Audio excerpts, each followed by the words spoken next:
JK, I don't get paid to do this. All right, we're back. Let's see if that puts me in the streaming channel. Hold.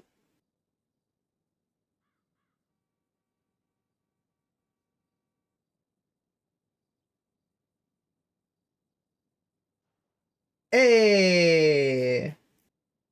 Let's go. Let's go.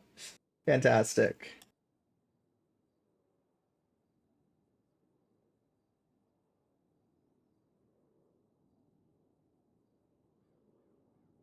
All right. Uh, yeah, like 5 minutes. Well, 4:40. So about 5 minutes chat. We'll head on back out there, and we'll see if everybody's ready. We're giving everybody a little bit of wiggle room because we had to restart the server, and because our attorney's brand new to the server and it's still getting acclimated and everything. So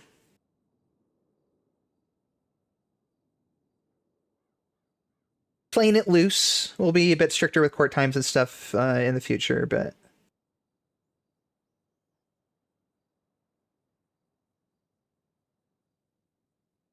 I'm gonna listen to more of this Nicki Minaj album. I'll be waiting.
This verse is sick.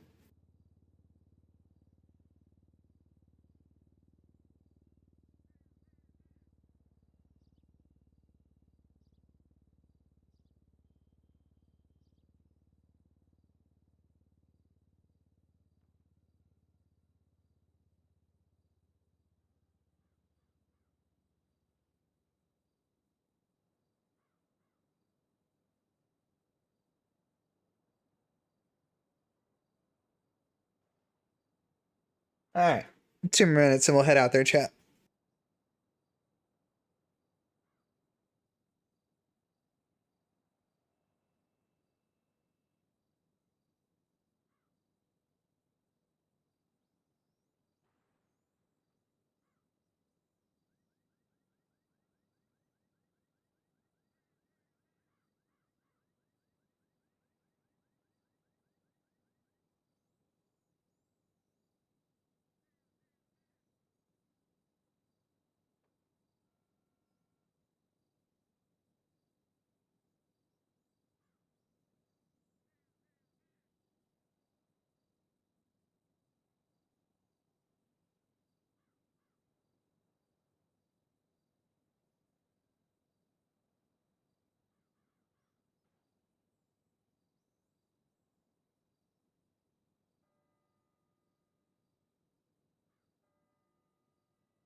Wait, you saw what?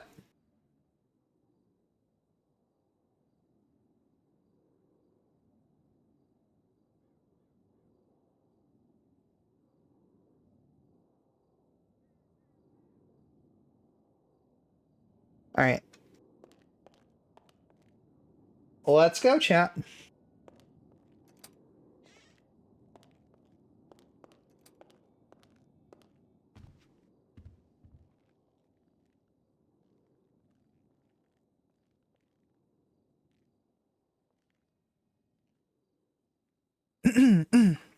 Is this thing on? Yep, Your Honor. You're good. Okay. Is everyone on both sides of the aisle ready to proceed? Yes, Your Honor. Mr. Thorne? I think we're ready to go, Your Honor. Okay, wonderful. Then we will commence this bail hearing. Today we are going to hear in reference to Mr. Ned Love, who is currently being held in Bolingbroke Penitentiary. He is on a hut. He's being held until trial for the charges of one-time torture, one-time unlawful imprisonment, one-time kidnapping, one-time first-degree murder. Now, be advised, as a reminder, this is not a trial. We are not hearing arguments on whether or not Mr. Love is guilty or not guilty of these charges. This is simply to determine whether or not he should be released from Bolingbroke on bail. So with that being said... Cozy up here. Very cozy. Okay. With that being said, let us go ahead and proceed. To start with, on the prosecution side, Miss Dark, just to clarify, has there been any sort of agreement reached in terms of a plea deal? And if you could... Not at this time. Okay, and if you could please step up to the microphone at your desk there. Make sure that is on and the courtroom can hear you. Okay. No, Your Honor, we have yet to come to an agreement, but I mean, it's in the works. Understood. That's fine.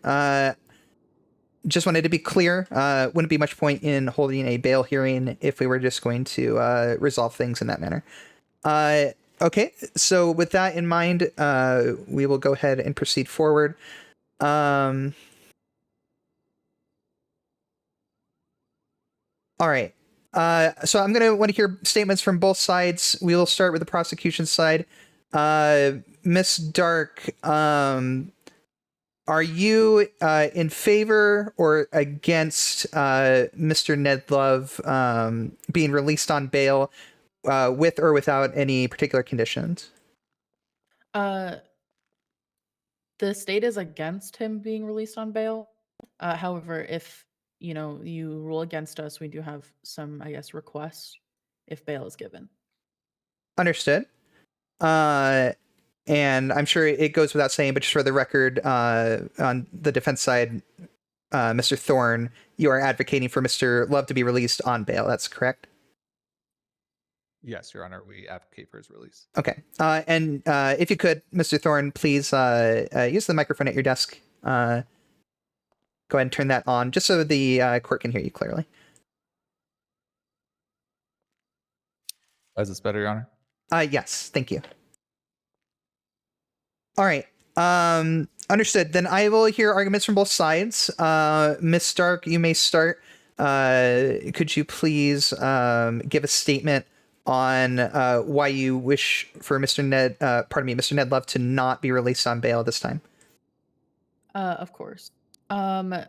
So I know we're not here to see if he's guilty or not guilty, but he is accused of some very serious crimes.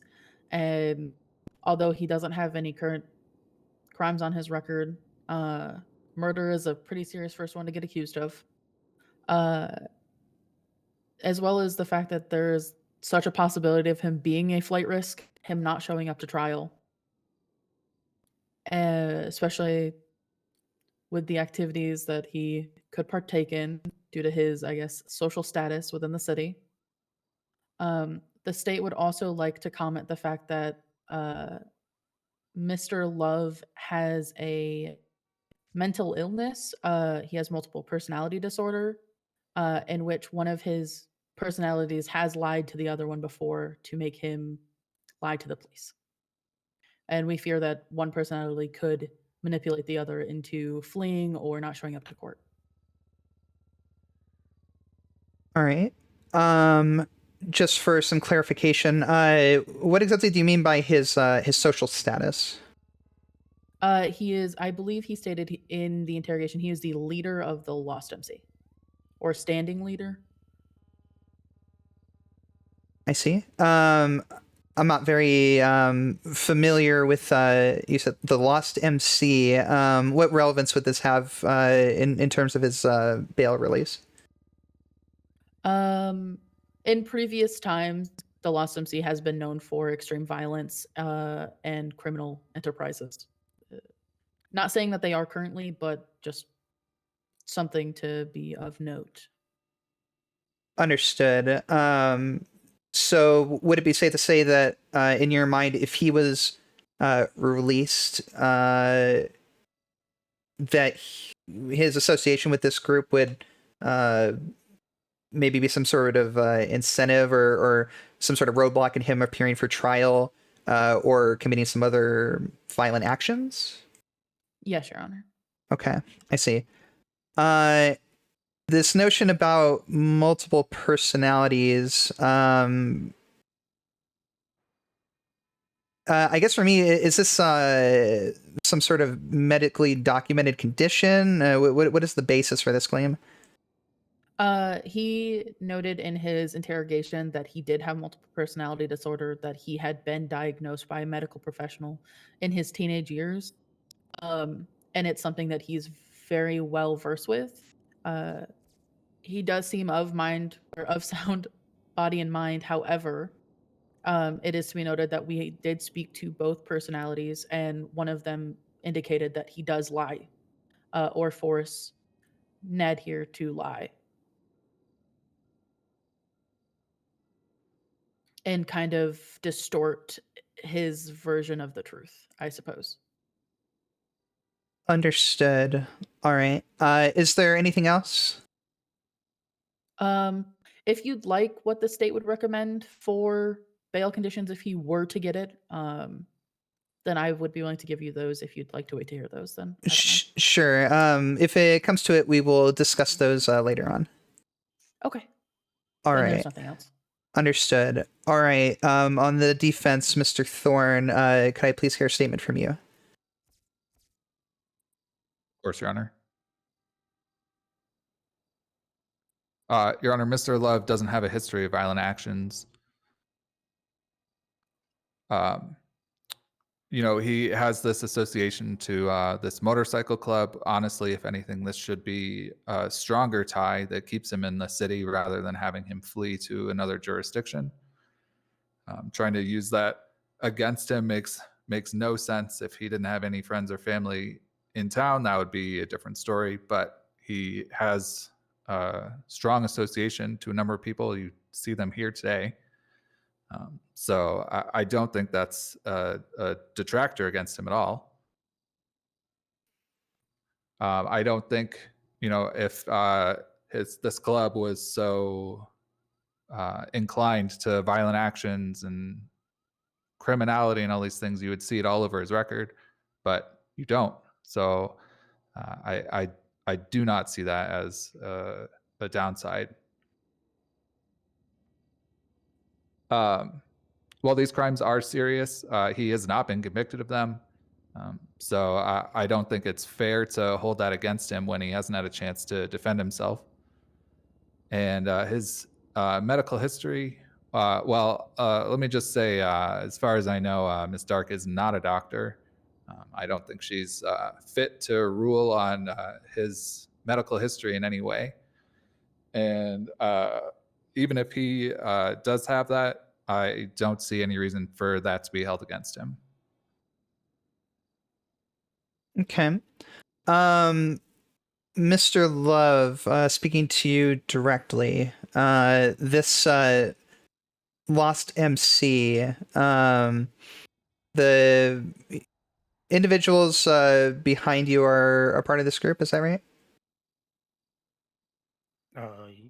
Can you hear me? Am I talking into the mic? I'm not talking. Yeah, they are. If you could just step closer to the mic. Yeah, right. It's already on. No need to touch it. Just if you could just answer my question.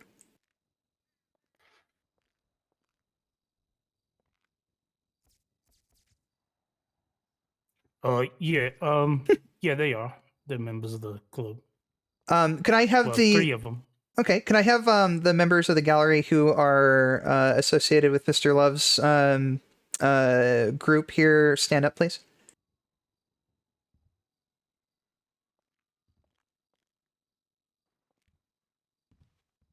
All right, thank you. Yes, Yana. Thank you.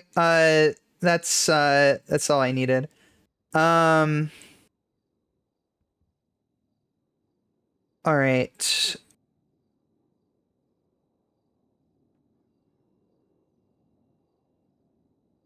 I do agree that the notion that Mr. Love is associated with this group, that this should be some sort of point against him. I do agree that that's maybe a little bit fallacious. If he does have a strong friend group here, that would indicate that leaving the city, being a flight risk, would be a bit of a stretch. However, the point was also raised that this group engages in perhaps some criminal enterprise. So if let me say this: if bail was granted, there would need to be a stipulation, Mr. Love, that you do not get involved with any sort of criminal enterprise from the time now until your trial. Otherwise, your bail could be in jeopardy.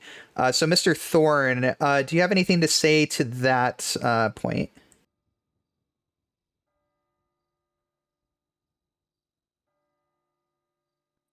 Your Honor, I think the stipulation that he's not involved in any criminal enterprise makes sense. I think he should still be allowed to associate with the members of the group, but not in an organized fashion that would go against any laws or social mores. Understood. Miss Dark, the other members of this club, is there a prior record of convictions of any of them, and what is the nature of those convictions? I would have to look really quick, Your Honor. That's okay. You have a positive ID on the individuals of this group?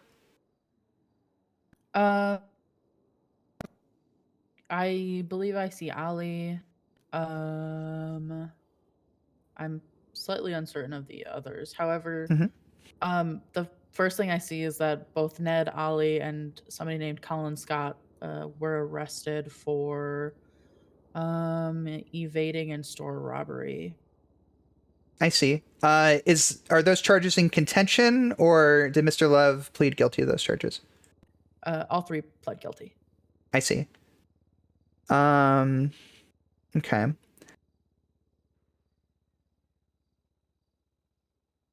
And just to be clear, the 2 main points that I need to establish here are a point of reoffending and a point of flight.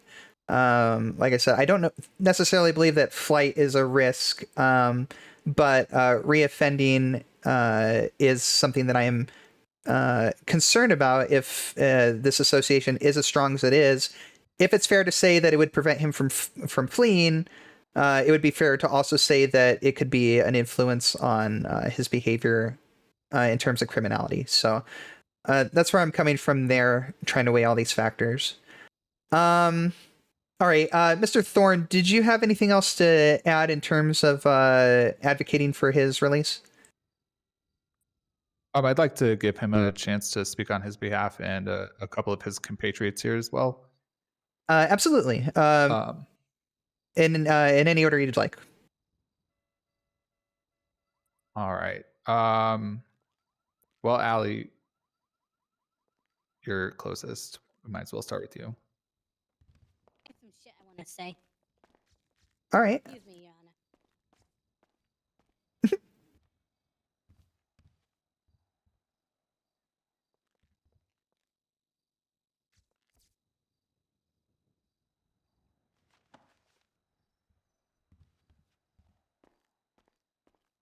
All right, Miss Suave. Miss Suave, if you could please please activate one of the microphones on the podium there. Is this working? Uh, Hello? oh, perfect. I hear you loud and clear, Miss Suave. Yeah? Yes. Alright. All right, Miss Suave. So just to be clear, I'm just looking for a statement from you regarding you're essentially advocating for Mr. Ned Love to be released from prison on bail rather than being held there until his trial on these charges. So I would like you to speak to that fact. Of course, Your Honor. It pleases the court. She got to say it in court. First thing, Ned is a tremendous person. He's a great worker. He's an employee down at Benny's. I have some issues with the law enforcement's perception of our club.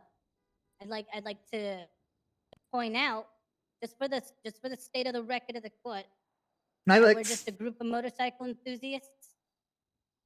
You know, any ties to criminal enterprise is strictly coincidental. As for Ned, I know he doesn't have a violent bone in his body. He would never do the heinous things that he's being accused of.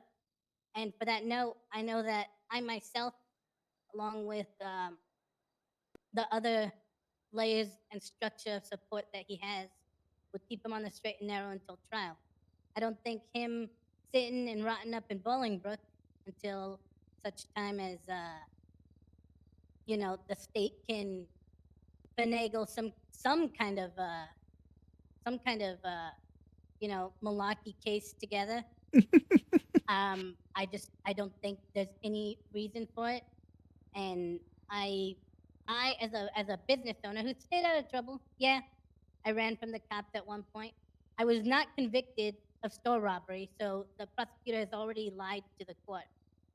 I just would like to say that Ned being a great person and us committing to keep him on the straight and narrow until he's found acquitted of all these charges is something that I have a high stake in making sure happens. All right. Thank you, Miss Suave. Miss Suave, what is the nature of your relationship with Mr. Love? He is currently the acting president of the Lost MC, which we are a group of motorcycle enthusiasts, and some of us mechanics, other of us find odd jobs, and we get by, Your Honor. All right. Understood. All right. Thank you very much, Miss Suave. I appreciate your time. I appreciate your time. Thank you. All right. Whoever's next, Mr. Thorne. Really quick, Your Honor, if I may. Yes, Mr. Just to be clear, the crime that was accused was store robbery. She was the only one out of the three that was not charged with store robbery, but the crime at hand to cause apprehension was a store being robbed. Noted. All right. Thank you, Miss Stark, for the clarification.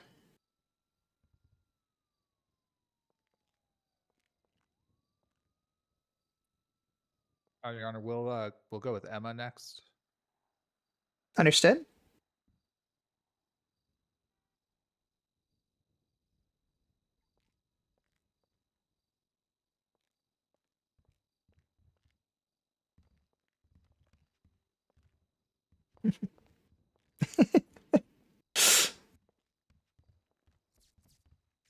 If they want to, they can. Colin and Boone. Can you hear me? You may need to turn the microphone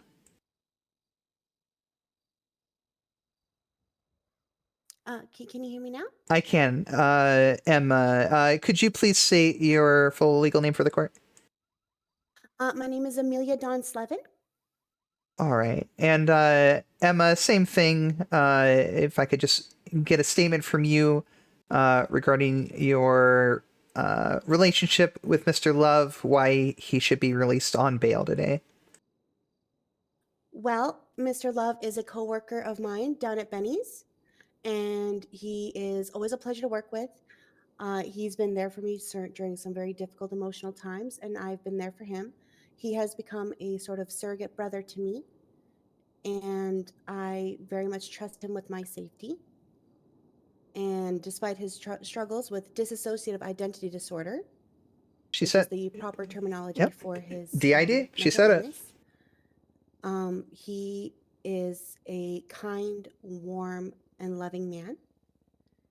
And my experiences being in his presence have always been positive, and that includes his his alternate personality. Understood. You, Miss Suave, and Mr. Love all work at the Benny's repair shop. Yes, I'm an assistant manager there. Understood. Okay. Did you have anything else to add? Yes, I do. Ned, everyone knows the reputation of the Lost MC. With Ned in his position, he plans to change that reputation and take it towards a more positive direction. And I believe in him wholeheartedly that he can do it, but he can't do it if he's stuck in prison. So I believe it would be more beneficial to his cause to bring that positivity if he were out. And if you check, I do not have a criminal record. I am a business owner myself as well. I just became the proprietor of the Uwu Cafe. Understood. And that's okay, Ma. I just want to be clear. No one's prior convictions or involvement in criminal activity is necessarily a point that makes too much of a difference here. Well, I just wanted to point it out because it seems like, it was brought up in the past with Miss Allie while she was up here. Not all of his friends have records. I am one of them. And like I said, I believe wholeheartedly in his cause to change the MC for the better. Understood. All right. Great. Thank you for your time, Emma. Yes, of course. Thank you very much, Your Honor. All right. Mr. Thorne, how many additional individuals besides Mr. Love will you have speaking? Let me just check with them real quick, Your Honor. All right. It'll be 2 max. And in the interest of fairness, Miss Stark, we can go back to you. Did you have anyone else you wish to present?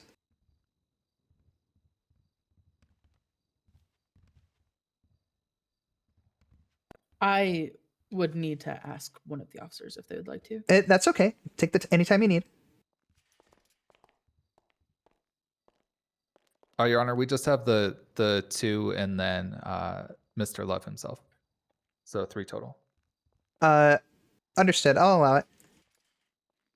Thank you, Your Honor. No sense in rushing the role play, right, chat? Let them all speak.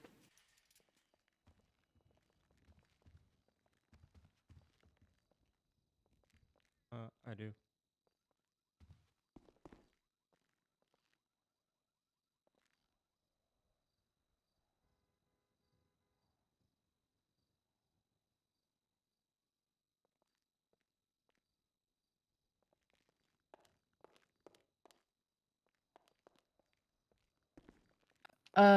Your Honor, by the way, the prosecution doesn't have anybody else we'd want to bring up. It'd start to become repetitive on our side. Understood. Noted. And I do appreciate that consideration. Thank you. All right. Sir, if you could please state your full legal name for the court.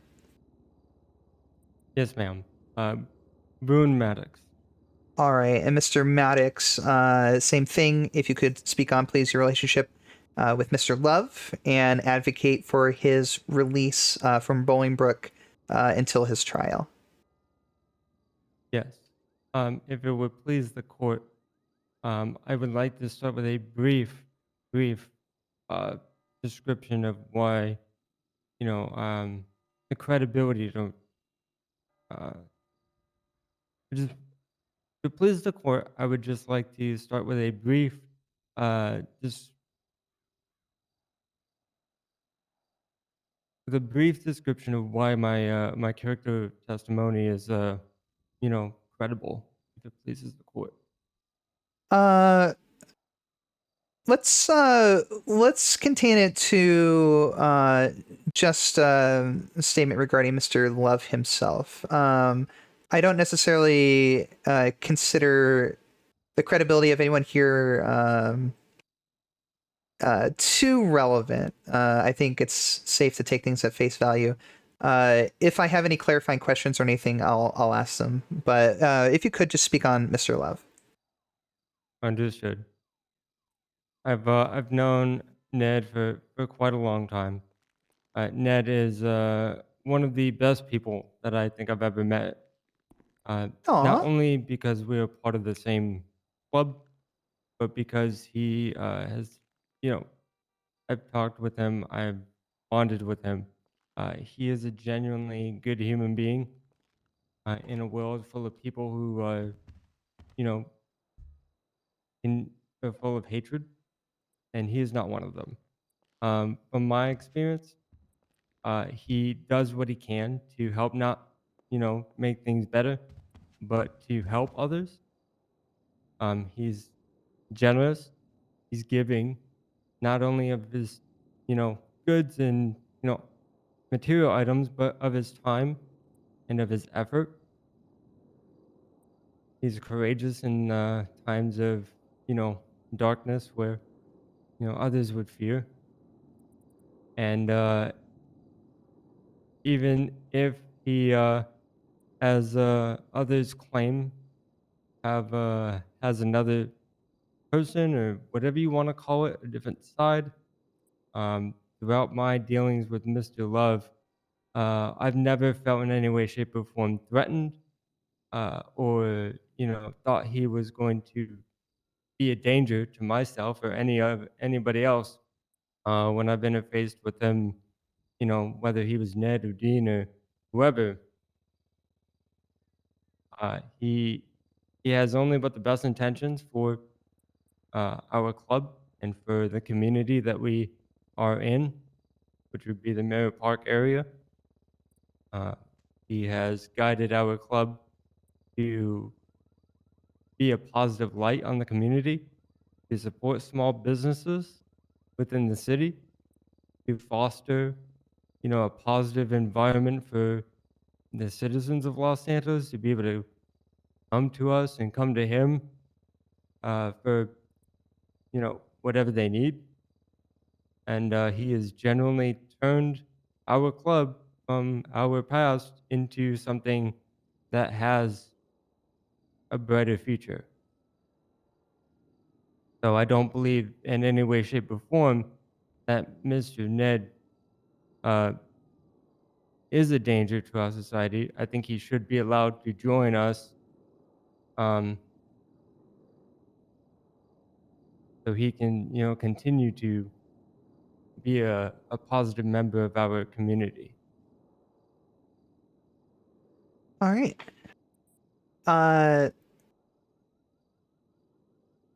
Very eloquently put, Mr. Maddox. And thank you for your time. Thank you.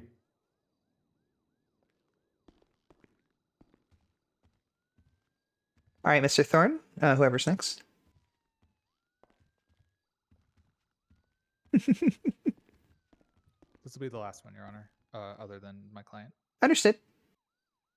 Hello, sir. If you could please Can state... you hear me? I can. Could you please state your full legal name for the court? Colin Scott. All right. And Mr. Scott, same thing. Looking for a statement from you on your relationship with Mr. Love and advocating for his bail release today. Yeah, well, I can't really say much other than everything they've already said, other than he's the one that usually keeps me from doing some stupid shit. And if you don't believe me, just take a look at my arrest record since he's been in jail. He's a good guy. He doesn't deserve what they're doing to him.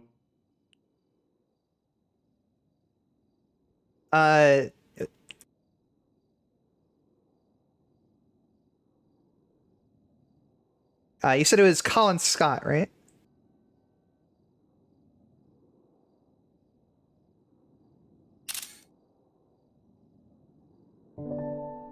I can't talk while I'm in the MDT right now for some reason. It was Colin Scott, right? Yes, ma'am.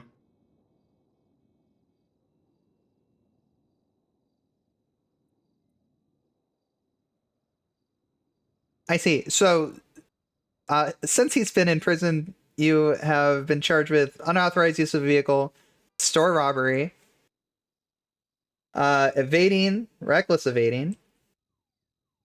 Reckless is not spelled with a W, by the way. A store robbery. Okay. I see. And then before he was sent to Bolingbrook, you don't have very many at all. So, No. so you're suggesting to me that if he was not currently in Bolingbrook, that he would prevent you from committing crimes. Is that right? He's usually the one talking me out of doing stuff like that. Like when I get an itch to do something, he's talking me out of it.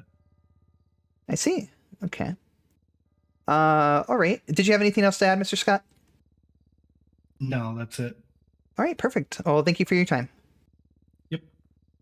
Hey, you go. How you doing? All right, and then Mr. Thorne, we're going to be hearing from Mr. Love. Is that correct? Yes, Your Honor. All right. Let me see here. All right. I'm going to be taking some final words from both sides at the end of the hearing here. So we will hear from Mr. Love at that time. Okay. Yep, that works, Your Honor. Okay. Perfect. All right. Miss Dark, one thing I did want to touch base on is the circumstances surrounding his arrest. Is there a statement of probable cause for his arrest on these charges? So one second. I believe so.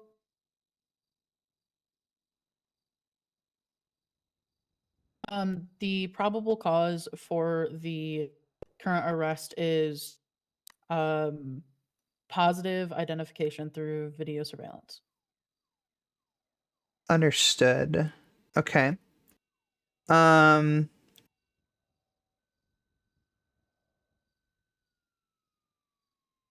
Is the arresting officer here?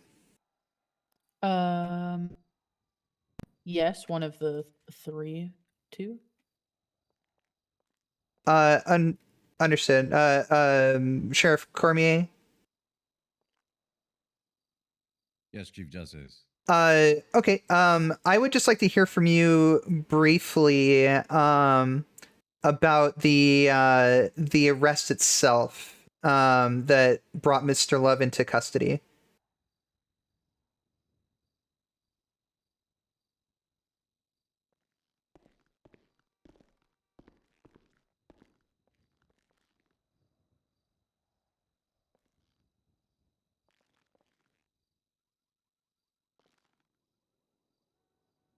All right, how detailed do you want me to get, Chief Justice?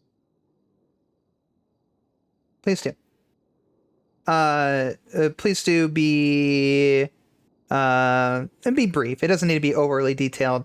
I'm just curious as to the circumstances as well as his any actions he took during the arrests and processing and such. Okay.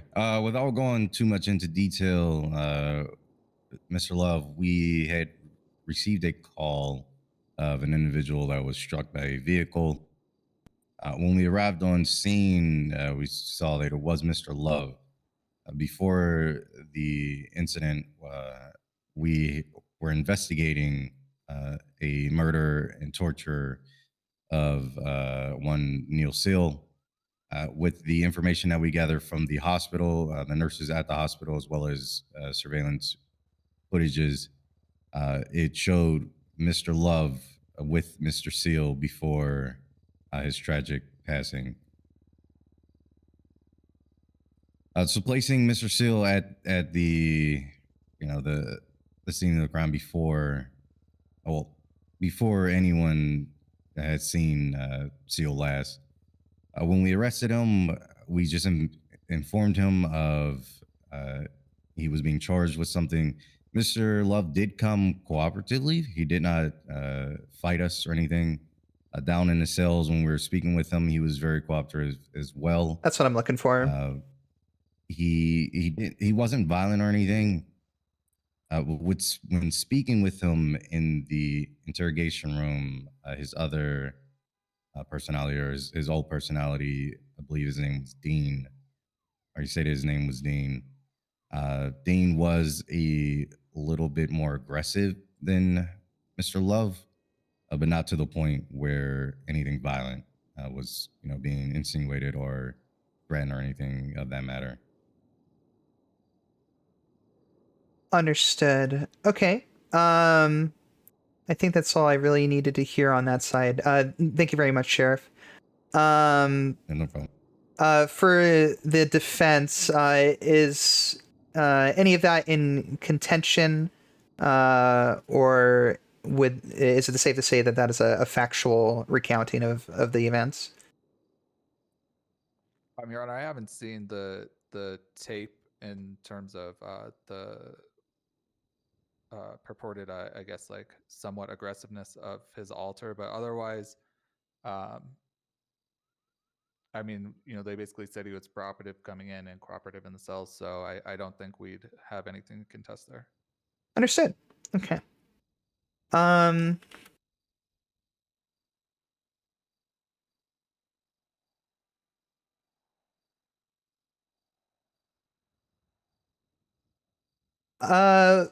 Let me ask this to the prosecution. Miss Amelia mentioned something about a reputation of this motorcycle club. Miss Dark, are you familiar, or have you taken any statements or anything in regard to this reputation? I have not personally, Your Honor. I guess reputation is just kind of it might be past reputation. This might be a different generation, so I can't personally talk about how I guess the individuals in this courtroom act or their reputation. Just what I've seen on paper, which is their arrest. Some have more than the others, but they do, I guess, engage in criminal activities. Understood. Is there anything else I wanted to touch on?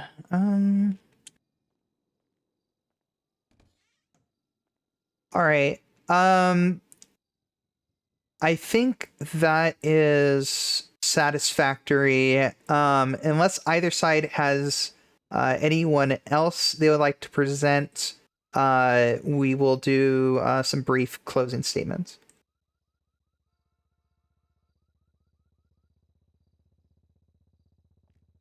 We don't, Your Honor. All right. Perfect. All right. Then prosecution, I will allow you the floor. Just a brief closing statement again on your wish for Mr. Love not to receive bail today. Yes, Your Honor, of course. The defense has given their statement and proof that he won't flee, which is fair. However, they have not provided any proof he won't reoffend, and he has been caught offending with the people who spoke on his behalf today.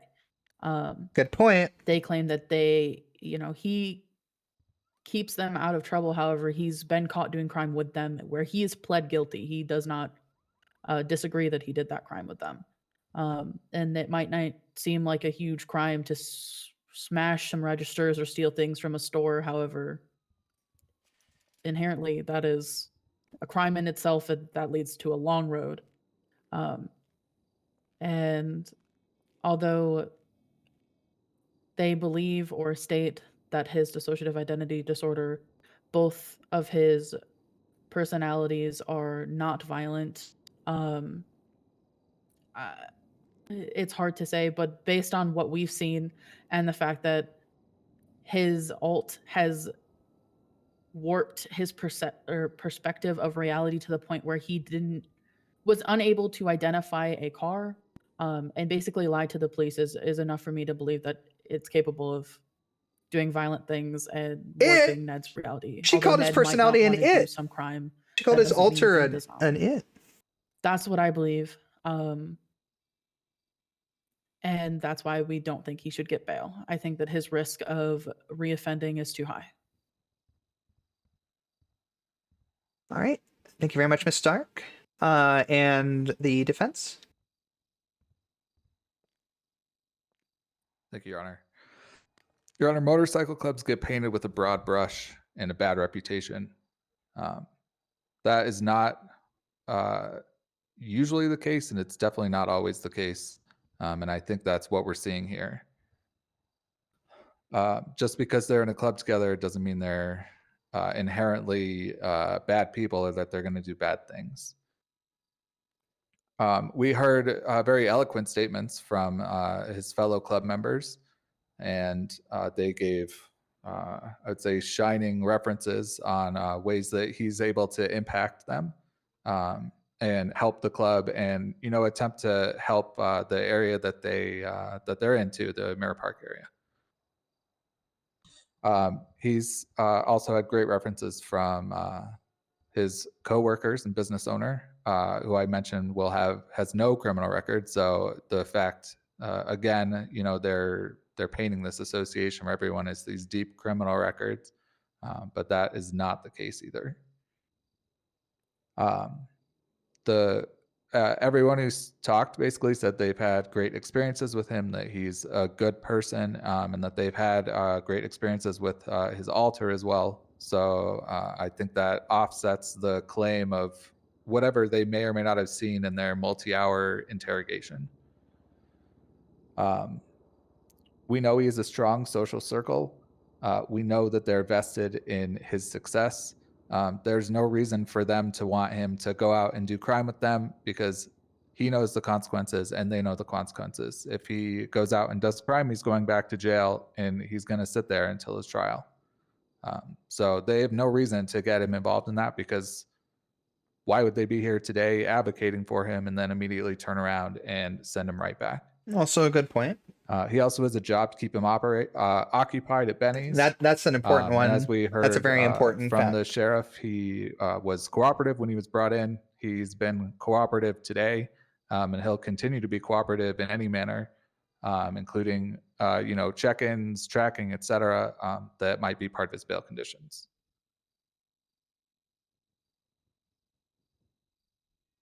All right. Thank you very much, Mr. Thorne. Okay. Give me just a couple of minutes to mull over a couple of things. We'll be in a brief recess. We'll say 5 minutes. Your Honor, would you like to hear from my client now or after that? Oh, I'm so sorry, Mr. Love. Yes, please. I'm very sorry. You may give a statement as well.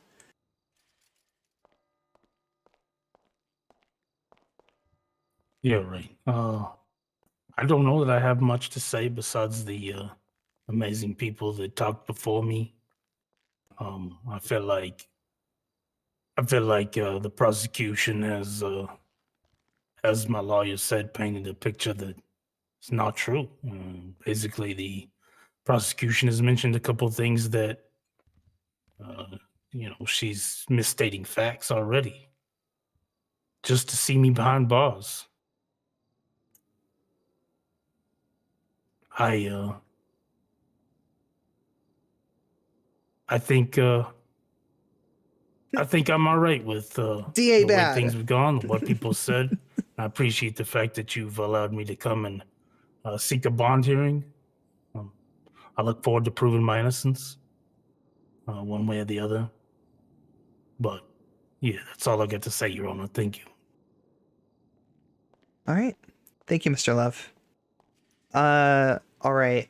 Well, unless I forgot anything else, I think we are fine to take a brief recess. Like I said, 5 minutes. We will reconvene, and I will have a decision. Thank you, Your Honor.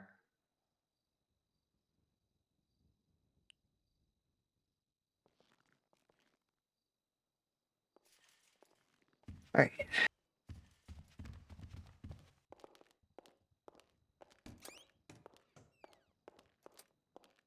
Okay.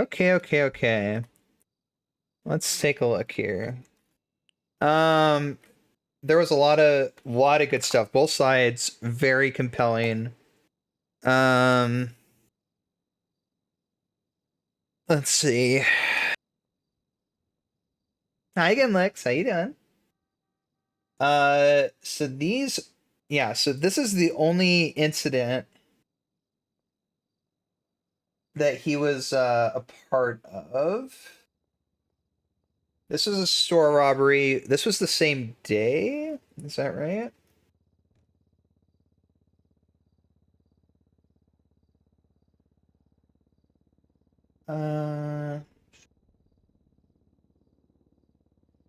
Let's see. Got another vehicle. I Suave.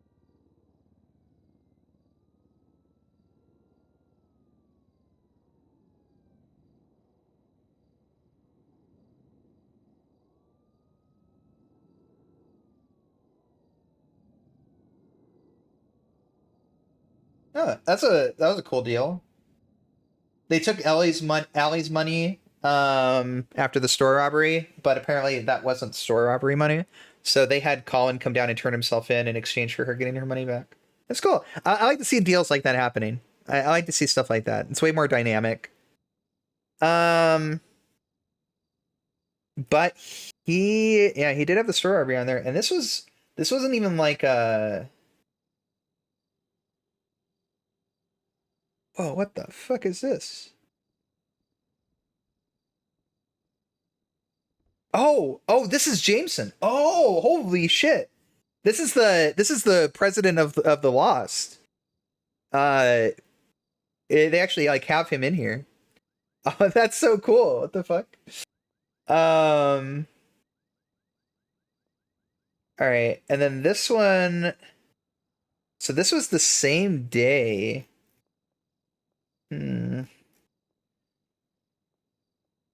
So what are the facts here, chat? What are the important facts? Obviously, he's not a flight risk, right? Like, he has a job here. He has his club here. He's not a flight risk.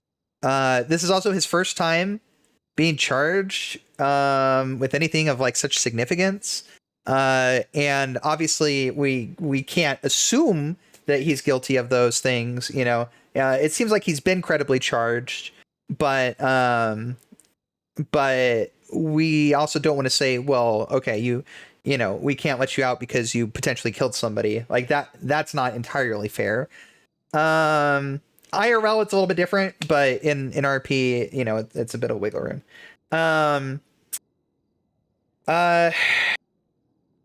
It was definitely important to point out that he did engage in crimes with these people, and it's not like he didn't have a chance. Like they did this, and then the killing happened like the next day. But these guys do.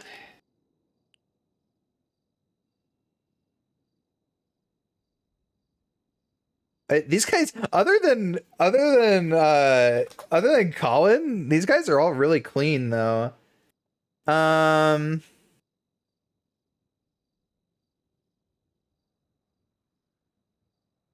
Okay, he's the manager of the cat cafe. Okay. Oh, and then Emma, Amelia, Slevin. Yeah, she's completely clean too. They own businesses. He's employed. I'm gonna grant it. We need bail conditions though. And I'm trying to decide what we want to do for that. One thing I'm thinking is GPS tracking. We don't have like a GPS tracker, but can we, if you message somebody, can you give them your location? You can. you can give them your location. So we could require him to ping the PD his location whenever they ask. We can require that. I'm not going to have a monetary bond. I don't think the money is a good thing, like as far as like the economy and stuff goes. If he loses the court case, he's out a bunch of money. We don't need to charge him now. So I think the GPS tracking would be good. We're going to hear from them or the prosecution what they'd like to see, but I think the GPS tracking is definitely going to happen. And obviously that would be like a check-in process with the, like, you know, essentially like a parole officer, right? I'm trying to decide whether or not he should be subject to like searches. I think that is fair. Does he currently have a weapons license? Maybe we take away his weapons license during this time, because he does have a weapons license. Okay, so these are all things that we can do. Let's see. Say weapons license, say GPS tracking / check-in. And he's employed. Oh, obviously no crime. From the no, this is technically my courtroom now. That's right. He's the bailiff.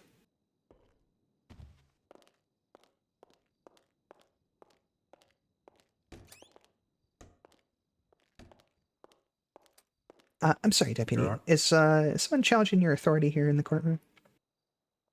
Yeah, Allie, she decided to yell across the courtroom, and I told her not to, and she thought only a judge could tell her not to shout. Please be advised, I am currently deliberating, which is a mentally intensive process. While I am out of the courtroom, my bailiff is in charge. If you disrespect or disobey my bailiff, you will be charged with contempt of court, which I promise you comes with a very harsh prison and time and fine, okay? Just to be clear, I'll be just a moment longer. Thank you. Thank you, Your Honor. Not in my courtroom. Hey, disrespect my bailiff in the courtroom. You kidding me? It's my bailiff. That is my bailiff. All right. All right. Weapons license. I'm pretty much done here anyway. All right. I think these are good.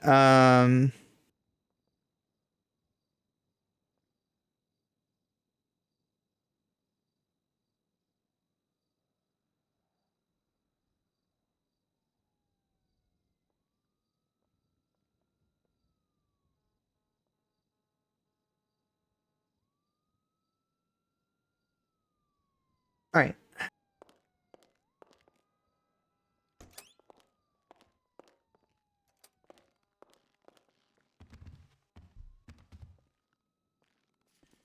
Attention in court.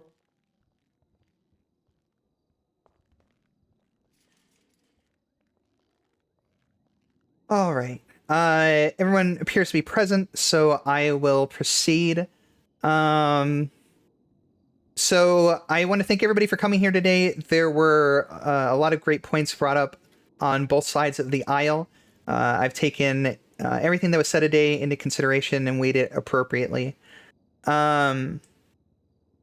So here are some of the facts that have played into my decision today, and then I will get to my decision. So it's quite clear that Mr. Love has a very strong social support system. He's got friends. He's gainfully employed. A couple of his friends are even business owners of licensed businesses here in Los Santos. I think the idea that he would be a flight risk, like was said earlier, is a bit of a reach. That doesn't seem to be any point in contention from either side. There was a call into question regarding his association with these individuals and whether or not that might lead him to reoffend in some way, commit any additional crimes. I think these same facts regarding his support system lead itself more towards keeping him out of trouble than influencing him into trouble. I know that he was part of a situation that led to him and a couple of his associates being arrested. It was a single situation. Outside of Mr. Scott, everyone else over there is pretty much free from committing any crimes. Mr. Maddox is completely clean. And two of these individuals are business owners. I think with so much on the line, especially in regard to their close association with Mr. Ned, Miss Suave and Miss Slevin would be incredibly remiss to hold that association, speak so highly of Mr. Love, and not only risk his freedom, but also risk their livelihoods. I find these facts incredibly compelling in suggesting that whether or not Mr. Love is guilty of the charges presented, that there's no reason to believe that he would reoffend, that he's a danger to anybody, or would commit any further crimes. The fact that this is the first time he's ever received any charges like this, while they are great in magnitude, they still have to be proven to beyond a reasonable doubt that he did commit the crimes. And that is enough for me to say, give him the benefit of the doubt and err on the side of caution. So, Mr. Love, I am going to be granting you bail today. What this means is that you will be released from Bolingbroke. You will not be incarcerated there until your trial. However, there will be a trial at a future date for the charges that were presented. Now, that being said, I do believe that while it's unlikely that there will be any issues with Mr. Love committing any crime or fleeing, there must be protections put in place, fail-safes, that guarantee that you will be on your best behavior. So with that being said, we will be imposing bail conditions. Now, I would like to hear from the prosecution side what they believe would be satisfactory bail conditions for Mr. Love's release. And you may speak at this time. Okay, Your Honor. So of course we would be requesting no weapons and no drugs on his person, of any kind, as well as we request that he would be checking in with the police on a day-to-day basis, and cooperating with them. Now that, of course, the prosecution understands this doesn't mean that the police have free reign to, go up to him and just search him at any point. Okay, no it is random still within searches. his civil rights. However, Okay. just checking in with them and being cooperative with them, we do request that. We also are requesting that he commits no misdemeanors or felonies of any kind. That's Doing fair. so would be breaking his bail conditions. If possible, the state requests some type of collateral, but the state of, I know sometimes. We do wish that possibly collateral could be put up. But that's it for us. Understood. Thank you, Ms. Stark. From the defense side, do you have any contention with the presented conditions or any alterations that you would like to see?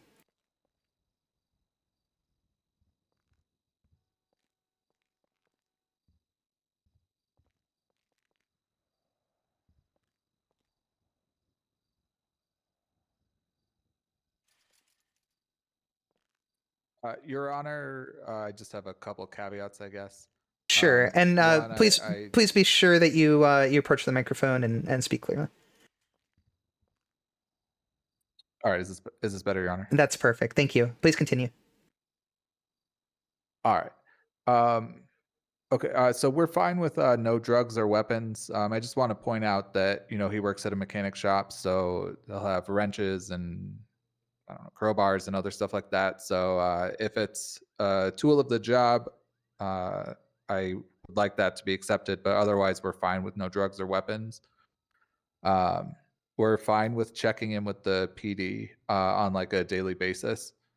And I'm fine with no felonies. I think no misdemeanors at all is restrictive. For example, if I doubt this would be the case, but like a jaywalking ticket come in as a misdemeanor and send him back to jail. And I don't think that should happen. So I'm fine with, violent crimes, felonies. But like the little stuff, I think at minimum should like be a judge's discretion, or not kept in as part of the criteria. All right. Understood. All right. Does either side, prosecution or defense, have anything further they would like to say on bail conditions?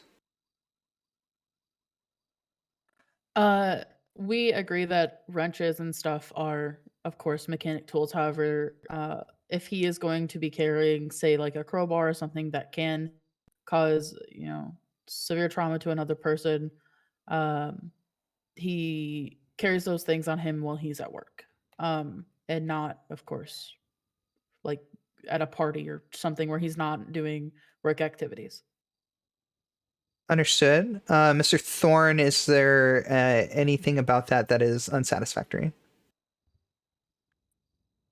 I'd like to, cover on his way to and from work, but otherwise that's fine. Okay. All right. Is there anything else from either side? No, Your Honor. No, Your Honor. All right. Understood. Okay. As far as a bond or any sort of monetary investment, I will not be requiring such. If Mr. Love is found guilty on any of these charges, it is going to be quite a significant fine, and justice can be sought there. I don't think collateral is necessary in that regard. I think the remaining conditions will be satisfactory enough to ensure that Mr. Love is on his best behavior and adheres to staying on bail and staying out of trouble. So bail conditions. Condition number 1, no weapons. So, Mr. Love, I will be, for the time being, revoking your weapons license. This should be done anyway if you are convicted of any violent crimes. So until we have your trial and make determinations there, you will be revoked of your weapons license.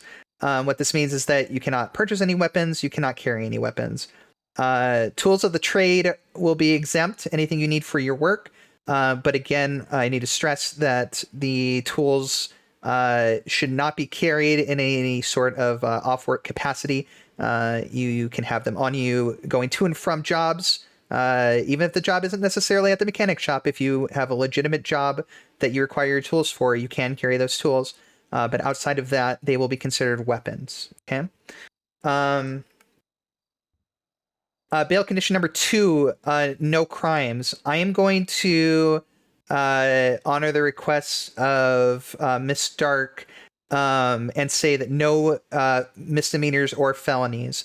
I understand the concern about minor infractions. What I will say is that infractions are defined entirely separately in our criminal code. Anything that's an infraction will not be a violation of bail conditions. So Mr. Love, you'll just want to be familiar with those. But yes, anything that is a misdemeanor C or above, which includes all misdemeanors, all felonies, all capital charges, etc., those will be considered a violation of your bail if you're found committing any of those crimes. However, our sheriff's department is fair. I don't foresee a problem with them charging you with something that you do not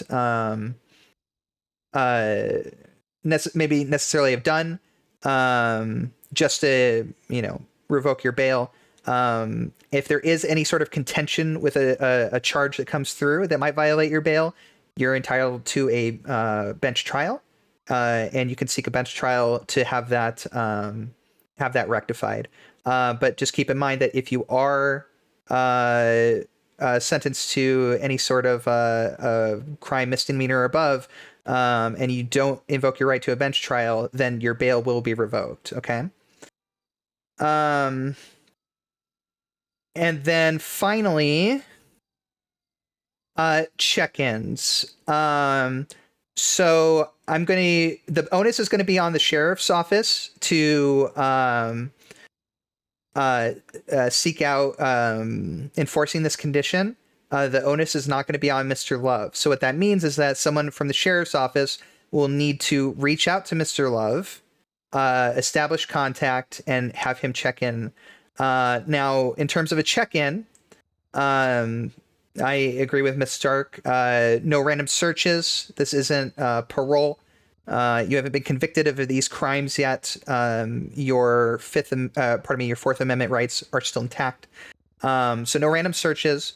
However, if you are reached out to by the sheriff's office, you do need to make every reasonable effort to establish contact and check in with them. What I will say is that in addition to the check-in, the sheriff's office is allowed to ascertain your location anytime they do a check-in.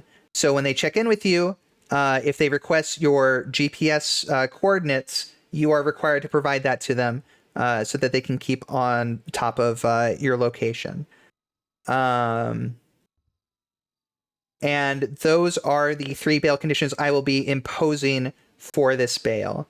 Are there any questions from either side regarding this?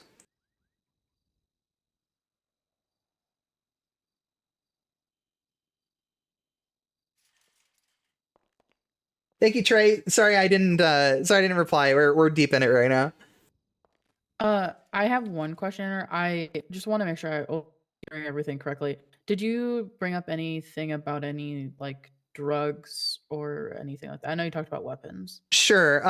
Contraband is still contraband. Okay. There are no controlled substances in San Andreas that are legal to be in possession of. So that'll just be implicitly not allowed. Okay, then we have no questions, Your Honor. All right. Mr. Thorne? No questions from our side, Your Honor. All right. Perfect. Then this hearing is adjourned. If anyone else has any questions or concerns or anything they would like to speak on, you may approach the bench.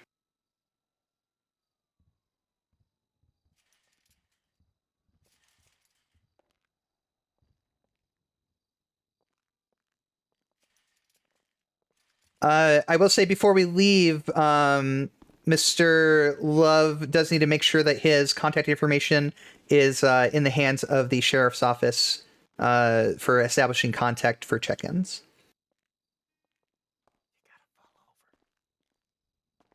Yana, I have a question. You may approach the bench. Yeah. So in the sorry, line of duty down at the Go ahead, Come Deputy. closer. come closer. Approach the bench. Come up front. Oh, the bench. Oh, I just had a question. Just right in front. Come back. Oh, this Right is there. the bench. That's right. All right. Yes, Miss Suave. Yeah.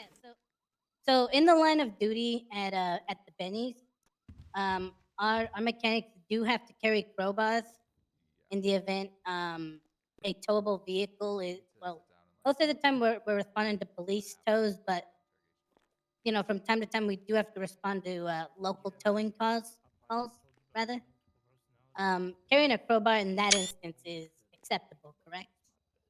That's correct. The condition is that he has to be involved in some sort of legitimate work activity that would require the tools to conduct his job. So if this vehicle in question, the towing in question, whatever it may be, if it does require him to be in possession of these tools, a crowbar, etc., then that is a completely legitimate case where he can carry that. All right, next question. On the topic of Benny's, what do you mean working a real job? Benny's is a real job. Your Honor, I think that was very rude of you to say. That's all I have to say to the court. Miss Suave. Thank you. No, she called it. She mentioned Benny's. She said, "If you got a real job, that is a real job. I worked very damn hard in that place. What is she talking about? I don't know. Did I say something that I didn't catch anything that was insulting towards the mechanic I shop. don't recall saying anything like that? Excuse me, Your Honor. Yes, I'm Mr. sorry. Lev. I'm sorry for Alice. She's a little bit of a hothead, a little bit of. She gets offended at some of the strangest things sometimes. So Oh, it's okay. She misinterpreted a statement I said the other day to mean that I hated America, which I thought was strange because I represent some of the highest order of justice in America. But yeah. that's okay. No harm, no foul there. I understand she's passionate. Okay.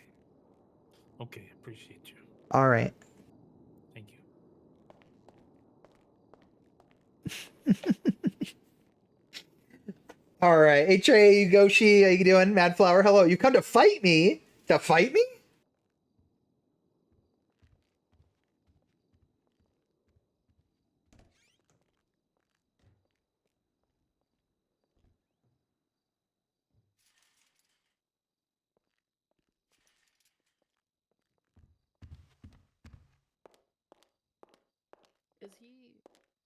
Is he still technically? I appreciate you conducting bailiff duties again, Deputy You'll Rooker. have to, I think what send him in for like. Thank you. I'm happy to help. And if you need Oh, my is it- assistance on the trial, I'd be more than willing Okay. to lend myself. Oh, Just make that sure sounds you great. understand. Maybe I reach out to you personally. Could I maybe have your phone number? I course. just okay. Wow. Just Wow. This is. And I. Sorry, go ahead. No, I would say, do you ever? Do you want me to send it over to you? Oh, can you do that? Yeah, you can just share contact. Oh, well, it just showed up on my phone. Completely unrelated manner. How does? Wow, that's. You look if you go to your contacts and you click on your name, your phone number. There's a share contact button on the bottom, and then it sends it over the Well, basically what it sounds like. Bluetooth or whatever. Oh, would you look at that? Wow. I mean, how does it know where to go? It's just technology. They wrote it like it's code or something, ones and zeros. I'm not fully in that world. Wow, it just does that, huh? Okay. Mm-hmm. Wow, Yeah, but feel free to reach out at any time. that's amazing. All right. Well, thank you, Deputy Ruger. I will also see that your time acting as my bailiff is financially compensated. Okay. It's gonna be more annoying. Well, that's not necessary, ma'am. It's all right. That's what I'm going to do. So in a completely unrelated manner, Magic. in It's regards to magic. Financial compensation. I wasn't able to get any tow truck drivers. You know, it seems that that's kind of dried up. So you can forget about that proposition I was proposing because yeah, just there ain't no more drivers. Oh, I see. All right. Well, the increase is still in effect for a few more days. So hopefully you'll be able to take advantage of that. Yeah, I will. Yeah, that's it. I just you know, I know that we had that discussion a couple of days ago and the deadline was coming up, so I just wanted to let you know. Understood. I appreciate it, Miss. So there's no more. Yeah, just so there's no waste of time on either side, you know. I appreciate that, Miss Suave. Thank you. You're welcome. I'm sorry. It's still very. It's very jarring. I hope that's not offensive. What? How cute I am! Look how good I look. Oh my god! You look like a whole new person. Right? Well, no, I still got the face. They just rubbed dead baby all over it. It's a whole new world. Oh, They peeled. Yeah, you had makeup. They peeled off. Yeah, they peeled off all the layers of skin with makeup, and then they used stem cells to just fucking build me a whole new face. Excuse my language, Your Honor. Oh, stem cells. Oh, right. Yeah, yeah, Modern medicine is And, incredible. yeah. It really is. They also reduced the size of my Oh, tits. Mr. Too good to talk Mr. Love. Ned. Yeah, I'm sorry. No, it's okay. I'm sorry. Did you have anything else for me? I don't think so, Anna. Just to say thank you. I appreciate the fairness that you showed. And I feel like, you know, my confidence in the justice system, you know, with you at the lead, I feel like I'm okay with that. So I felt like you I'm pretty fucking cool. you were fair to me. Send it. Well, of course. You just think that You know, at the end of the day, people say it. Mr. Love, you know, you still have to be Thanks for coming proven guilty beyond a reasonable doubt Excuse me? of these charges. So it's not fair to make any sort of assumption or judgment call as if you had committed these offenses. They are taken into consideration, but they're by no means an overwhelming basis. What I will say is that one of the strongest factors here today was your strong support system. When we look at these situations, a strong support system is make or break for people. People who go to prison many times get out and reoffend when they don't have such a support system.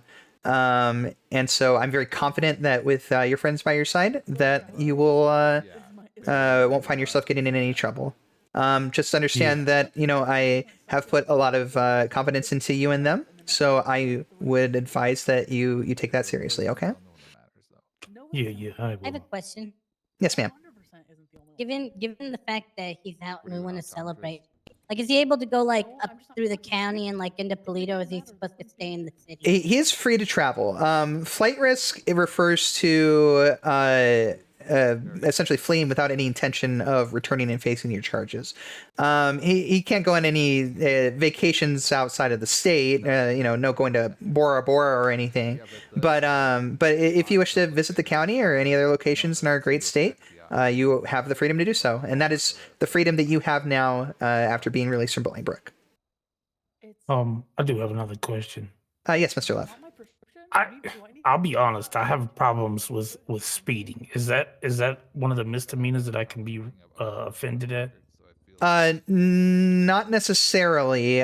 Speeding is a traffic infraction. However, reckless driving is a misdemeanor, or could even be a felony. So my recommendation to you would be consult with your attorney on all of that, and he'll give you the best advice on how you should conduct yourself. Okay. Okay, I can do that. All right. But just to reiterate, infractions are not going to violate your bail. All right. So nothing small, nothing that's a very minor petty offense, victimless crime or anything. But again, consult with your attorney just to make sure you're in the clear. Okay. Okay. Do you have, or do you know when the docket is gonna put a trial on the docket? We're gonna do it ASAP. We're gonna get availability of everyone involved and schedule that right away. It's less pressing now that Mr. Love is not currently incarcerated, but we still want to make sure that it's conducted swiftly. So. I understand. Mr. Love. Yeah. It is a would you mind if I painted your car?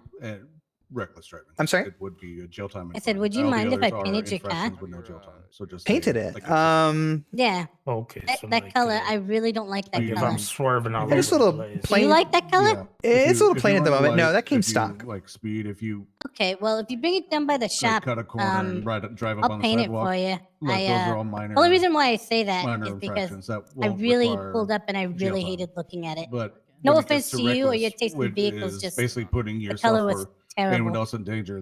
None taken. I need to go make a payment on it anyway. I think Yes. I'll do that and then bring it out to the shop. Correct. I'll try. All right, we're all gonna go down there after we hitting a after we go pedestrian have a on the beer. street is considered So just give me a reckless. call if we're not down there, okay?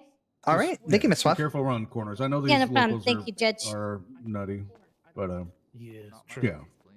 They'll Yeah. just haul off and slam me. Yeah, it's literally just a piece of carpet. Hi. Hello. Just- I hope I'm not interrupting.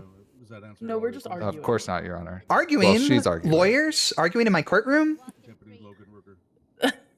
I'm having a nice, normal conversation, and she's arguing. He's no incorrect. You said I was a freak because I walk around barefoot in No, my house. you said I was a freak. Yeah, because you walk in socks and sandals everywhere. You literally only wear socks and sandals if you're not at court. Even in your house. Hi, sorry, excuse me. No, I mean, I'm just a normal person at home. Yeah, he's definitely seen Oh, wait. Is that suggesting you're not a normal person when you're not at home? in line.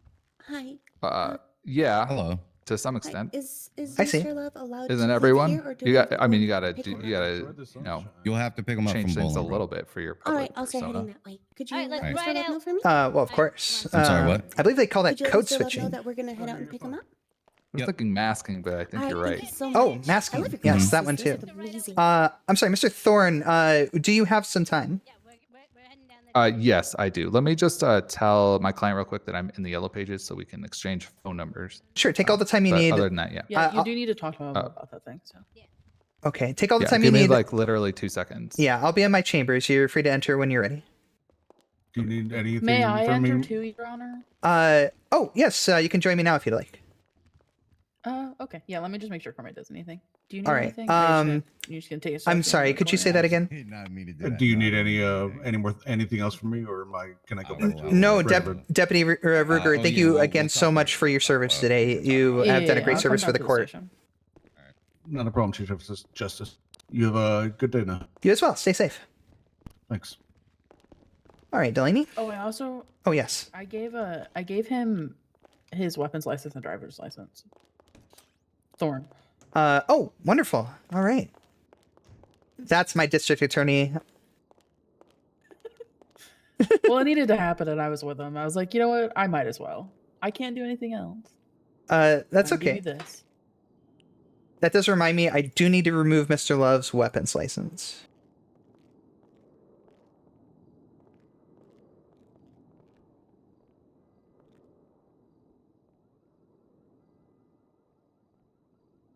All right, perfect. All Your right. desk is just really comfortable. don't know It if you is, knew isn't it? this. I don't really know what kind of wood this is, but it's very accommodating.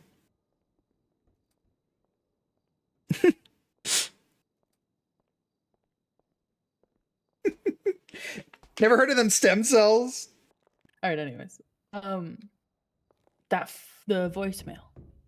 Oh yes. Sorry. I believe this is going to be Mr. Thorne. We'll be brief. Please come in. You can be here if you'd like, Mister. It's nothing confidential or anything. Oh, okay, that's good. All right. Well, Mr. Thorne, I appreciate you joining the DOJ on such short notice. Your accolades and qualifications are extremely well received. So I appreciate you being here and taking up work on the side of the defense attorney's office. I just wanted to touch base with you on the standard operating procedures, our constitution, criminal code, those things, and any questions or anything that you might have. So have you read through our SOPs as well as legal statutes and everything? I have not. Okay. That's fine. So when you get a chance, read through those. It's, I'm sure, nothing that you're going to be unfamiliar with as far as our procedures go. It's all very standard stuff. The Constitution does have some important points in there. I would just familiarize yourself with that, and then our criminal code as well. All of those resources are available either through the our internal DOJ documents, or the criminal code and state constitution are posted in the state announcements. Okay, that sounds good. State announcements, and then in the DOJ section. That's correct, in the document section. Yeah. Okay. Perfect. All right. And should I have MDT access? Not at this time. You don't, do you? I don't. Okay. Not at this time. We do want to establish some sort of way for you to be able to view privileged documents. If something's entered into discovery, something like that. If you do a FOIA, we would like to give you some way of accessing any of the reports that you've been granted access to. We don't have anything like that at the moment. So for now, if you do have a FOIA granted or something along those lines, we'll be able to provide you with the documentation regardless. Okay. That's no problem. Yeah, for the report for this case, I just created it into like a Google document and made it a PDF and sent it to him, which I'm gonna post on the public docket here in a little bit, since it is going to it's public knowledge that it's evidence. Okay. Mhm. Yeah. I just wanted to let you know that I did. You'll see how I did it, but I just did that Okay. to make it That's easier for now. That's perfect. I appreciate that. I'm going to be opening up the docket for discovery very shortly, and then once I do that, you can begin posting. How we're going to do it is I'm probably going to allow a certain number of days. I don't know if we necessarily need a week, but I do want to allow a few days for the discovery.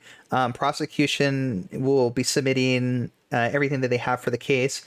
And then defense will have the opportunity to submit anything they need, as well as file any motions on any evidence if they so need to. On the defense side, you'll have time to do that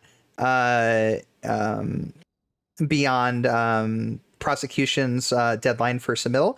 That way, there's no surprises or any last minute midnight hour entries or anything that you can't object to or anything like that. Okay, I'm going to keep it very fair, very structured. Sounds good. Okay. All right. Did you have any I questions? think we are still in the process of a possible plea deal. I was in contact with Mr. Love, but then of course I informed him that we had a lawyer available for him and to reach out to him instead. So Okay. and I'm of course talking to Thorne about possible plea deals. He just needs to talk to his client. Perfect. All right. Well, once that's been established, you can present it in the court docket. We'll have a brief hearing on it. I doubt there'll really be any concerns unless there's anything egregiously out of line. But we'll just have a brief hearing on it, and if I accept it, then we can conclude the case. Okay. Perfect. All right. Great. All right, Mr. Thorne, did you have any questions or concerns for me? Anything you were unsure of or needed clarification on? Not yet. I think once I read through everything, maybe I'll have some questions, but for now, seems like I'm in a good spot. All right, perfect. I just learned how to do this. Hang on. I would like you to have my phone number just in case you need to reach out to me. Oh, you have to that would be open up your great. phone, Felix, so she can airdrop it to you. Airdrop it. Is that what it's called? Airdropping? Yeah. Oh, because it goes through the air. But it doesn't drop, so I don't know the term still makes sense. Okay, I accepted it. Okay, perfect. So I guess I need to do the same to you? It couldn't hurt. I don't think. It couldn't, right? No, I No. don't think so. No. Delaney, close your phone. Why?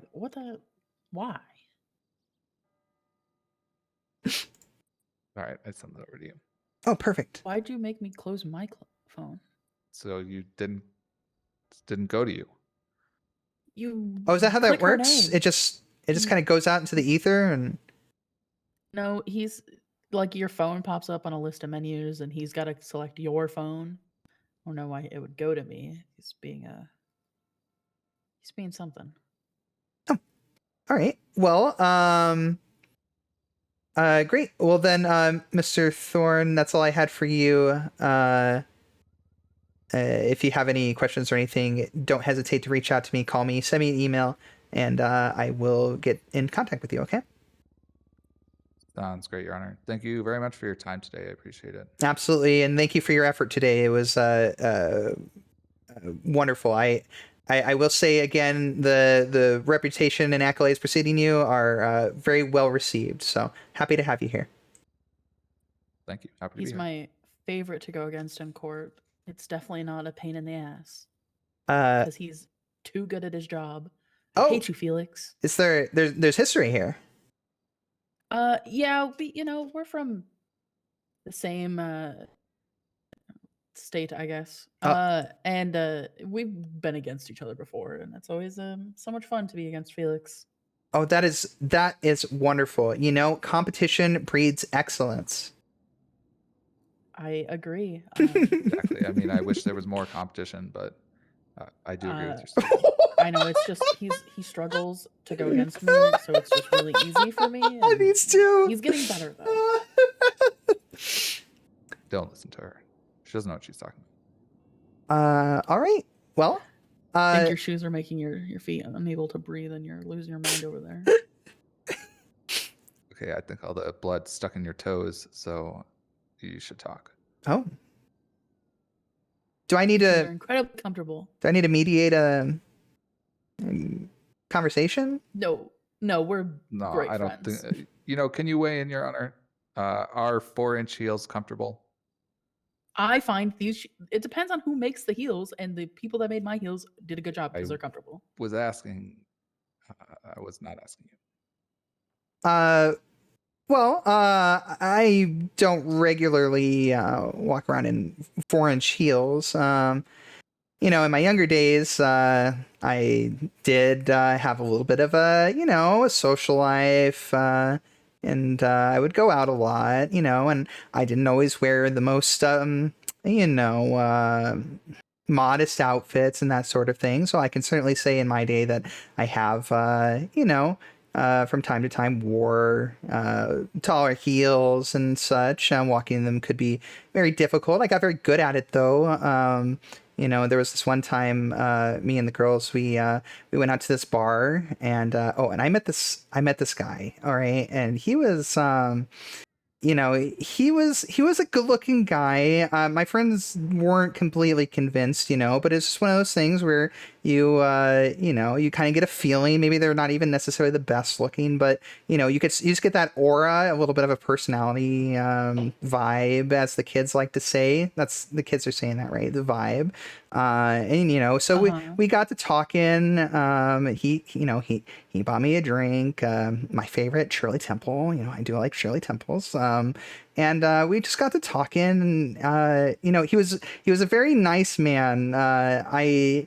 Not in the sort of we're gonna settle down and get married and have kids sort of way, but he was a gentleman, and we did the whole thing. We stepped outside. It had just been raining, and there was a puddle in the street, and we were walking, and could you believe it, he took off his jacket and laid it across. I didn't think that was a real thing. I thought that was something that was just like like a movie trope or something, but he did that, and I walked across it, and I was wearing the tall heels, and you could tell, he was eyeing a little bit. He was, he had that little bit of, and I looked back at him, and I flashed him a little smile, and things got a little, I could feel the connection. After that, well, I can't really tell you kids, what happened after that, but let's just say, we got along really great. And, but yes, those heels, they weren't exactly the most comfortable, but, they definitely made a statement that night. At what point in the evening did you take your heels off? It was approximately the time that I got into the street and found that my balance was severely compromised. But I did take them off. And he said, a beautiful woman such as yourself should not be scuffing her feet on asphalt. And he took me into his arms, and he didn't look like he was that strong of a gentleman, but you could tell he had been working out some, and I wasn't exactly large, but I wasn't very small either, a very modest weight, but he picked me up, he scooped me up like it was nothing, and he carried me all the way across the street, and I was giggling the whole time, and I said, you have to put me down. This isn't, but he flashed me that smile, and I was just feeling it. I was really feeling the connection there, Sounds like a great night. It was a wonderful night I will never, ever forget. Your feet must have hurt in the morning, but it sounds like a great night. I don't even really remember the feet hurting in the morning, because there were other things in the morning to think about. Oh, I shouldn't be telling you this. I should not be telling you this. What am I doing? I think that a little team bonding. Yeah, I think that the end of the story is it depends on the person and the shoe maker. Some heels are comfortable, Felix. Maybe we should put you in a pair. You could tell. You could judge. I don't think feet bones are designed to go in that direction. So for the safety of my feet, I think I'm going to pass. Well, I think you'd be surprised. I mean, have you seen ballet slippers? You know, when I was a young girl, I did ballet, and I started at the age of 6. And what you got to understand about ballet is that it is definitely very painful on your feet, getting them into that position, building up the strength required to do all of the things that you see. And at such a young age, you know, the feet are more malleable, but that does come with some long-term consequences. I remember I had a show around that time, you know, and I was just getting started, and we did little recitals, you know, and I was just learning everything, and I got up on my toes, and I'll tell you what, I mean, the pain was just so excruciating, and I ended up crying during my set. I couldn't even make it through it, but you know, I persevered, and I continued doing ballet for maybe another how long was it? Maybe another 5 or 6 years. You know, I really got into it. It was it's very athletically demanding, and you know, it builds endurance, and you know, I eventually pushed through, you know, the pain and everything associated with shaping your feet in that way, and you know, and then it's like it's nothing. You just kind of used to it, and you just go out there and you do what you got to do, you know, and it's kind of like a metaphor for life, really. You know, you really got to just put your best foot forward, as it were, you know, and sometimes you just gotta put that slipper on, you know, and you gotta mold your entire personality and your drive to the challenges ahead of you, and then next thing you know, you're going out there putting on recitals for your parents and holding back all the tears. A lot of injuries in ballet, right?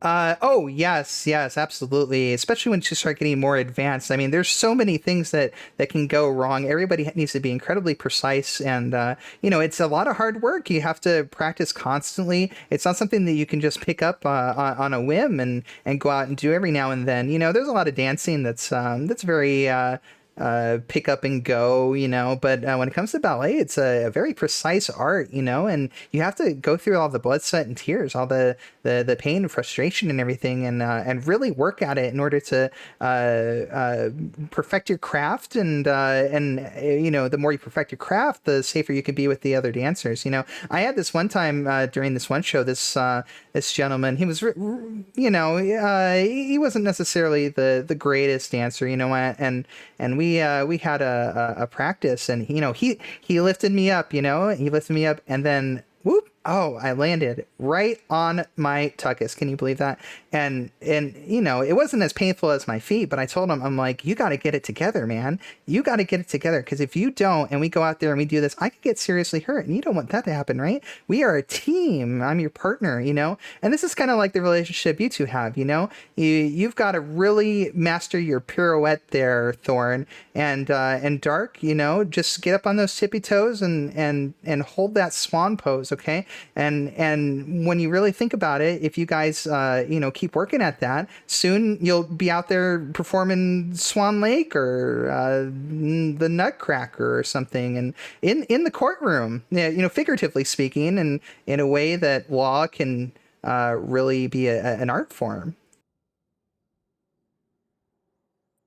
Oh, that's very nicely said. Your work ethic from your ballet days I has agree. clearly carried over to your time here. So I think it served you well. Oh, I appreciate that. You know, when I was starting law school, you know, I even put on my application that I had been a ballet dancer. You know, that's something that's not you know, looked past. You know, that it's a very, very, like I said, precise and dedicated art. Something like that looks very, very good on a resume or an application. You know, it shows a sense of drive and dedication to a craft that looks very appealing to a potential employer. Maybe I'll have to find a bar class. You should start doing ballet. Felix, maybe you'll have a better resume. It's a double entendre, because the bar, like a bar 'Cause association, and also the a bar bar, with the 2 R's and an E. That is so clever. Oh my gosh, Mr. Thorne, that is great. Sorry, Felix. Can I call you Felix? That is great. Of course, John. What an excellent reference. Thank you. I appreciate that.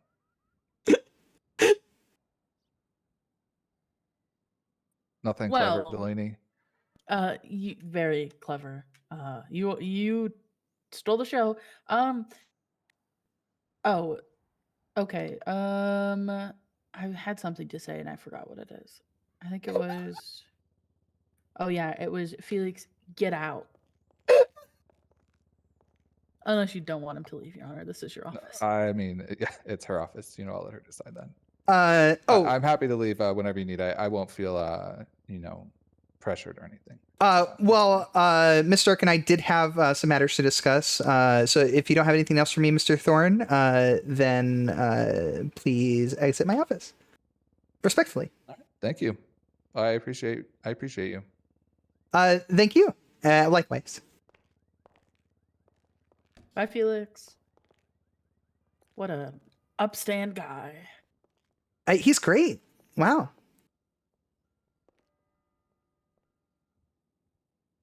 Trauma dumping on the lawyers.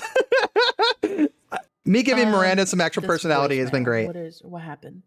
Oh, yes. All right. So there was a situation where I became privy to a couple of individuals who appear to be in possession of marijuana. And one of them, in fact, told me that he grows marijuana. Was it Lincoln Barrett?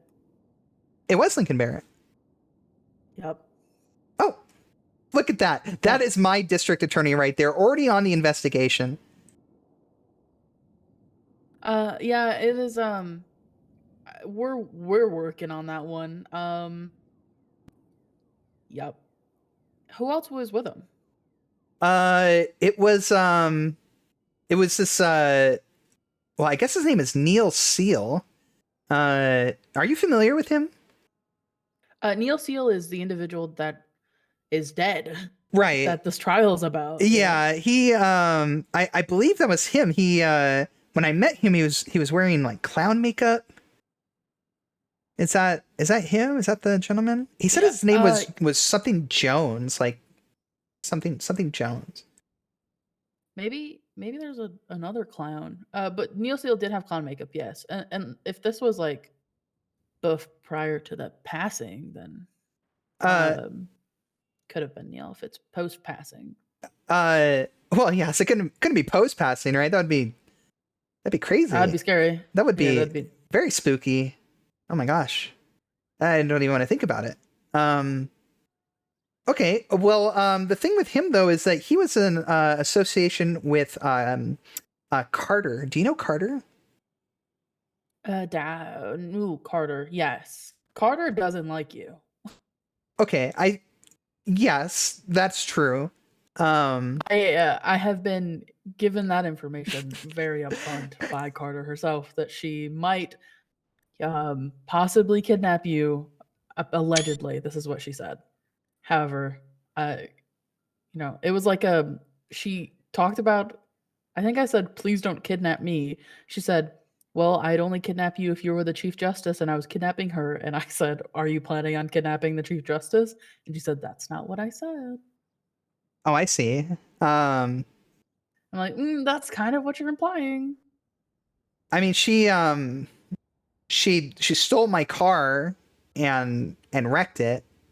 And she keeps trying to extort me for $30, which I will not pay. I will not pay it. But she was there, and Mr. Seal, I believe it's Mr. Seal. He wanted to sell me marijuana, and he wanted to sell me the marijuana and give the money to Carter. So I don't know exactly what the association there is and if she's involved in this enterprise, but that is something that happened. Okay, good to know for sure. I didn't realize that they were associated. Yeah, he said his name was both him and her said his name was Skeleman Jones or something like that. Who, as far as I know, isn't somebody who actually exists.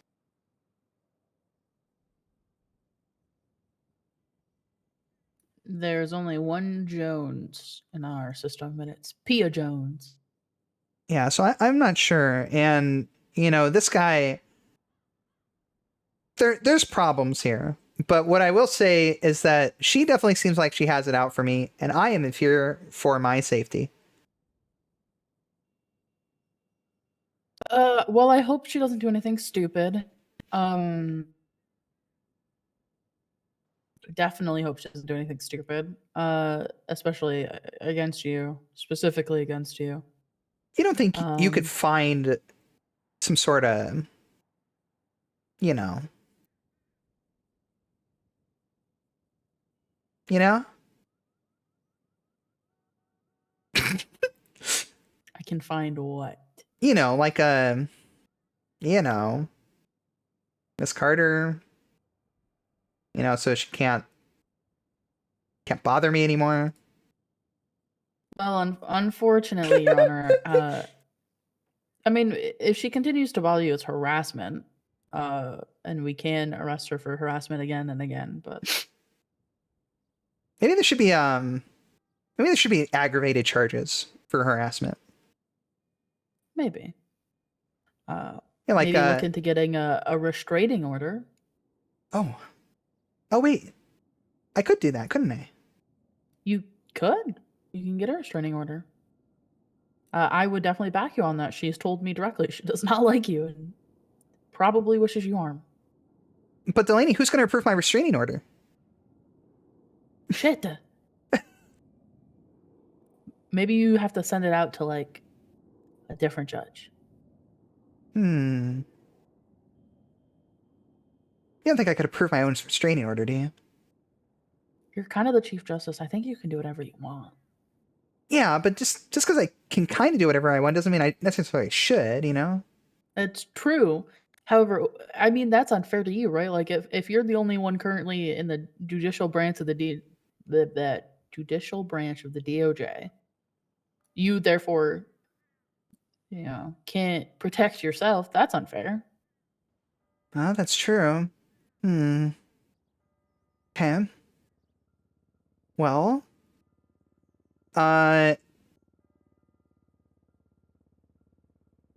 you know what? Maybe I should let you know that I did end up purchasing that marijuana as a controlled buy. And I gave Your Honor. Carter $100. Your Honor. And I don't have the product. I've left it in the trunk of my rental vehicle that I gave to Mr. Jones to return.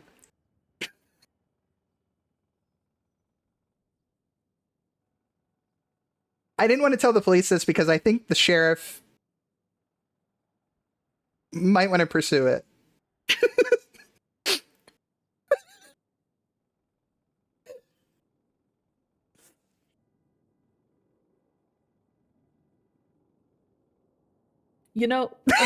Why did you buy it? It was a controlled buy. I was trying to, ascertain the product that they had, and it's kind of like it's kind of like an undercover operation. You know what I'm saying? Right. Right. Yup. Okay. I don't have the product though. That's good. I'm glad you don't have it. Because you don't have it, in theory, we could count this as a donation towards Miss Carter. You didn't buy anything. Now that I think about it, if she, she's brought it up a couple of times to the police. Realistically, if I gave her $100, that means I don't owe her $30. So it's true. You don't. You donated $100 to her, and now you don't owe her anything. I don't know if there's an eloquent way for me to present that to police, that leaves out the part about the mutual transaction. Call it a donation. Say, you decided you had a change of heart. You realized that maybe you were a little too harsh on her, and you decided to give her $100 instead of just 30. Trying to, keep it cool with the kids or whatever people say. See, this is why you're my district attorney. Just the brains on you. The absolute brains on you. You're a brainiac. Yep. Thank you, Your Honor. Of course. All right. But that's all the information I had on those situations.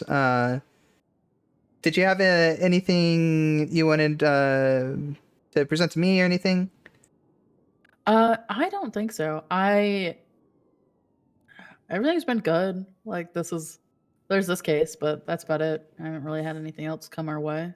Well, it sure is a zinger of a first case. That it is. I've noticed Cormier likes to point out people's outfits in court. That's fun. Made me laugh a little. Questioning that one.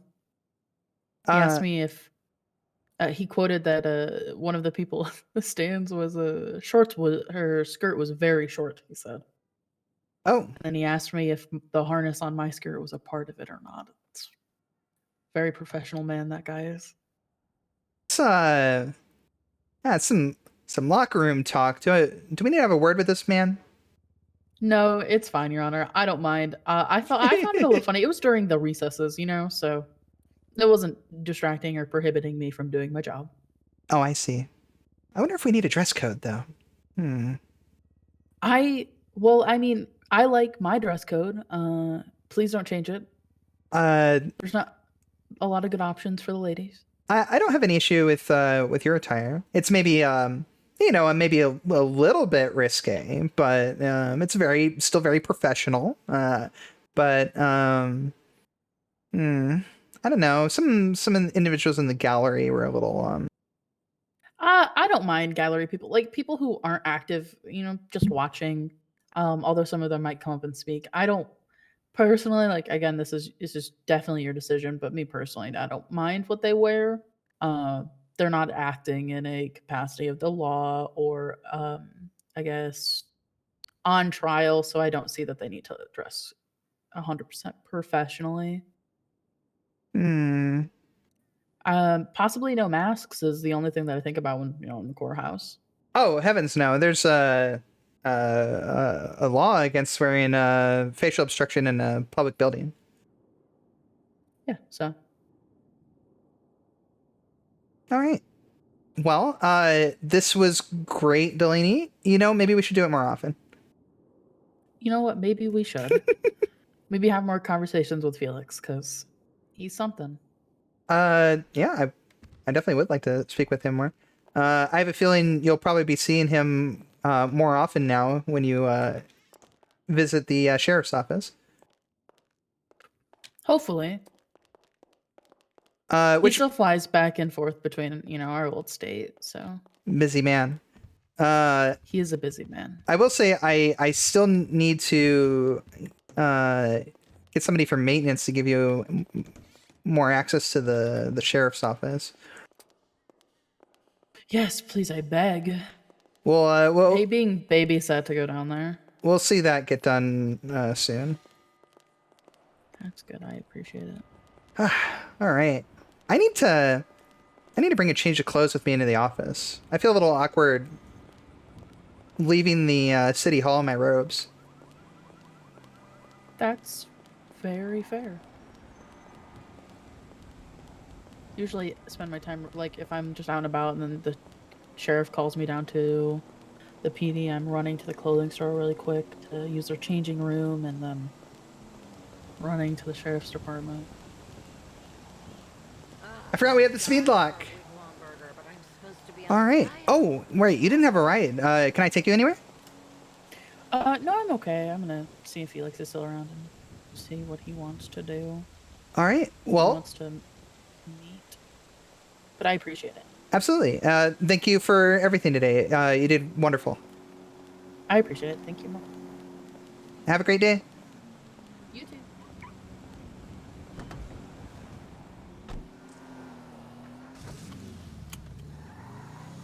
Nice, chat. Nice. Woo! RP, baby. It's so back. It's so back. Yeah, she hasn't told anybody about this. Carter keeps bringing it up to the police, but Miranda like doesn't, you know, she's like not talking about it. She's like, I'll tell the DA. I'll tell the DA.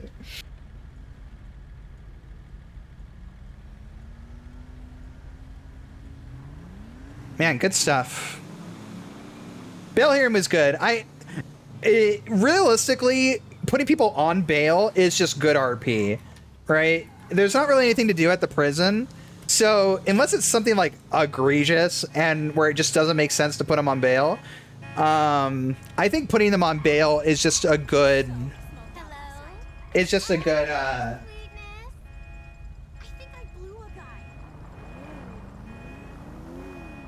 a good standard, basically.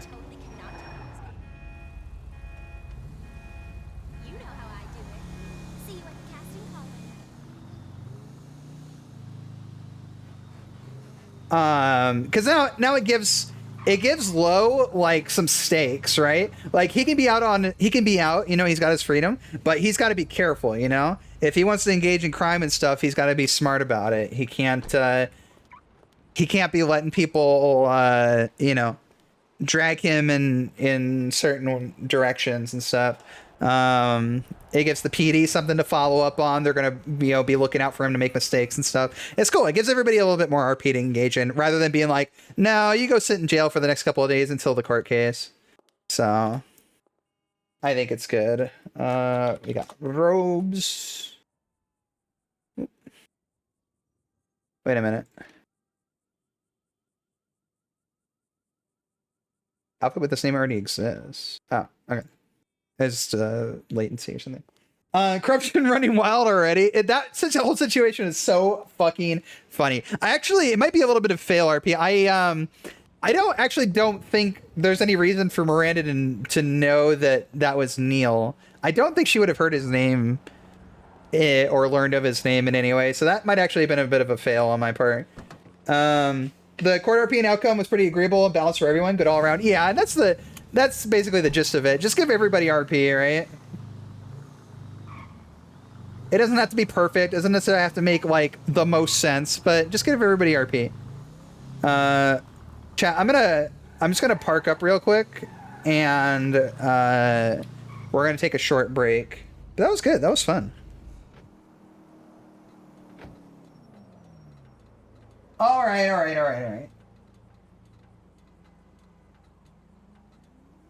I'm gonna throw on the tunes. We'll be right back. Get up and stretch and get some water and stuff, chat.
right.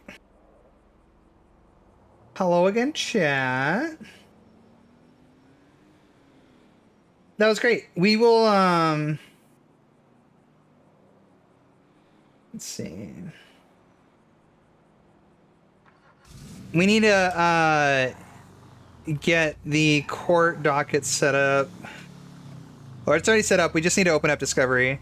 So we will do that, but I need to go get some food. Some food.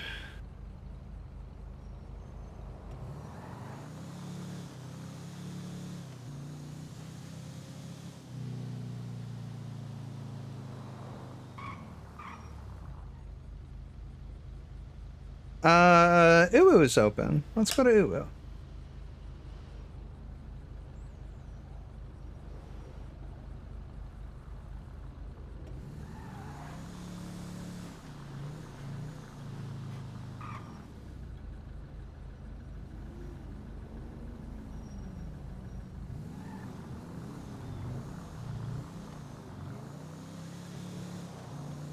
How's everybody doing tonight? You guys having a good day?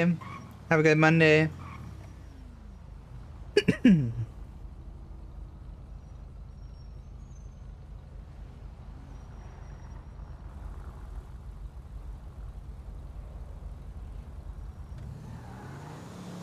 glad so many people show up for the hearing. One cool thing about court stuff is like it's just like it's kind of like a social event, you know?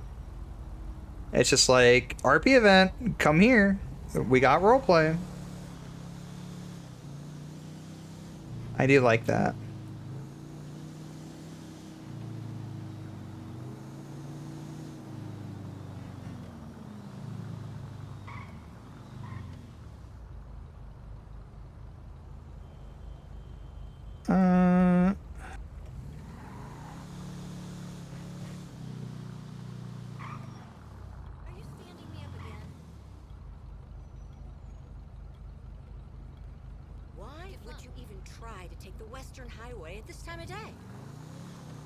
Also, we've been on the server for a couple of hours. I'm hoping that I run into this issue again so I can keep trying to debug it. I'm actually curious. Other record. I'm gonna record one now. I'm curious to see if after a couple of hours, if it's starting to get out of control. Because I think I hit like around like the 3-hour mark last time, and that's when it really exploded. But I haven't had it since, but I also haven't been in a situation where I've been continuously on for hours at a time. And like restarting my client and stuff.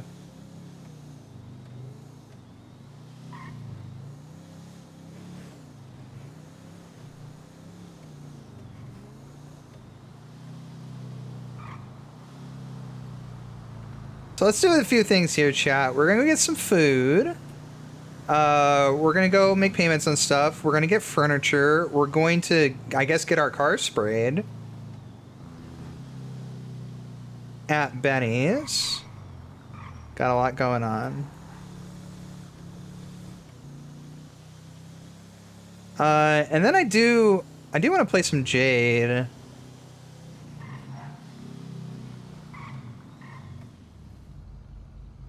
I would like to keep things rolling there. I haven't played her in a couple days. Which is fitting enough. You know, when we left her, things were really complicated.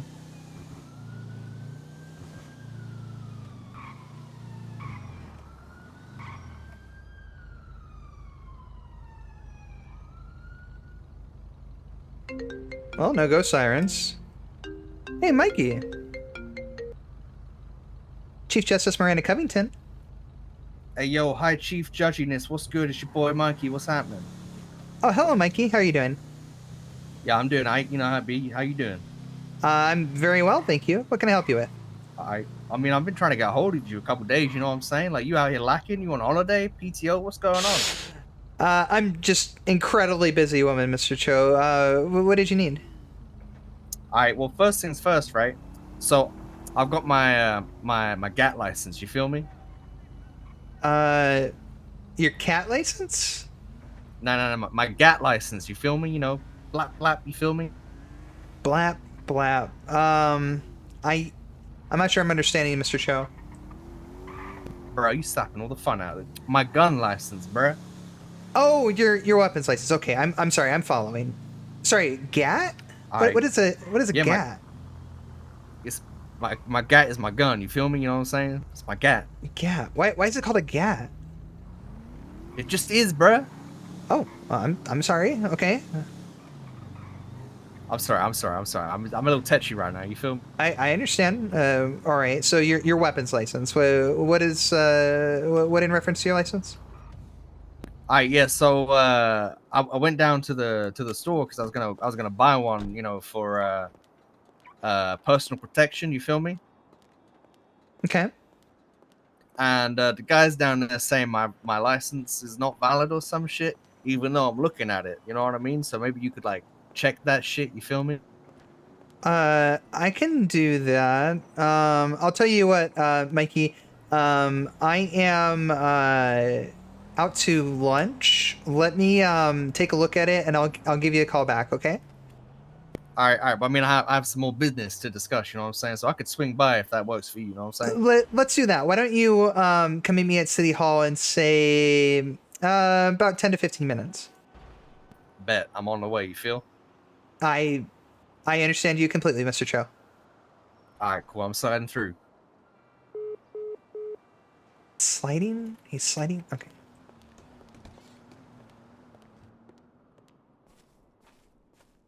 Hello, Emma.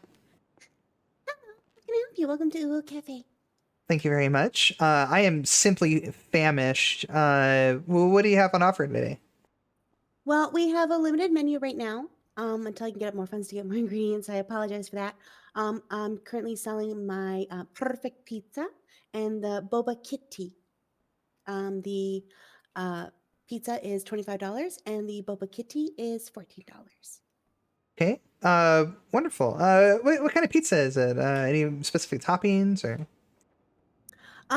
There's various cheeses and various meats. It's basically a meat lover's cheese pizza. I wanted to put pineapple on it, but you know that's controversial. I didn't want to be too controversial with it, so I went the two basic ones. I see. All right. Well, I would definitely like one of those. But what flavor is the tea? So it's a mixture of strawberry and blueberry. Oh, okay. With what's it? Brown sugar, popping boba. Well, that sounds amazing. All right. Well, I will definitely take an order of each. All right, perfect. I'll be right back with your order, ma'am. Okay. I'm sorry. Are you able to take card? Yes, ma'am. Okay. Wonderful. Now, hopefully, I don't die before she gets back. All right. What's going on with Mikey here?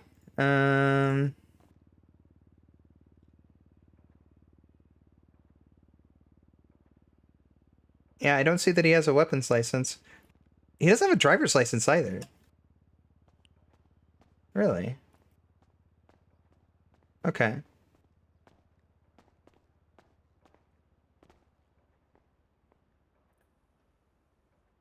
Oops, I forgot to clock in. Sorry. Oh gosh, every time I'm standing near something, I just gotta jump on it. My feet are killing me.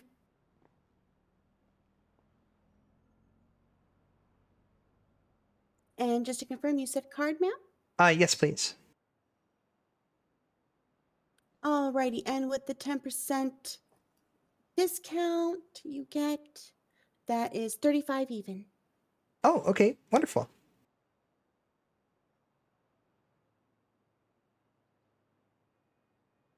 There you go. Thank you. Oh, And I'll just put your order here in the tray. I get 10% off, huh? Yes, ma'am. You, EMS, and police. Oh, that's perfect. Oh, this looks great. In the future, there won't be a discount, but I will offer what you call it, specials. Nothing too crazy. Like 20 food, 20 drink for 1,000, which I can deliver to the hospital. They can keep it in their fridge there. To the sheriff's office, they can keep it there, and to the courthouse if you'd like to have something there for when you guys and your bailiffs are getting peckish and need something. Um, there's also a $500 one, which is 10 and 10. And then there's the Smitten Kitten sampler, which is 5 and 5 for 250.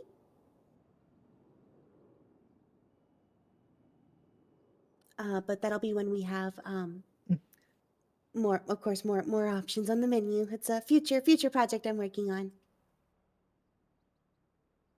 All right. Well, this is great. It's great to see this establishment up and running. I know you had inquired with me about it previously, so it's great to see that you've been able to take ownership of it.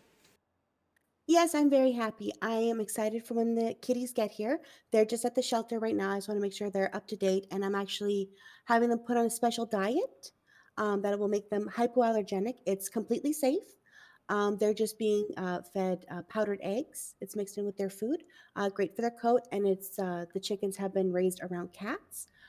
So they've developed an enzyme, the chickens, that passes on into the cats that makes them hypoallergenic. Really? That's so interesting. Yes. I love cats, and I want this to be a place everyone can enjoy. A lot of people are like, oh, I'm allergic. It's like, you know what? I took the precautions.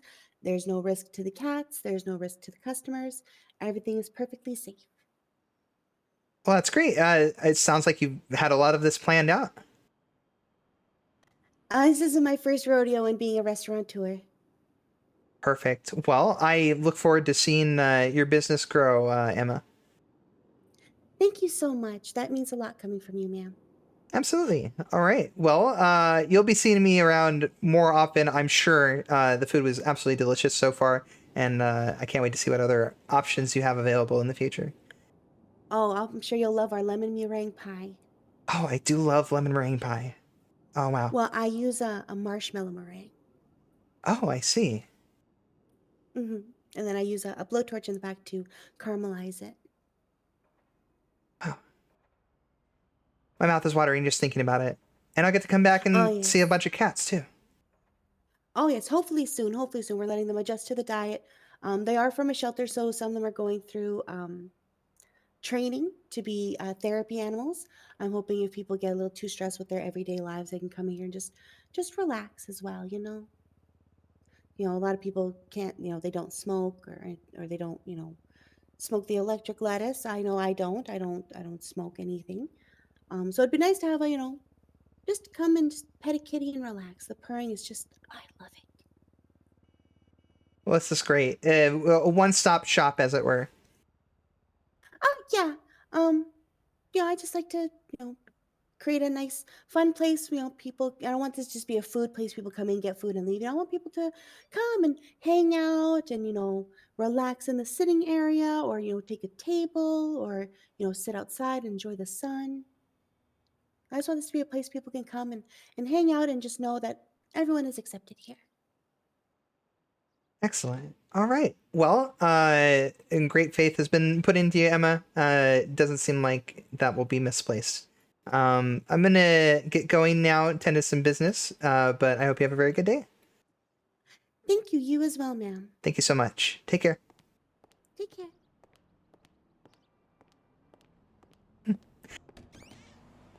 Sweet. I'm glad you got her cat cafe. She had asked in character about it the other day, and I'm like, I actually don't know if that'll even be on offer or what's going on. So it's cool to see that she got it.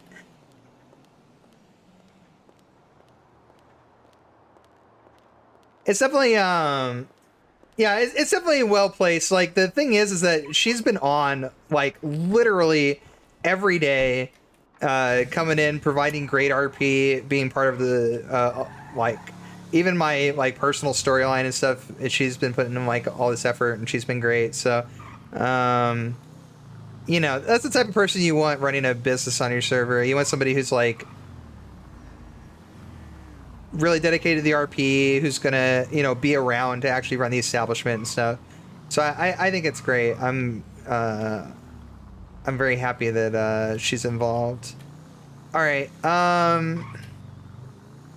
Let's all right, let's go back to the courthouse. Mikey is there. And we'll figure out what's going on. So here's something that happened on day 1 of the server, okay? I gave out a bunch of licenses. But there unfortunately was a situation where the licenses weren't being entered into the database correctly. And so that did cause an issue with some of them taking. Now, it didn't really seem to affect the licenses themselves because I was still able to grant them. It still looks like people have them in the MDT. But I'm wondering if that may have caused Mikey to have his issue. So, I mean, no harm, no foul. We're going to head back. And he should have his licenses on him. If he's got the physical copies, I'm just going to re-grant them, provided they weren't revoked. I guess we'll see. If they were revoked, then I need to put a note on Ned's profile that I revoked his license too. I gotta remember to do that.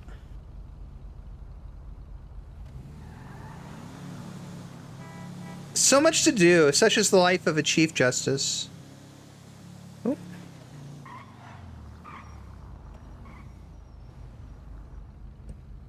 But I'm enjoying it. The RP has been good. It's been good doing, like, Civ stuff. Being involved in Civ RP on this character. And, of course, doing the judgely duties. The bail hearing was great. Everything's great. Everything's cool. Having a good time. Everybody seems like they're having a good time, too. Doing DMV RP, yeah. I love the little moments like that. That's the stuff I live for. My favorite thing to do when I play cop is traffic stops, because stuff like that is just literally just like pure RP, you know? Like it's just 2 or more people just like slinging their RP chops around. I love the like mundane stuff like that. It's really nice too, because it kind of gives like a insight into people's roleplay prowess, you know? Like I feel like it's way easier to roleplay some like grandiose personality or some like big landmark event or that sort of thing, you know, than it is to like dedicate yourself to kind of the minutia and the everyday little details of things. I'm always more infinitely impressed when I encounter people who like, you know, have like just like little quirks and details and stuff that they portray, you know, that you can tell they put a lot of thought in. And the way they work through an interaction and the things that they say and come up with in an encounter and all that. Not to say that, you know, like anybody's particular RP or anything is better or worse than another, but that type of stuff just impresses me a ton. Oh my god, Mikey, stage 5 clinger. Chief Justice Miranda Covington. Hey, yo, hi, Chief Judginess, where you is? It's your boy. I'm on my way, Mikey. I thought I was picking you up to take you for food. What are you saying? Oh no, you misunderstood. I said I was out for lunch, and that I would be meeting with you in about 10 to 15 minutes. Aw, shit, bro. I thought we was gonna go get some food, man. No, I already ate, Mikey. I'm sorry. Damn, bro. I guess I'll just sit here and wait then. It's okay. I'm just a block away, so I'll be there shortly.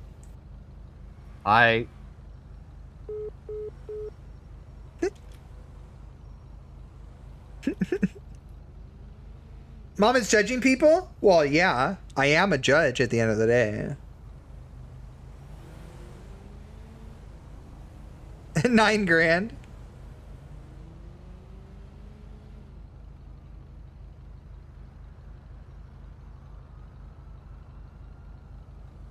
Yep.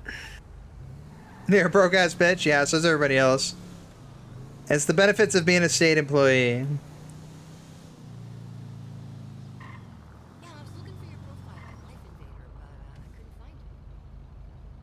Let's park over here. That'll be a lot easier.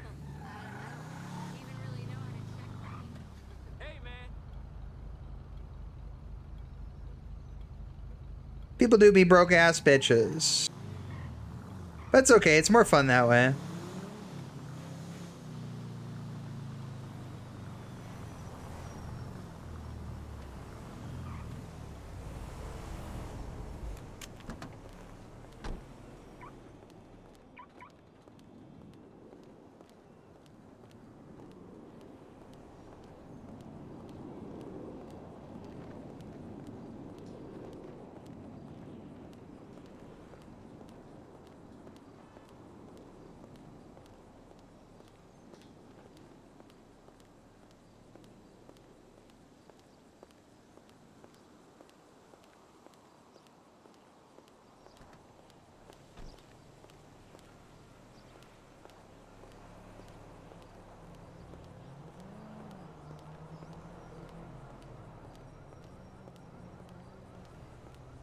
You're gonna attempt to RP?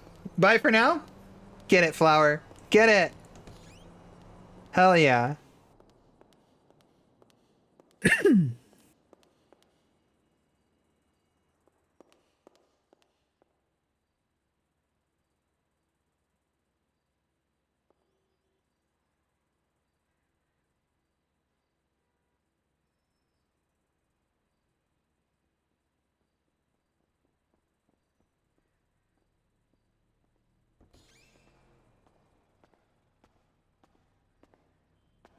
Hey, yo, what's good? What's poppin'? Oh, Mr. Chow. Hey, yo, Dad, where you is? Where you at? Oh, Dad, where you is? I do mean you, Mikey. Oh, me? Oh, all right. Yeah, because I told you, my dad's Mr. Cho. I'm Mikey, you know what I'm saying? You did tell me that. You did. Sorry, it's, formality is just a habit with me. Shit, I feel you. So, like, is there like an office or some shit we can chat in, you know what I'm saying? Sure. Follow me. I.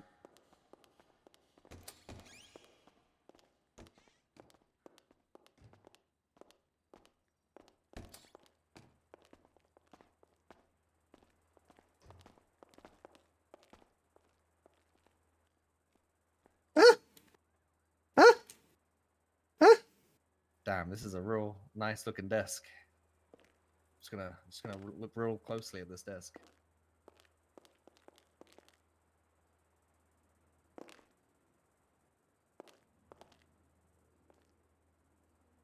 That works. All right. So what appears to be the situation, Mikey? I ain't hiding from you or nothing, you know what I'm saying? Behind your monitor and just like staring at the desk and shit, you know what I'm saying? I'm gonna sit in this chair, hang on. There you go, that's better. I feel more connected now, you know what I'm saying? I do. I. So, as I was saying, yeah, so I tried to buy a gat, you know what I'm saying? Yes, your gun, right? Yeah, I went down to the store and like, you know, I showed my guy, I got my green, I got my license, and he's like, nah, bro, that ain't good enough, you know what I'm saying? I'm like, what do you mean that ain't good enough, you know what I'm saying? He was like, oh, this shit, you ain't got a valid one. I'm like, bro, what do you mean? This one's valid. It's still in date, you know what I'm saying? I see.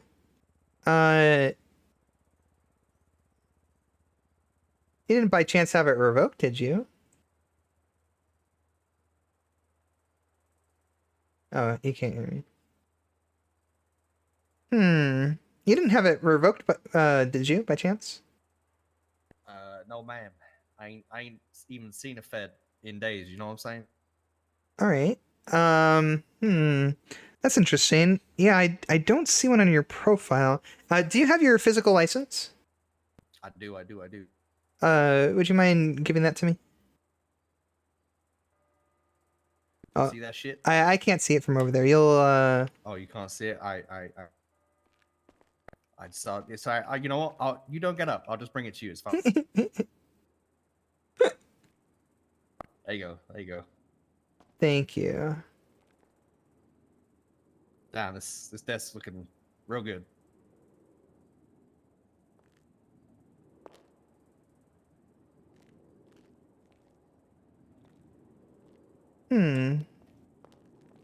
That's very strange. Yeah.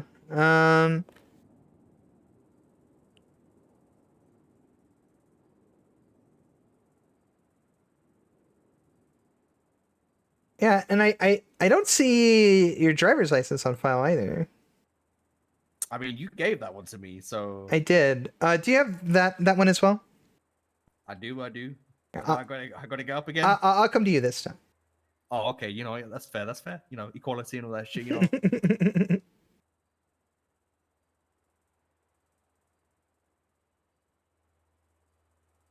I don't think he's gonna be able to give it to me because he's not facing me. All right. Nope. I gotta stand up. Well, you know.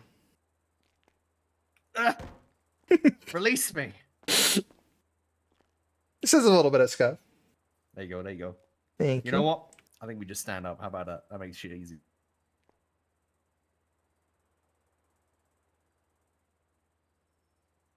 Okay. Very interesting. Yep. For real. On God.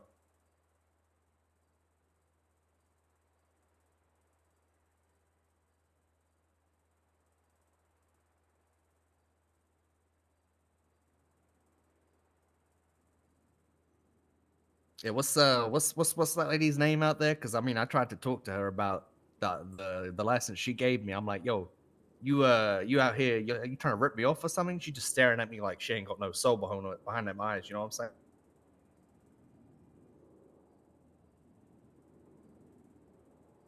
saying? Indeed.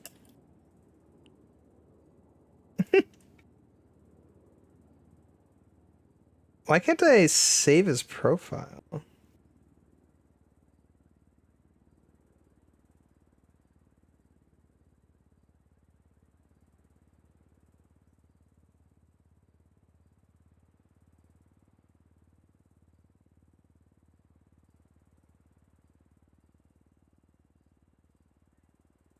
I can't actually save it. So I might have to actually do the process again. Okay. Let's do this, Mikey. I'm gonna reissue these to you. You might be automatically billed, but I'll reimburse you if that's the case. Why don't you go ahead and stand up against this wall here. I bet. And if you could please just remove your hat. I bet.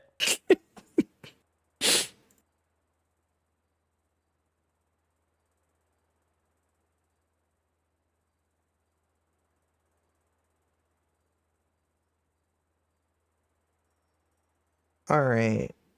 Were you issued a new driver's license? No.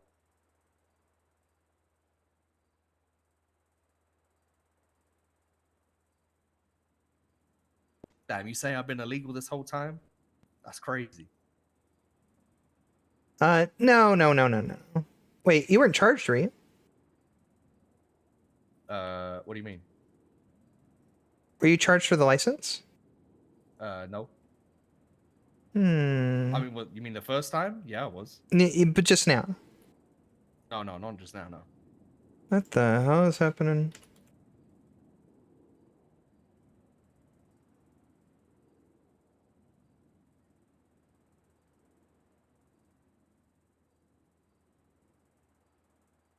Interesting. Okay. Follow me, Mikey. Oh, okay. I say less.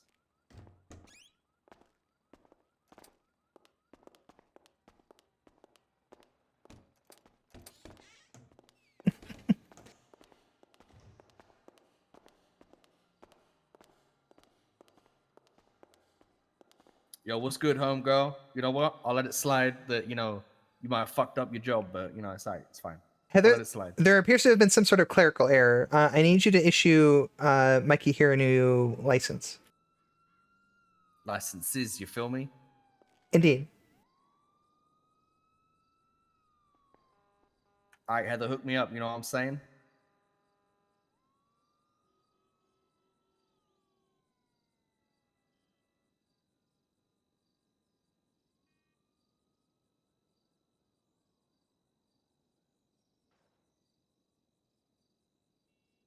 All right, so she hooked me some new ones. She charged me 20 for them though, when it says on the thing right there that it's Oh, 50. You there know we what go. I'm saying? Yes, because they're technically they're Renewals? Yeah, technically renewals. I got you. All right, yeah, I got you. See, I got that big mega brain. You know what I'm saying? I knew what you was gonna say before you even said it.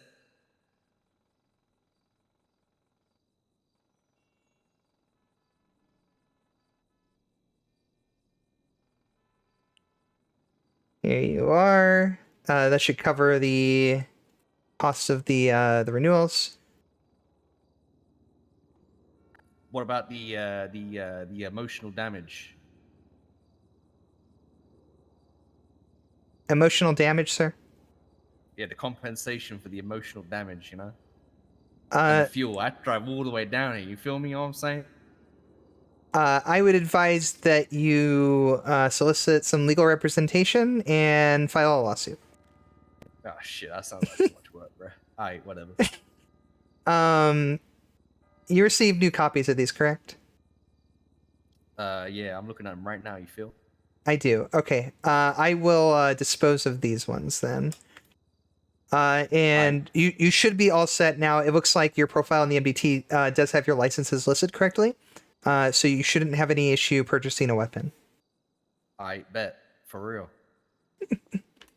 Alright, cool. So on to agenda number 2 for our meeting. You feel? Yes, sir. We can return to the office if you'd like. Say less. Oh, right. Oh my god, do I get to call his parents now? Oh man.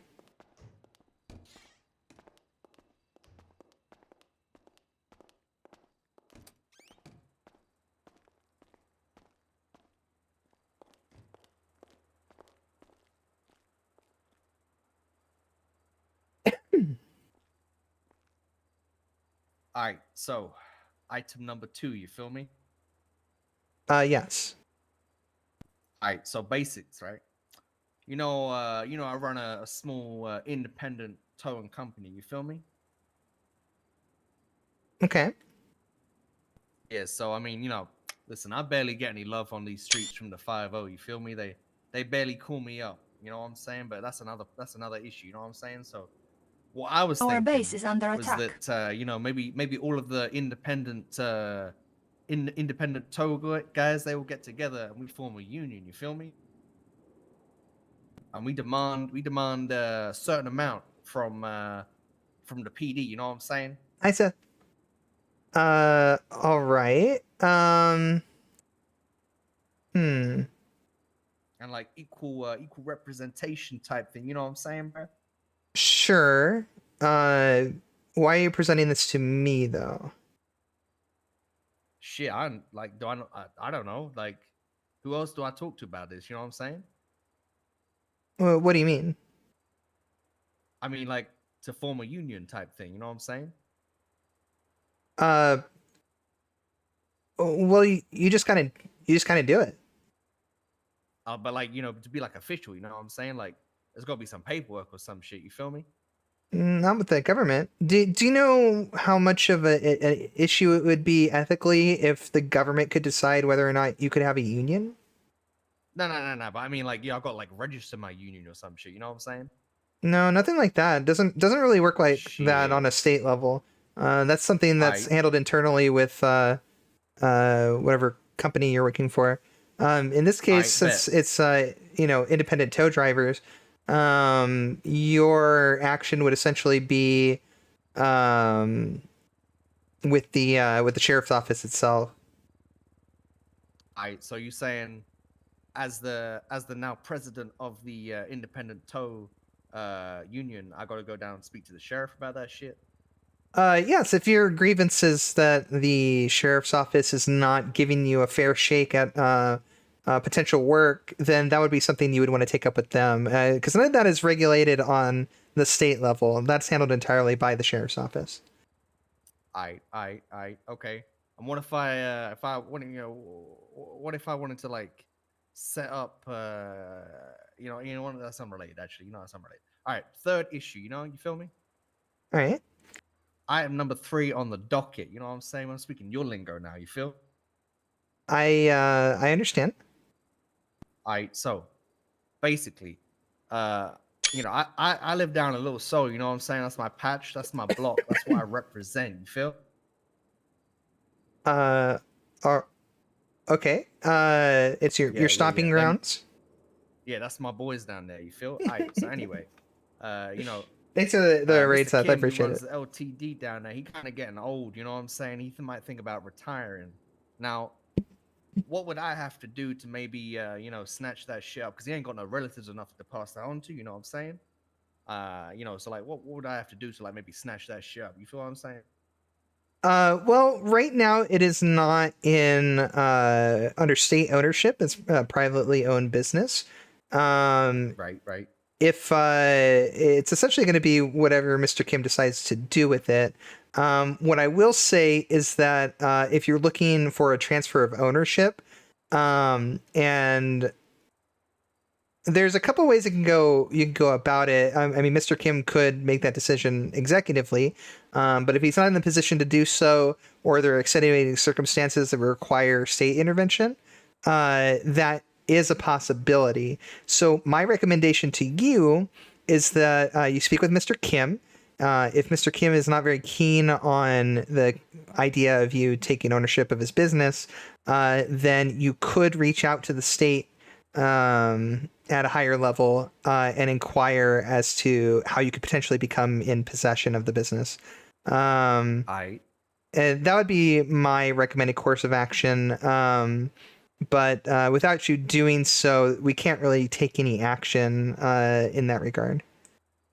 All right, so what you're saying is I need to get on the will. That's what you're saying, right? Well, that's certainly one way of doing it. I'm sure there's probably a few creative ways you could do that. I so like what's like the is there like some inheritance tax bullshit, you know what I'm saying? No, nothing like that. If Oh shit, bet. yeah, if you were to inherit anything from a will, it would all be yours. Alright, so you're saying if I got on the will, I have all his money, I have all his business, I have all his shit, right? And I get all of it. I don't get taxed for nothing, you feel? That's right. But you would be responsible for any debt Damn, you bro. inherit as well.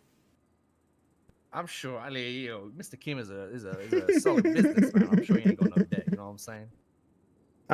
Sure. Put some respect on Mr. Kim's name, you feel? Oh, I'm not making any assumptions. I'm just making sure I'm covering all my bases. Alright. Okay, fair enough. I feel you. Okay, alright. Is there anything else, Mikey? Shit, I don't know. I think you've you covered all the boxes on that one. You know what I'm saying? Understood.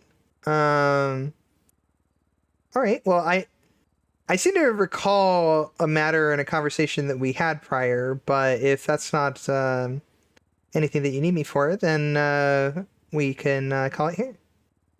Oh no, I'm gonna hit you up for that. You know what I'm saying? But like, you know, my mama ain't in town. You know what I'm saying? So when she gets in town, and maybe I'll hit you up. You know what I'm saying? Mikey, are you dragging your feet on this?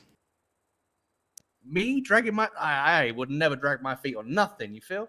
I understand, but I told you, Mikey, it's important. You know, you got to come stand on clean. business. I get stuff done. You feel me? Well, if you manage to take ownership of this LTD and run it, then I would consider that a great success. In fact, wouldn't that be a success that would go above and beyond the expectations of your parents? Probably not, bro. They want me to be a doctor or some shit. No. Well, you know, you can't please everybody. I mean, shit. I mean, yeah. I mean, wait, it's like you're gonna smooth it over for me when you speak to him anyway. You know what I'm saying? I will do my best to at least bridge the gap here, but you got to come clean eventually, Mikey. Yeah, it's like, listen, I'm gonna take care of it. Don't worry about it. Don't stress. It's all chill. All right then. You know, you know, you know, I'm gonna hit you up for it. It's alright, and then you know, we'll go from there. It's like, don't stress. I'm not stressed. Are you stressed? I'm not stressed. Don't worry about it. It's fine. I don't have a horse in this race, so it's really no stress on me. I mean, you sound a little stressed. I'm not gonna lie. I mean, you know, is everything going all right? You know what I'm saying? You sound a little stressed. Not exactly. I mean, I do have a lot on my plate at the moment, but not anything, you know, overwhelming. Oh shit! You know, come on. Just you know, spill the tea. You know what I'm saying? You know, mano a mano, we can, you know, we can talk about our problems. You know what I'm saying? I'm sorry, spill the tea? Yeah, you know what I'm saying? I'm afraid I don't. What does that mean? You know, like, the shit you're holding on to, you just let it go. You know what I'm saying? We chat about business. You feel me? Uh, I thought that's what we already did. Yeah, but I'm talking like personal business. You feel? Oh, well, I You know, mean, the stresses. You know what I'm saying? You know, you stress, you chat to me. You know what I'm saying? Mikey, you It helps to unburden yourself. You know what I'm saying? sure, but that's what I have a therapist for. You know, you are a nice young man, but I'm not really in the business of divulging, you know, my personal information and things that I have going on to the general public. I mean, not yeah, I mean like that. I mean, like that personal, bro. I just mean, fuck, I don't know, some guy cut you off in traffic or some shit. You know what I'm saying? You're vexed. You feel me? Well, I mean, I I guess I'm not sure I understand. Are you saying if you cut me off in traffic that I would spill the tea? I guess I might. The No. turbulence would probably cause any beverage I had to spill over. Hey, shit, you can sue for that. You know? Not exactly. No. There was this lady. I remember this. There was this lady, and she spilled some hot coffee on her lap, and she sued, and she got mad money. You feel me? Yeah, but that wasn't because somebody caused her to spill it in some sort of accident or anything. It was scalding hot, way hotter than it should have been, and ended up you know, spilling on her and causing severe damage to her and everything. So I mean, yeah. But I'm just saying, the coffee you could have, it could be the same thing. You know what I'm saying? You know? well, sure. And if I had wheels, I'd be a wagon. Oh shit! All right. Fair enough. I feel you. Was there anything else, Mikey? I mean, shit. Nah, I'm aight. You know what I'm saying? You aight? I am indeed aight. Damn straight. On God, for real. You feel me? On Jesus Christ. I bet. I'm out this bitch. You feel?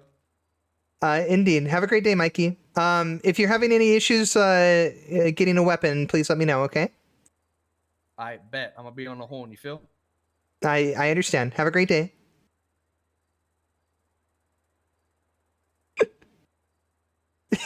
Peace out.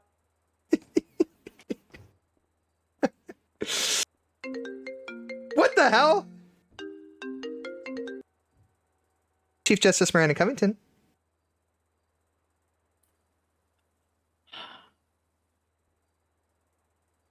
Hello? Yeah. Hi, sorry. Hi, Chief Justice. I was listening to Cormier. Is there a way that in a little bit, I think we've got to get food first, but we can come have a meeting with you? Absolutely. I will be here at the at City Hall. Okay, perfect. We will be there as soon as possible. Understood. I'll see you then. All right,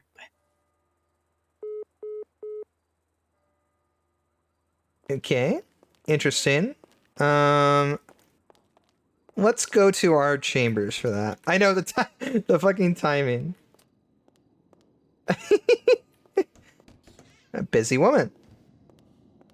All right. Well, while we are waiting for them, we'll go ahead and unlock this.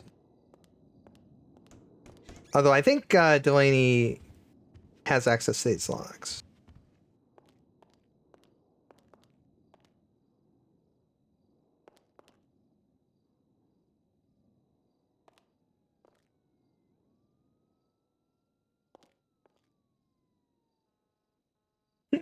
Just gotta make sure these are all turned off. That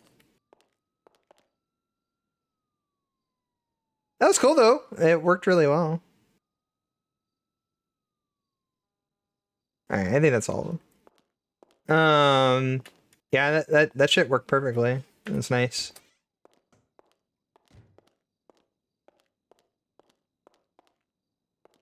All right. All right. So MDT. Yeah, it was showing like all the licenses, and I think that was from like creating a brand new character. Yeah, I don't know. I made a couple of changes to the backend code on it, so it's definitely possible something weird happened. But he's got them now, and that should be good enough. I couldn't reissue them, which was interesting. But when I went off duty, he was able to do the thing, so that's nice. Sorry, Chad, I've got a little bit of a cough. I should go get some water. All right. Love.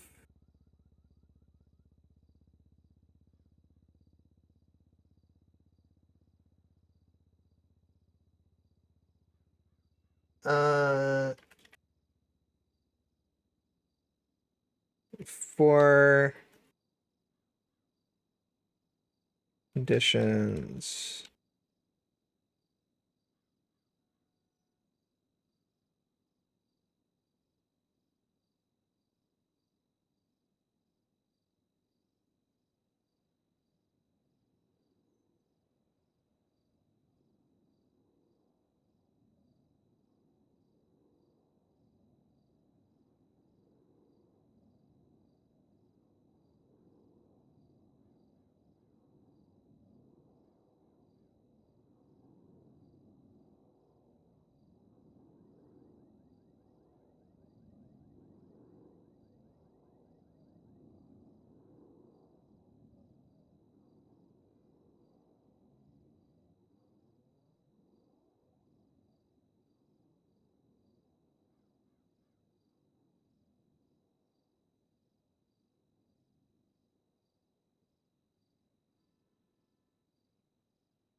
Oh, I can't save this to his profile.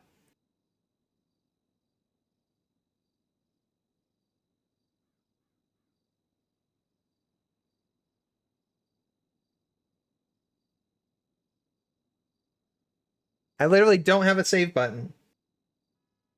I think because I'm a judge, I can't actually make changes to the profile. I think that's a setting or something that needs to be changed. It probably is hiding the save button because I'm not LEO. It's probably just like a toggle. Yeah. So I'm gonna keep note of this, but I definitely need to change that because I should be able to make changes to somebody's profile for sure.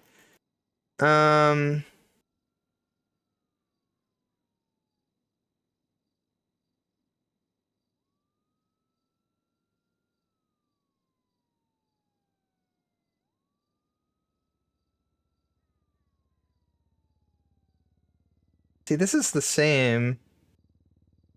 This is the same. It's just this profile. Is this even the right one? Yeah, because he owns the Vader on this one. We need to make sure people can't create duplicate profiles. Like somebody will make a character and they'll be like, "Oh, I messed something up," and then make the character again, and then there's just two profiles, and that throws everything off. All right. So there's that and the docket. You won't be able to see this one, chat, but well, you can if you go look at the docket.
So we will say today's the 29th.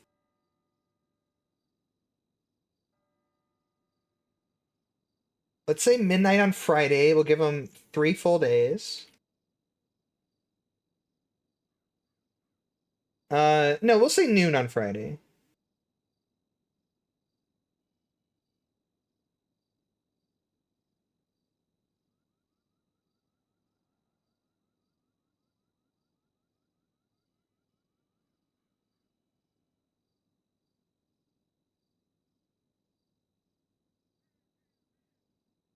Yeah, we'll say noon on Friday. We will give.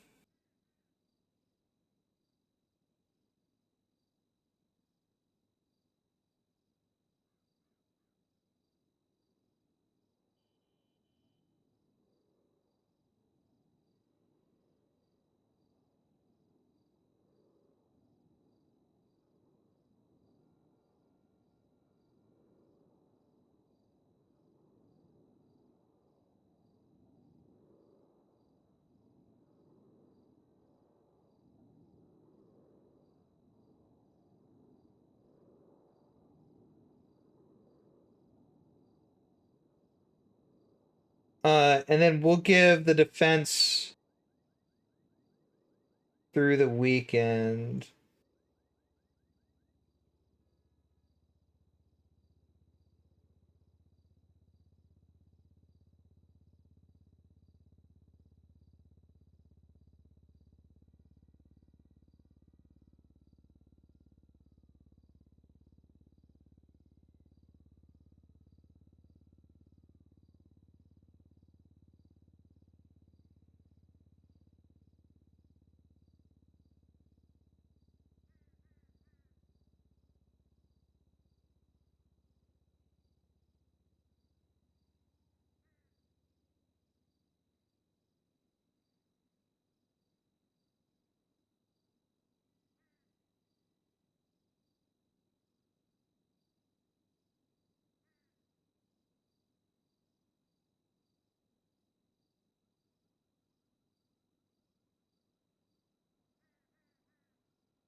Deadline for defense.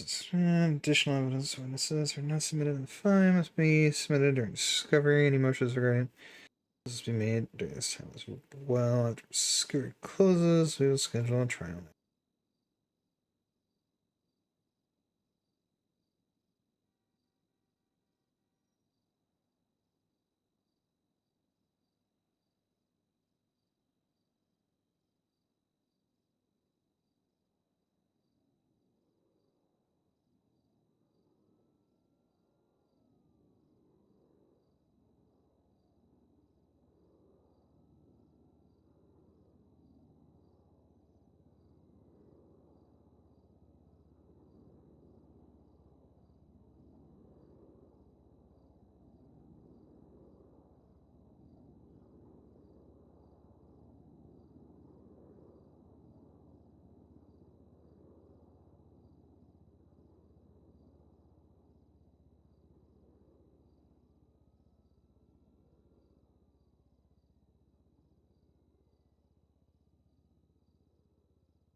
Fantastic.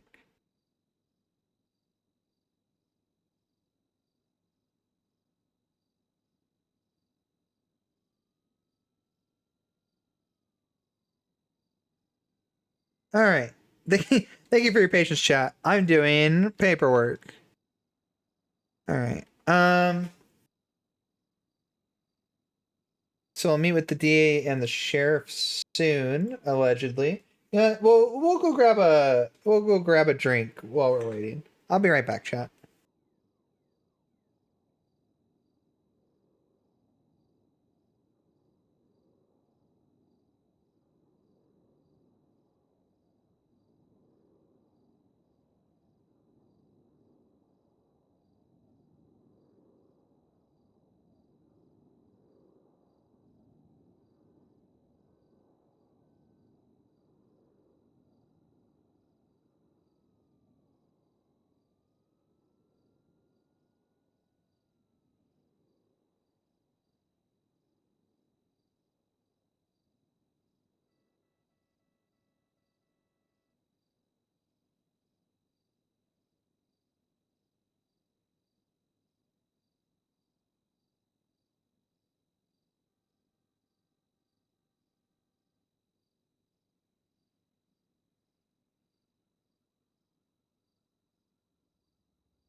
Our base is under attack.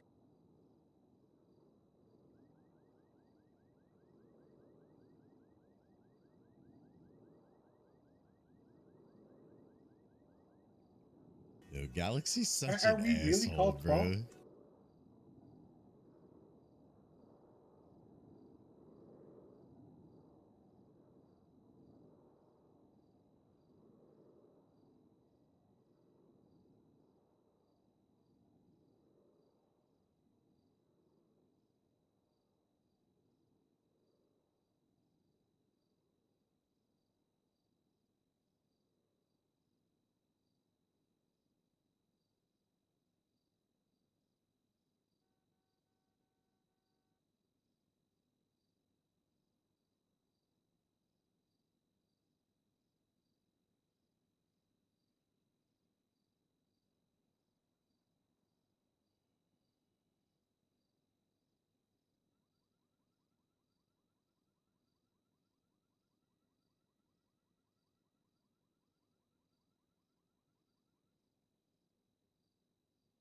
Oh, Jesus Christ! Why did you, Astra? Why did the hell, Astra?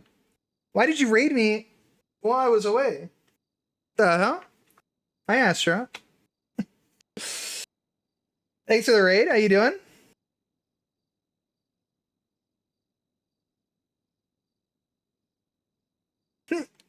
You feel me? On God. AFK raid? Yep. The almighty AFK raid.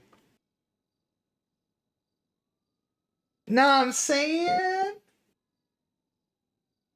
Neroy, thank you so much for the follow. I appreciate it. How was your stream, Astro? How was your time on the server?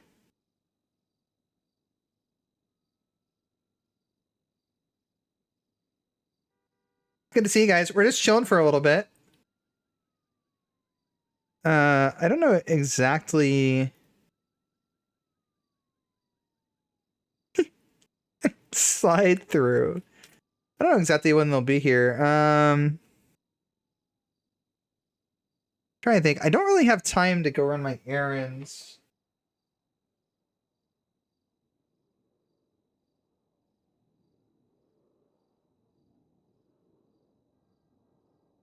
Judge stood you up for lunch? What a bitch. Can't believe it.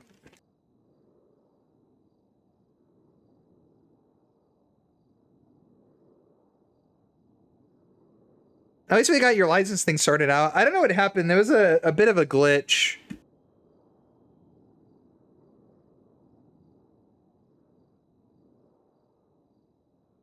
I definitely think you're not the only one affected.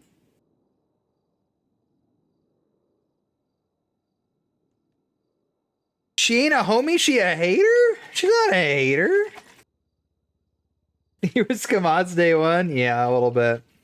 A little bit. I think there's a little bit of a glitch with it, unfortunately. That's okay. While I'm not on duty, it does seem like people can come and get it cleared up, so I'm not like super concerned about it.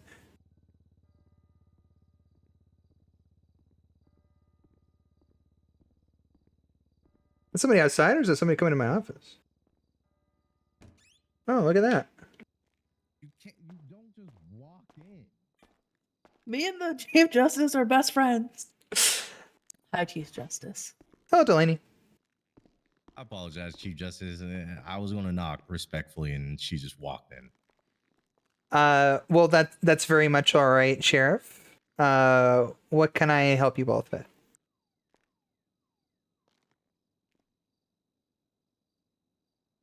I just have a question on individuals who are being arrested, but fail, to provide any sort of identification, and that are not currently in the system as well, like with, fingerprint wise.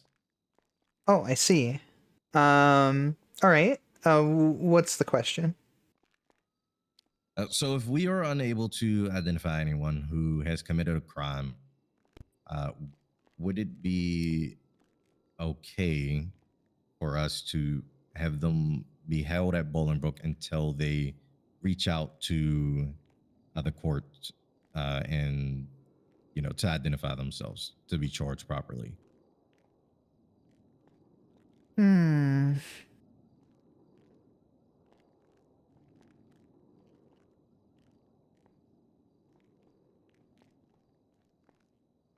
Let me think.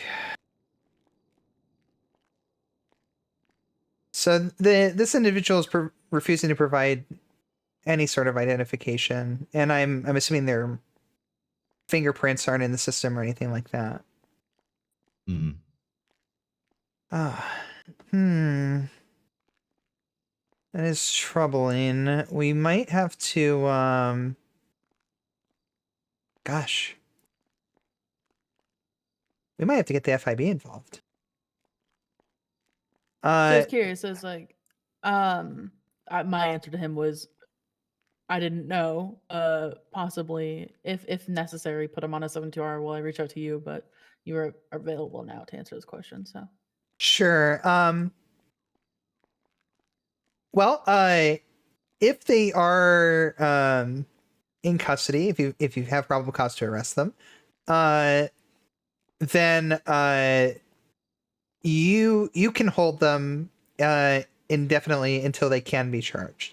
Now, if they require, if they request a bench trial, we can conduct a trial, but he still needs to be identified in some sort of way. So even if we went that route, I would not hold a trial for an individual who could not be identified. So ultimately, they would have to remain in custody until we can identify them. So if they're refusing to do that, like I said, we might have to get the FIB involved and do an investigation. We will need them to find this individual's identifying information, birth certificate, something of that nature, that tells us exactly who he is. And I mean, who knows how long an investigation like that could take. Are they in a sound state of mind? Do they understand what they're doing right now and how that's negatively affecting them?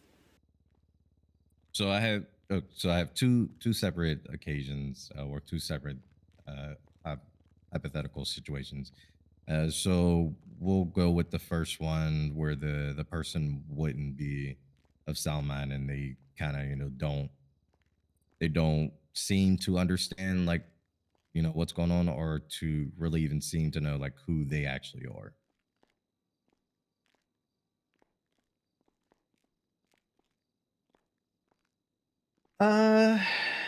Hmm.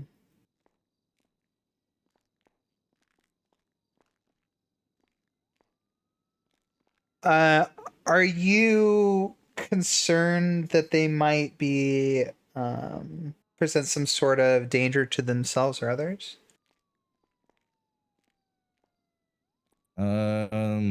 It could be a possibility due to the fact that they don't seem to comprehend like what's actually going on, as well as if they don't know who they are. I'm sorry, I have to go to. That's all right. Shots right. Yeah, 181 same traffic. I will just stay here. It's okay. Are you briefed enough on the situation to speak on it? Yeah, I mean, I'm slightly briefed. I'm just gonna shoot him a text. I'll stay.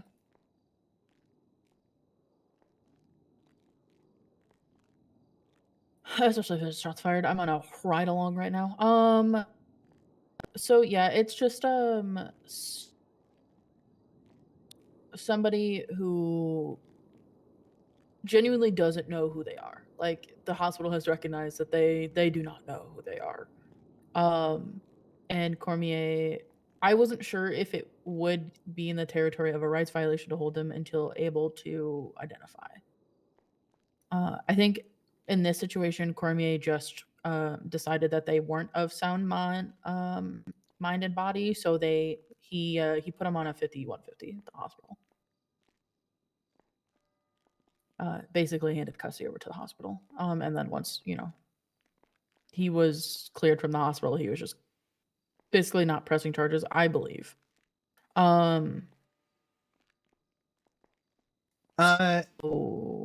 So I guess there's kind of two concepts in play here. One is the inability to identify. If he is meant to be incarcerated or even in custody on probable cause, if he cannot be identified, then and he's refusing to identify, then he does need to be held until such time that he can be properly identified. Let me.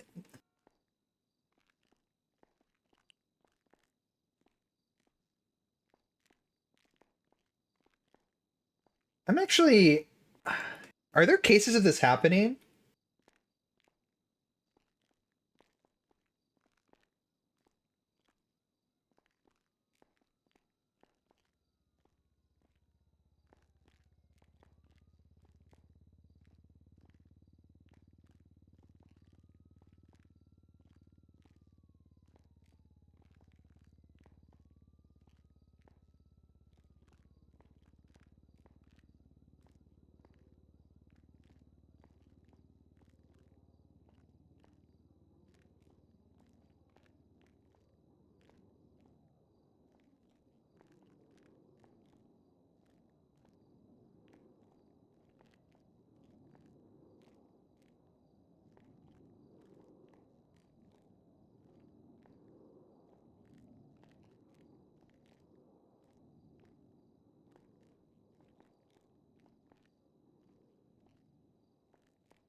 What the hell? Some.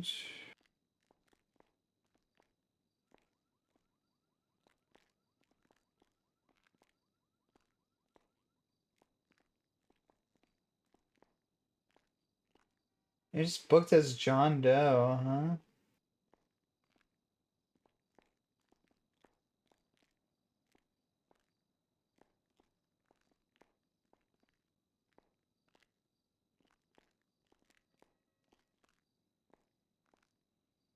This is crazy. This is like I wonder if this could be considered identity fraud. This is a fascinating situation that I need to consider more facts and precedent on. Just give me a moment. You're good. I'm actually curious. Identified via DNA profile. Yeah, this would be a legit like forensics investigation. This is a kind of crazy situation, huh?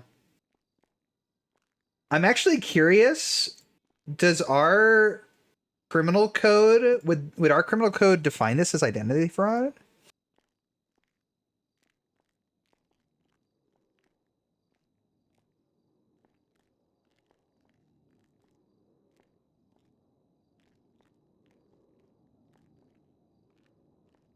Or impersonation? Impersonation is actually impersonating another person.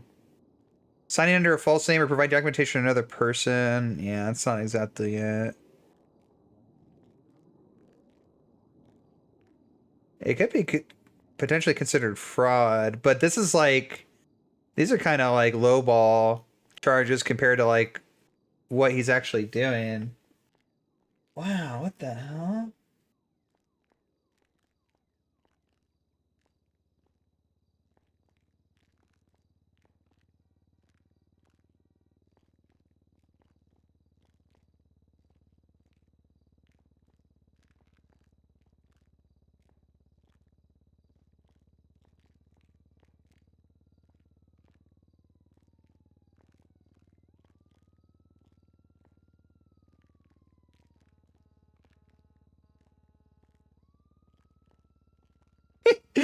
Sovereign citizen posting on this. God, man. Embarrassing.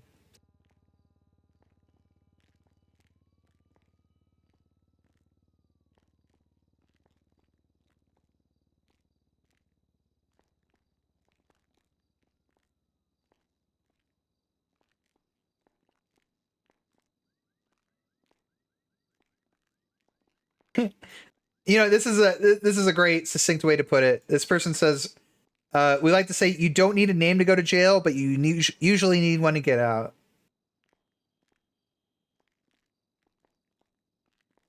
Yeah, this is, I mean, he's rightfully incarcerated on a charge. He can definitely be held.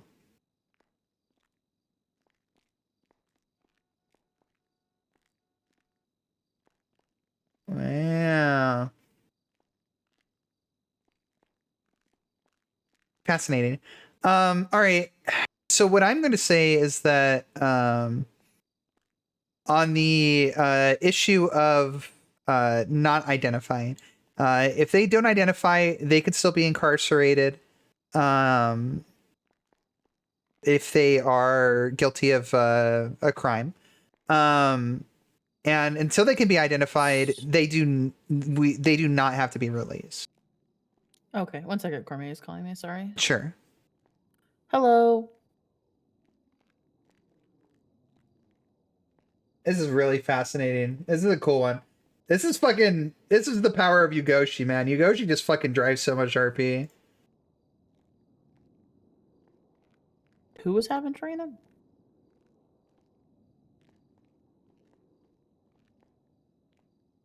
Oh.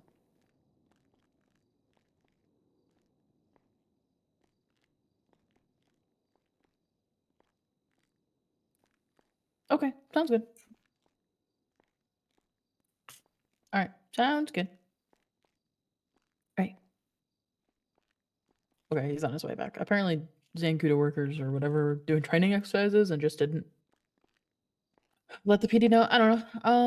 Oh. Huh. Weird. Okay. So basically, like, because we have enough to put them in jail, like, of course we're convicting them, so we have what we believe to be probable cause, and that's my job to make sure it is. They we send them to prison, but if they want to get out, they have to identify themselves. That's exactly right. Or if an investigation is conducted that can accurately identify them. Like I said, that would be something that would probably need to be submitted to the FIB, because that would probably require a lot of forensic legwork and such. But yes, that's right. If he refuses to identify, then he would just be incarcerated indefinitely.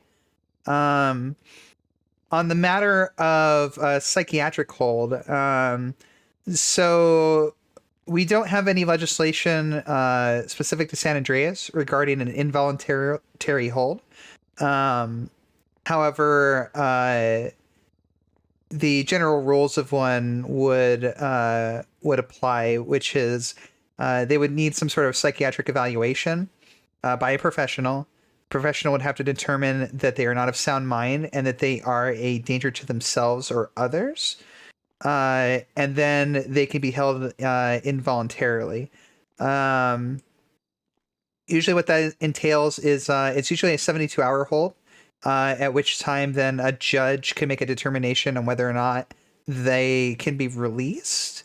And if they cannot, they would be committed to psychiatric care until such time that evaluation would determine them of sound enough mind to be released. Refusing to identify obviously is going to be a separate situation, but if this individual is truly not of sound mind, we would need a psychiatric expert to make that determination. And like I said, the criteria is not just are they not of sound mind, because we can't indefinitely incarcerate someone just because, you know, they might be a little crazy, for lack of a better word. But they also have to be of some sort of danger to themselves or others as well. I agree. No, that makes sense.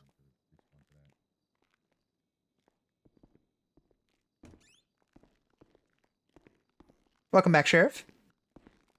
Yeah, sorry about that. Oh, that's okay. Duty calls. All right. Well, I was just speaking with Delaney here. The circumstances surrounding this are fascinating, and there's definitely some precedent in regard to how to handle these situations. So we essentially have two situations here, right? We have the failure to identify, and we have the potential mental unwellness. So on the failure to identify, if you have probable cause to charge them, and under our state constitution, if they are incarcerated in their arraignment, once they are incarcerated, and they can be incarcerated without being identified, they would just be booked as a John or Jane Doe. Once they're incarcerated, they can be held indefinitely until such time that they can be identified. So I guess realistically, we just need to work out what that sort of process would be to actually book him at Bolingbrook. But there are no constitutional concerns or anything in that regard with holding them until he can be identified. So that's number one. Number two, as far as potential mental unwellness, we don't have any sort of statutes or anything regarding involuntary holds for San Andreas. So we would look to precedent of sister states or of federal precedent. So what we would do in this case is if an individual is found to be mentally unsound, they would require a psychiatric evaluation by a professional who would have to determine that they're not only of not of sound mind, but also a danger to themselves and or others. If that's the case, standard procedure would be that they're held for 72 hours, at which time then they would speak to a judge who would then make a final determination on whether or not they should be committed to a long-term hold or if they could be released. So this individual, you said Delaney or one of you said that they were already sent up to Pillbox. Is that correct? Yes. We took them to Pillbox. We didn't charge them with anything. Okay. And we currently have like Pillbox staff just watching over them, and like whenever they feel as though, basically what we did was whenever they feel like he's okay to leave, then he can leave. Understood.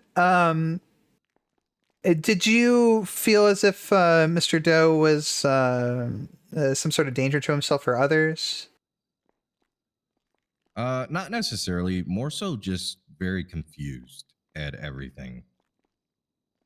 Got it. Okay. I think one of the key points to take away from this is that there are people who are confused, may not necessarily be of the right mind and that sort of thing, but we cannot hold them against their will unless there's some legitimate concern for health or safety. So there would have to be a determination that they're a threat to themselves or others in some way. And then we would need to have a psychiatric evaluation conducted to get a final say on that. Now, I will say I know Pillbox staff is limited, so there may not be a mental health professional available for such a determination. So at the very least, I would need law enforcement to have a good faith belief that an individual is a threat to themselves or others. If you can make that determination and we don't have an expert on hand, then I'm comfortable with having them held until such time that I can have me or another judge can have a meeting with them. Like I said, it would be a 72-hour hold maximum. We would try to get a hearing scheduled as quickly as possible. And then if we make a final determination for a long-term hold, then we would do that. Okay. That being said, if you don't have any belief that they are a danger to themselves or others, then we should release him from his involuntary hold at Pillbox ASAP. But the incarceration is completely valid. So what I will say to that effect is, for now, until we work out a better process, you should have him transported up to Bolingbrook. If we don't have any DOC on hand, then maybe a deputy could handle it. Have him transported up to Bolingbrook and book him inside. And then essentially he would just stay there until such time he can identify.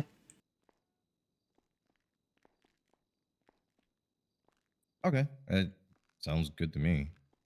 All right. Perfect. But I appreciate you bringing this to my attention. This is definitely this is a fascinating situation. I would just, if you could, try and make it clear to Mr. Doe that this is a problem of his own making. I don't know what charges he's being booked on, but I'm sure that the stay he's going to have is going to pale, or he would have had, is going to pale in comparison to the stay he's going to have. So hopefully he can understand that. And we'll hopefully see if we can maybe get an evaluator, psychiatric evaluator, someone on the case. And then we should also pass this up, like I said, to the FIB and see if we can get him properly identified.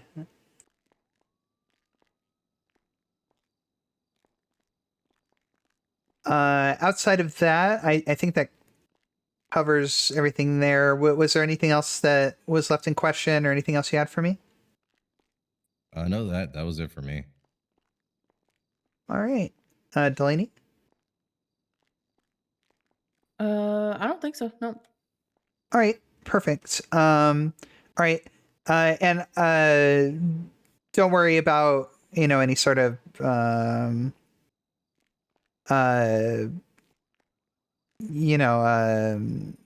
action taken in regard it. This is a clear qualified immunity situation. You acted in good faith. There's not going to be any blowback or anything on the sheriff's office for the situation. It's a very unique one for sure. Okay, I appreciate it. Absolutely. All right. Well, thank you very much for your time, and thank you for all the hard work. Yeah, thank you for Yeah, thank answering our you. questions. Enjoy the rest of your day. You as well. Stay safe. You too. I do need that stay safe with Carter around. Carter out and about. Freaking Carter! Freaking Carter! We love mental evals. Yeah, it would be great if we had a psychiatrist that we could get in with. But at the same time, you know, he's not a... You know, if he's not a threat to himself or others, you know, it's not illegal to, you know, to be a little crazy, right? So, but like I said to Cormier, like, you know, he acted in good faith. It's a unique situation. We don't have anything in legislation about it. There wouldn't be any, yes, repercussions is a good word. He couldn't be sued, basically. The sheriff's office couldn't be sued. They're protected by qualified immunity. Everything's good there. But like Harper was a nice woman, just a little crazy. She was a nice woman. I liked Harper very much.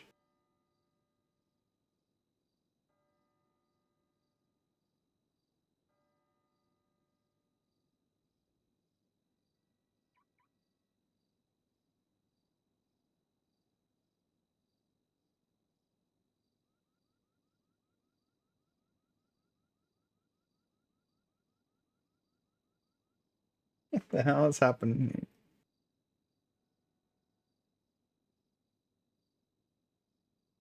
Colin is not trying to drive this police car. Colin is such an idiot.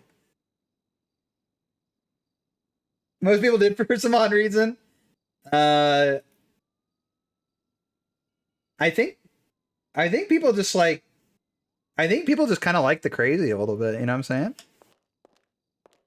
All right, I need to get rid of this shit. I've seen Lincoln Barrett now like 3 times and I still haven't given this ID back to him. And I also have Dalton's ID card. All right. All right, we need to do a few things. We need some food.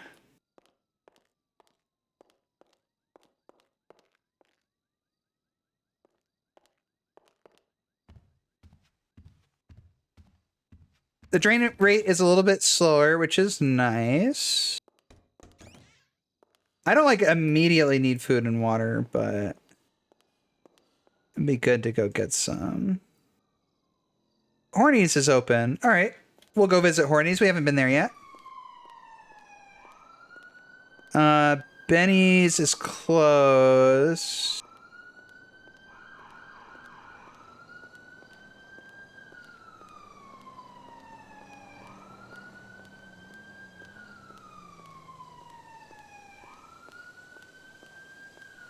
Did you know that dolphins are just gay sharks? The more you know. Thanks, Lover. Lover's always so smart. Oh wait, my car was over here. I've gone the wrong way. Stealing people's IDs? Shit, it's the cops. Sand is just straight glitter? Huh. You don't say. Straight glitter. Interesting. Okay.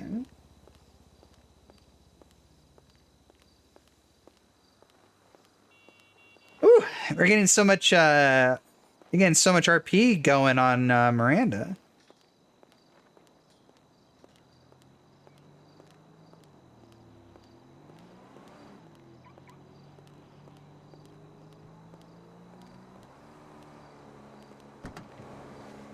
Busy, busy, busy. That's how I like it to be.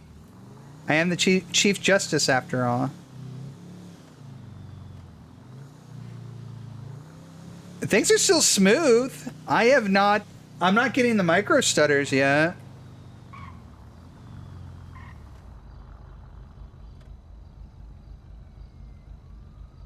Oh, I never actually saved this. Profiler, save. S2.bin. Okay.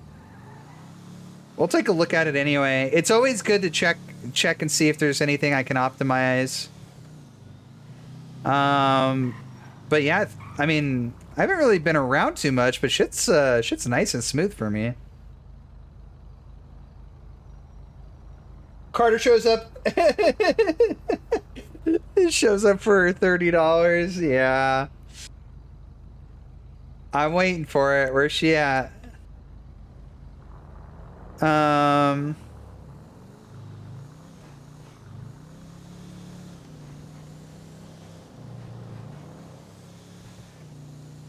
I guess let's just go up to Hornies.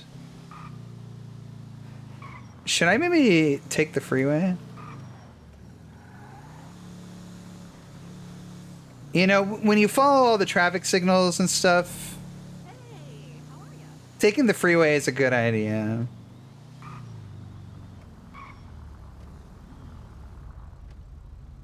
I mean, hell, even when you don't, like, even, like, fucking, because if you don't follow traffic signals and stuff, then taking the freeway means that you're not breaking any laws. So Justice following traffic. Chief Justice will buy weed, won't run a red light. Oh, hey, we hit this right on the green. Let's go. Let's go. Things are looking up.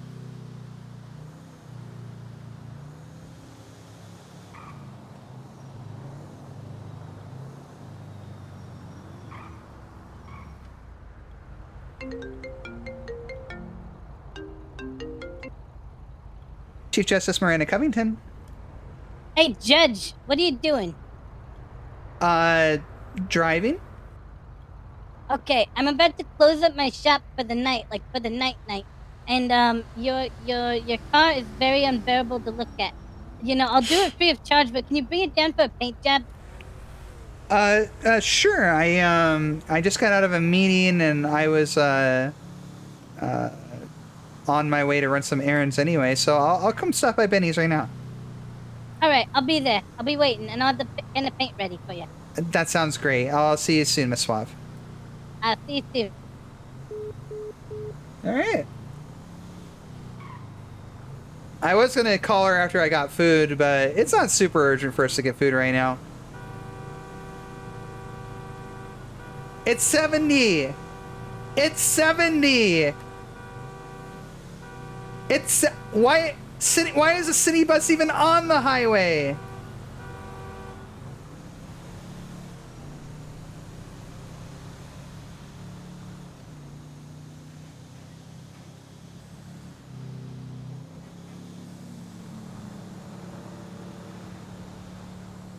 Damn, that thing is fucking... that thing is dragging. What the hell?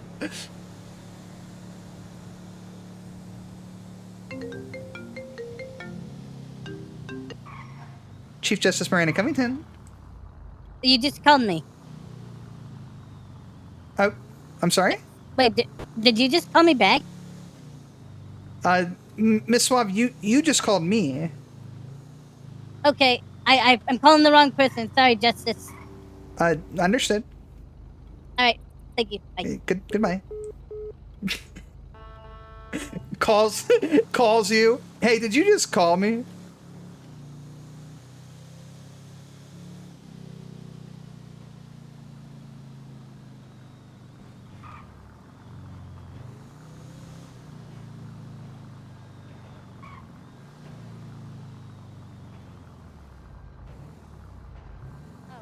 I'm trying to call someone who called me, and they're probably trying to call me right now. I'll talk to you later. I gotta help the Justice. Hey, look, the spray paint's getting around, it looks like. Fucking hell! Oh, hello, Miss Victoria Justice. Oh, hello, Miss Suave. Yeah, I'll pull your car in. It's a liability thing. I'm sure you understand. Oh, of course.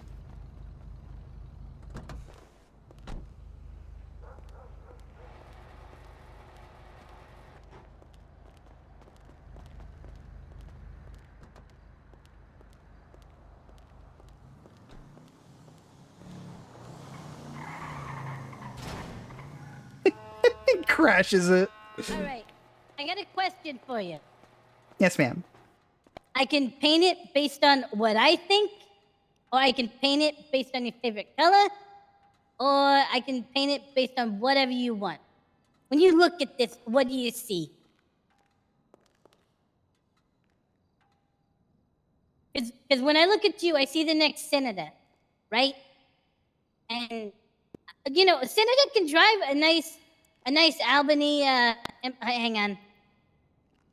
This is Allie. What's up, Ruger? Ruger? Oh, I'm probably getting the tow. All right, Phil, go ahead and flag it. I'm working. I will come pick it up, and I will call you back after I picked it up. All right, thank you. Bye. Anyway, moving on. So as a future senator, I think I know exactly what you need. Okay. But if you have ideas, I don't want to take that from you. Well, I guess when I look at this car, I think of my parents. Mm-hmm. Let's unpack that. Did your parents beat you? What? It's an honest question. I mean, you know, I didn't have a dad, but, you know, other men beat me.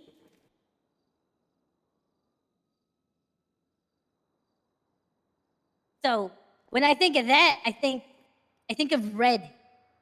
But, you know, you're justice. So you gotta, you know what? I'm gonna just go in there. I'm gonna fiddle around.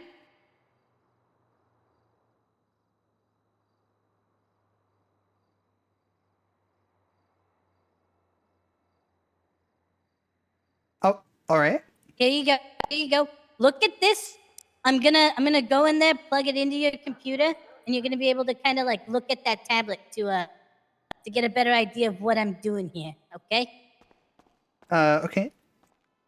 All right. You better give that back. That's just proprietary. What? Why wouldn't I? Okay, Miss Flav. All right. Step in the bay. All right. So, you know, you could rock something like this. Now, Damn. you could also rock something like that. Well, You know, maybe a little something like this. eh. This screams, I did not have a good childhood. Miss Flav, I didn't really come here for a therapy session. No, I'm not trying to give you a therapy session. I'm trying to fix your car. But you brought up your parents, so let's unpack that. Well, it's just because the car is so old, you know? Oh, say less. I got you. I know exactly what you need.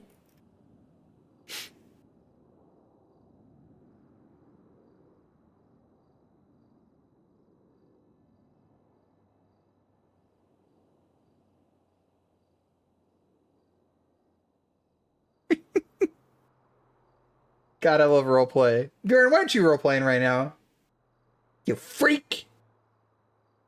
You freak!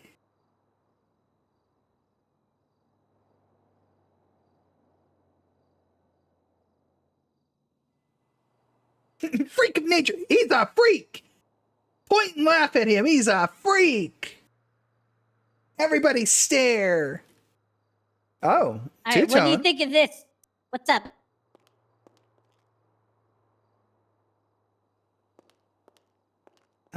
Well, I don't know. I mean, what do I think of it? It's a senator's car.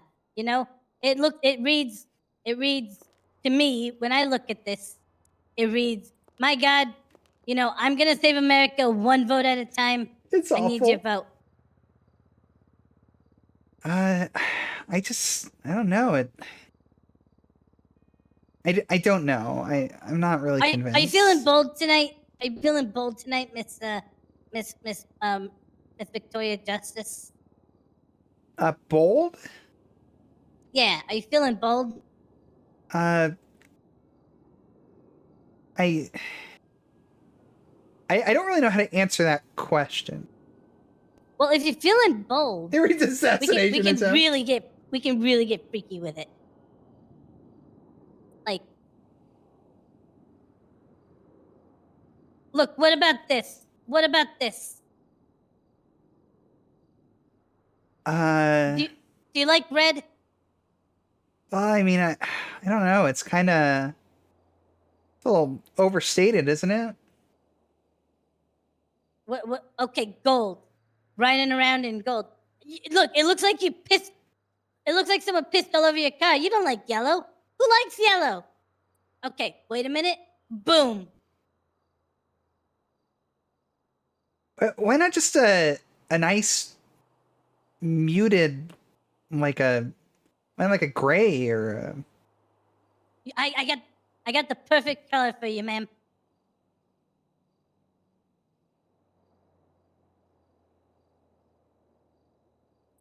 What's going on, Boone? All right, I'm helping a customer right now. I'll be right with you. God, Okay? I hate radios. God, I hate them. You're talking to me. Roleplay with me. God damn it. I'm sorry. Yeah, what about this? Okay. Do you have anything that's not so ostentatious? What about that? Still so flashy. I just...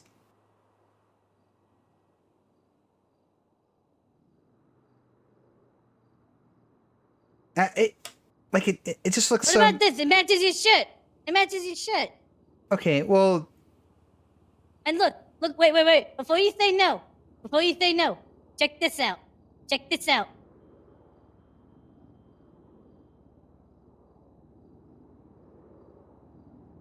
Boom, it matches the outfit. Okay, well, It's a whole ass vibe. You know, it works for my attire, but I don't know that it really works for my vehicle. Especially when I'm wearing the attire. What? I feel like matching my car is maybe a little bit too much. Isn't that too much? No, it definitely is. But I don't know what you're into. You could just do a black steel, and then for your roof, I can give you a nice,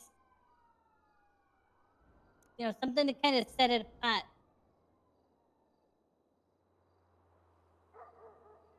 A white roof. Look at this. Oh my God. My next senator is going to be driving around in this thing. Our base is under attack.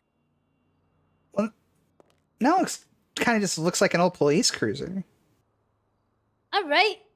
Well, justice is blind.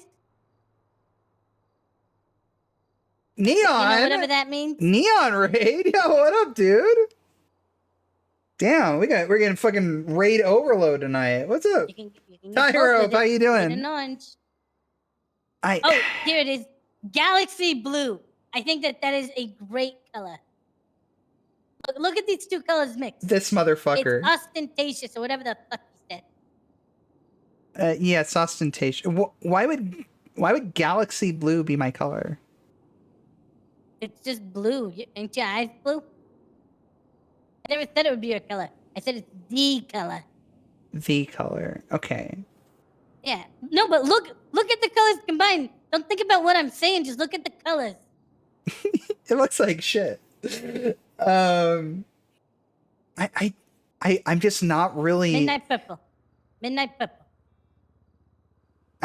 Why does it need to be so much color? I mean, look, we're already at gray and white. Look at these two. Okay, what about cream? That doesn't have to be. What would be wrong with the whole car just being black? It's drab. It's faux pas. Whatever the fuck that means. Faux pas drab? Well, I mean, it is.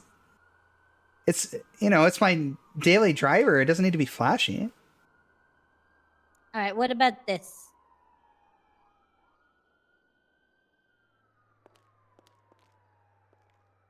I'm an artist, ma'am. You're gonna have to forgive me. Sometimes my artistic side just comes out. Okay? I was so artistic when I was growing up. They made me take tests for it and shit. Oh, I see. Did you go to like a magnet school? No, but I always pass the autistic test. All right? Something about prisms or something. All right, do you like that? Does that look good? Is that really the color of your... Oh, something fucked up. That shouldn't... Well, congratulations. It's the color of your car now.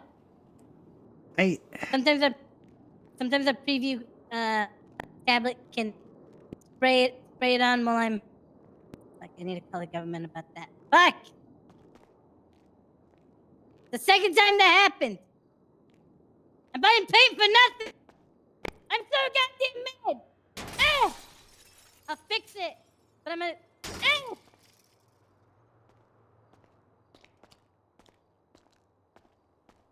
Where are my tools? I need my tools. I'll be right back, Miss Covington.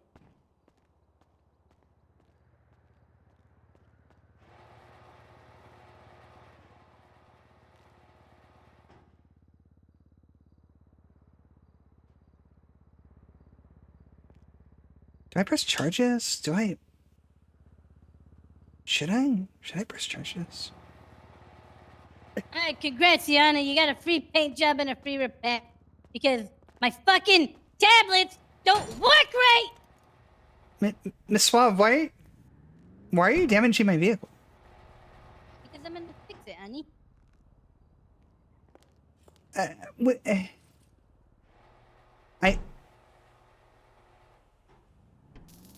Look, it was damaged when you brought it in. Okay, I'm just gonna step out here.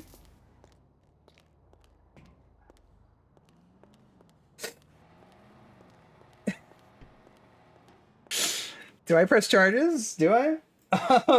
Okay. Sorry, guys. That's what I like when I have to chase neons and Smooth says he hates neon. Motherfucker.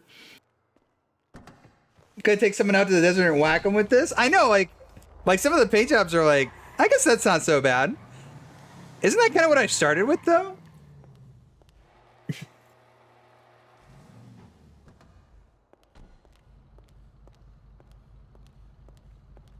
May I please have the Benny's proprietary laptop back? Oh, of course. Here you go.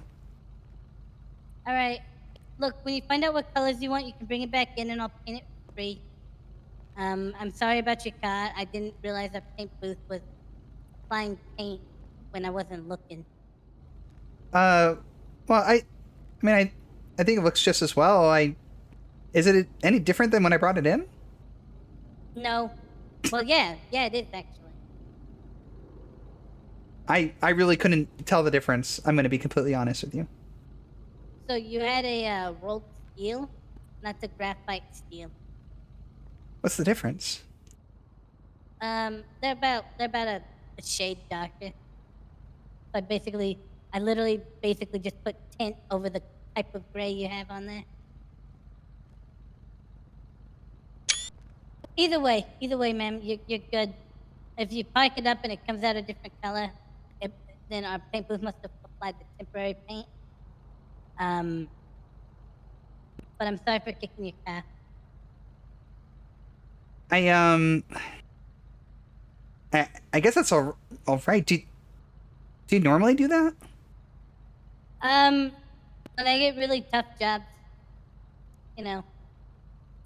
normally the customers are standing there when I'm doing it, but I replace everything I break. Doesn't that increase your overhead like a lot? Cost of doing business. My fiery personality, cost of doing business. I suppose that's acceptable. I knew what I was doing when I took it on. Hey, better I'm beating the shit out of someone's car than fixing it and beating the shit out of people. You can't unbreak a skull. Well Not that I have stated. any violent tendencies. Yeah, not like I have those violent tendencies, but sometimes you just gotta scream. Sometimes you gotta do parkour. Oh, impressive. Ah! Oh, wow. Yeah. Oh. I do a lot of parkour to get my frustration out. Sometimes you gotta sing. That is very wonderful. You know, I used to do ballet when I was a little girl. Did you? That's right. Yeah, at the age of 6, I took up ballet. Is I that why I did you're so ballet uptight? for so. I'm sorry. What? I said, is that why you're so upright? Because I've never seen better posture than in that of a ballerina. Oh yes, the posture and athleticism is incredibly important. You know, when I started out, my feet would hurt so much. You know, putting your feet in that position, maintaining it, and those shoes really don't help at all either. But you know, I just kind of pushed my way through it. You know, eventually you just you start getting used to it. You adapt to it, and you know, you put in all that effort and hard work, and then it pays off. You know, I had this recital that I put on shortly after I started, and it was not a cakewalk, you know. In fact, the exact opposite. I started crying in the middle of the recital, and you know, it was definitely a formative moment in my life where I had to, you know, really learn the value of hard work and perseverance. But you know, over the years, I got adapted to it, and I put on more and more recitals, and I really just started to shine, and you know. Eventually, I got to the point where I put on this performance with this gentleman who, you know, he was not really the greatest. You know, he didn't put in all the hours he really needed to perfect his craft and everything. And you know, there was a moment there where during one of our shows, you know, he went and lifted me up and promptly dropped me, and you know, I fell right on my keister, and you know, that was not a great moment for me. You know, I felt like I had worked really hard and perfected my craft, and you know, he wasn't really putting in the same effort and could have really hurt me. So I told him, you know, I said, hey, you know, you've really got to buckle down and really dedicate your time to this. You know, this isn't something you can just pick up and do on a whim. You know, you really have to put in the time and effort, and you know, it's kind of like what you do here with your shop. It's very much a blood, sweat, and tears sort of thing, where you have to really put in the effort and know your craft, and to get a great product at the end of it. But you know, you put in all that hard work, and it's really just kind of a metaphor for life, really. I think that once you know, really dedicate your time to something like this, it's easy to really put in that sort of time and effort into anything else you do in life, and you can really do it if you set your mind to it. You know, I just think it's great what you're doing with the shop here, Allie. I'm doing my best, but it sounds kind of like in the middle there. You said some guy dropped you, and it's kind of like what I'm doing with my shop. You think I'm not doing a good job? Well, I think when he dropped me, it was kind of like when you started kicking my car. Okay, but I fixed it. I don't know wherein the similarities lie. Well, that's true. You did fix it. And you know, after he dropped me. Oh my God, this fucking cop! I'm sorry, Justice. Hello. Yeah, I would love to suck your toe, Sergeant Lover. Where you at? What?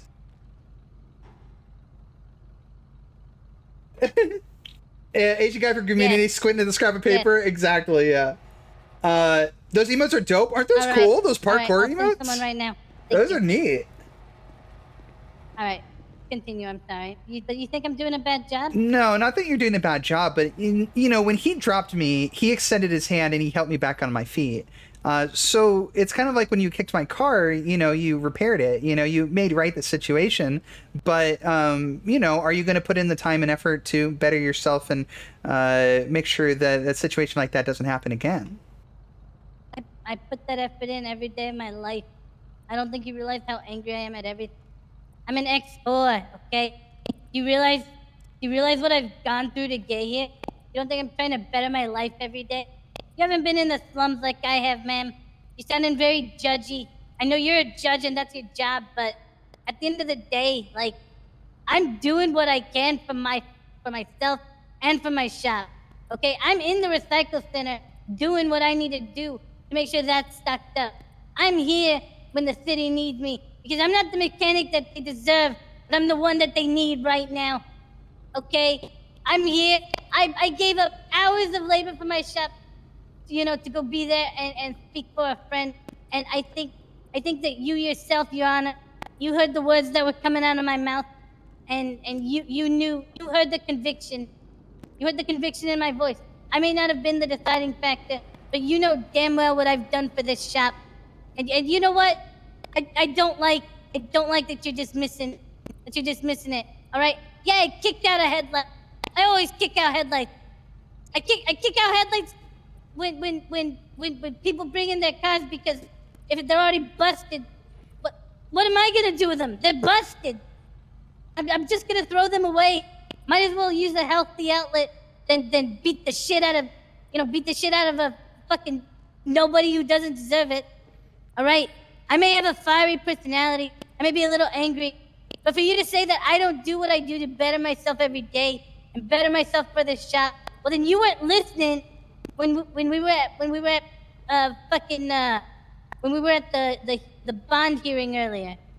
And I find it disrespectful. I'm not asking you to apologize. I'm asking you to reflect on what you just said to me and the fact that I'm approaching you in a diplomatic way, if it pleases the court, to just make sure that you know that I am bettering myself every day. Kicking in a headlight hurts nobody. It's a victimless crime, especially if I was gonna fix it anyway. And that's what I have to say to you, ma'am. I'm not the guy dropping you. Did she break herself? I'm the guy that dropped me.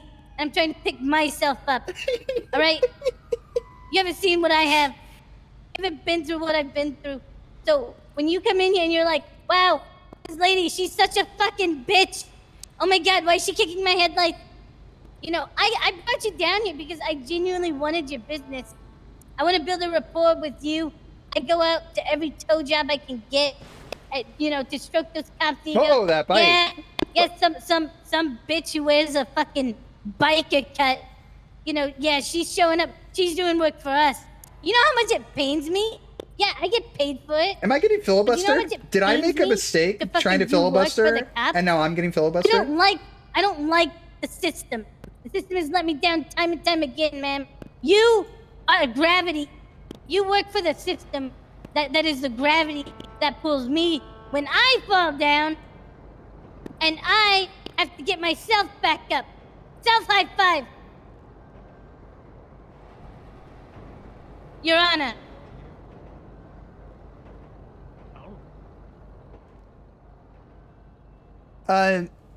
Miss Suave, not to offend or anything, but do you know that you ramble a little bit?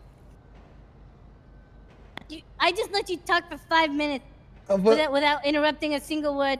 I'm gonna respond in kind. Yeah, I ramble. Yeah, I ramble a bit. I'm aware of it. I'm aware of my shortcomings as a person, and I own up to them. I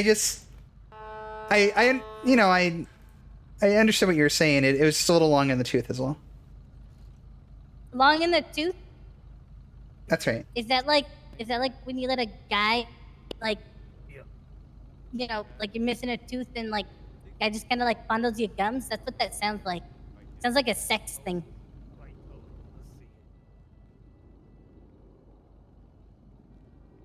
If it pleases the court. It most certainly does not. Miss Suave, I need to be on my way. Yeah, your car's been ready. But like I said, I'm not asking you to apologize. I'm asking you to think about what you just told me, and what I've been through to get here. Okay, that's all I ask. You don't know me. I don't know you. I'd love to go out to dinner sometime. Not in that kind of way. Come on, we can walk and talk, honey. I know you're dying to get out of my shop. I'd love to build a rapport with you, just like I build a rapport with every cop. You drive safe, and if the paint doesn't stick, you just bring it back. Do you have a color in mind? We can figure it out. All right, Miss Suave. Well, I appreciate you taking a look at my vehicle. Yeah, you're welcome. You stay safe now.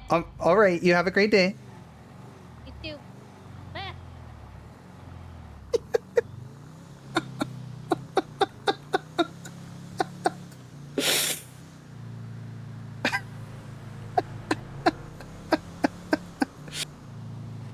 Gosh, she can just talk and talk and talk. Wow.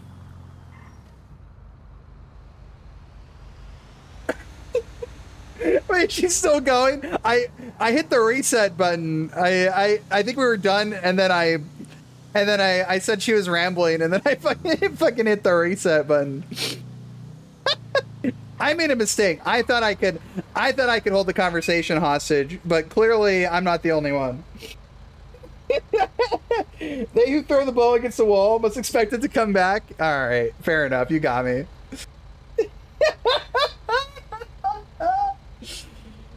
I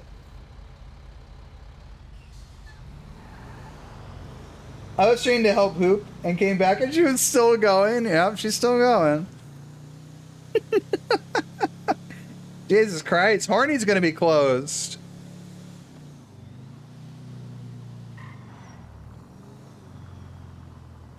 Bad news, coffee machine is out of order, but we still have burgers and soda. Okay. Oh, look at Ned. Oh, was that Ned in the shop? He was looking good.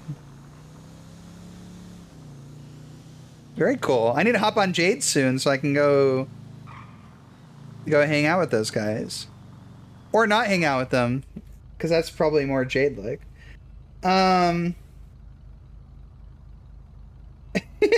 You think I'm locked in here with you? You're locked in here with me! Oh, shit. That was great. Oh, my God. Yeah, that's Big Seth. He's fucking killing it on the RP.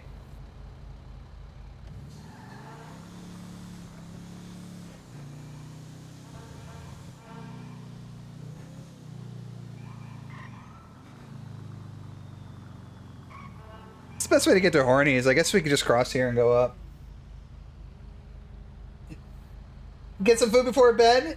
You have a good night, Neon. I hope you had a good stream. I meant to ask you about it, but I'm getting fucking sucked into all the RP vortexes. But yeah, I hope you had a good stream. Hopefully, hope I get to see you around sometime soon. But you have a good night, man.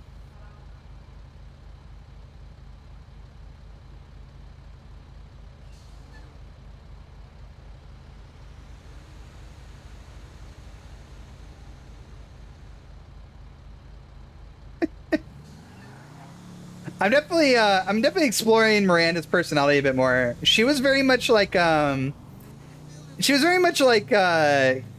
of just like I'm, you know, a server mechanic. Like I'm an attorney and that's kind of it. Like she didn't really have like a whole lot of personality. So I'm definitely trying to give her more of that. Finally clicked on me that you were a cop on OSRP. Wait, who? Me or Neon? I mean, we both were, but yeah. Trying to manage both, but you need Proud Couture. Yeah, for sure. Like, you gotta take it when you can get it. It sounds like if you're fucking sitting around for hours, like, waiting to get in, you gotta take what you can get, so. But yeah, hopefully you get through it pretty soon, because, like, there's not really any reason for you to be a cadet. I know that's how they do it on New Day, but I guess they have so many cops that it's like, they can afford to do that. But yeah, hopefully you get through it pretty soon. Yeah, you don't exactly need the training. You're learning a lot because it's a culture shock. Oh, that's true. I mean, I guess it's good to get acclimated to the culture too, right? It's not just knowledge, so that's a good point. You've also been out of it for a year. Yeah, good to shake the rust off with some cadet work too. Yeah. Nice way to get used to server culture.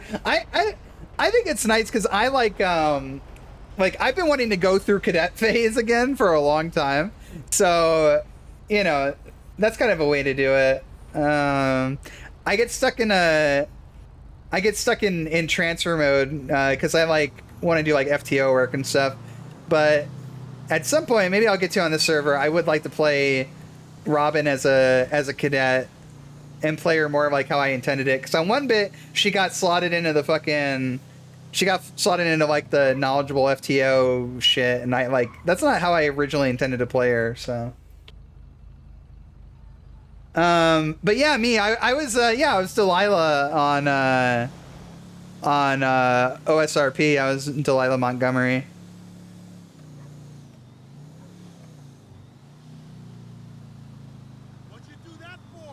You know, I will say gas seems way more reasonable now. Like, I've been driving around quite a bit, not really experiencing any issues, and it seemed like the chases were kind of wrapping up in a reasonable time frame. I know people want gas to last like a long time, chases to go on for forever, but like to me, like car chases, like getting away from the police your plan shouldn't just be I drove for a long time and the cops got tired. You know what I'm saying? Like I'd like to see people be a little bit more creative.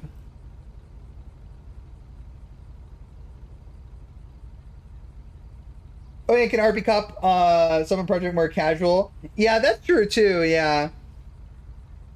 Yeah, because New Day for sure is more like more action, like more fast paced, right?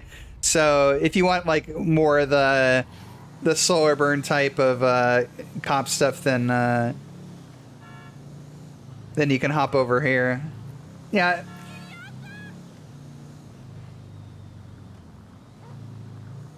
Montgomery, yeah, that was her. Until I was a perfect headache. I just try to be like the perfect headache on every character. Like earlier we were talking about how like on like the first or second day Miranda bought weed off somebody. She did it as like a controlled buy, but she's like too scared to tell the police. So she just told the DA earlier, and the DA was like, "What the fuck? What the fuck?"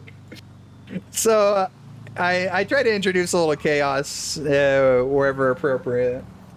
Skill of creativity is what I prefer. Yeah, I don't even mind like so much if people do like, you know, stuff like car swaps and stuff like that. It's when you have like an hour-long chase because gas lasts forever, and then and then they go into the red garage and hop into a new car, and it's like Jesus Christ. You know, at least like do it at the 20-minute mark or something. You know, don't tie up like 3-4 members of the police force. You know, in this shit. But it's okay. It's all temperaments too. It's all like give and take. It's all like different people's different experiences with stuff too. It's not necessarily like you know, like my way isn't the right way or anything, you know, but there's like a certain limitation on things we would like things to kind of fall into. So I like when we introduced the jumping script, right? The anti-jumping thing. It's like, you know, instead of making things like awkward and like, oh well, my experience is these jumps are okay, mine is this okay, you know, we have like kind of a way to kind of rein it in a bit. Anyway, I'm eating up like all your time Neon, talking to you. I know you're trying to get out of here, so you know, don't hang around on my account. But had a chase the other night, legit lasted like an hour because we lost size and regained 10 minutes later. Oh, I gotcha. Oh, you swapped your phone? I gotcha.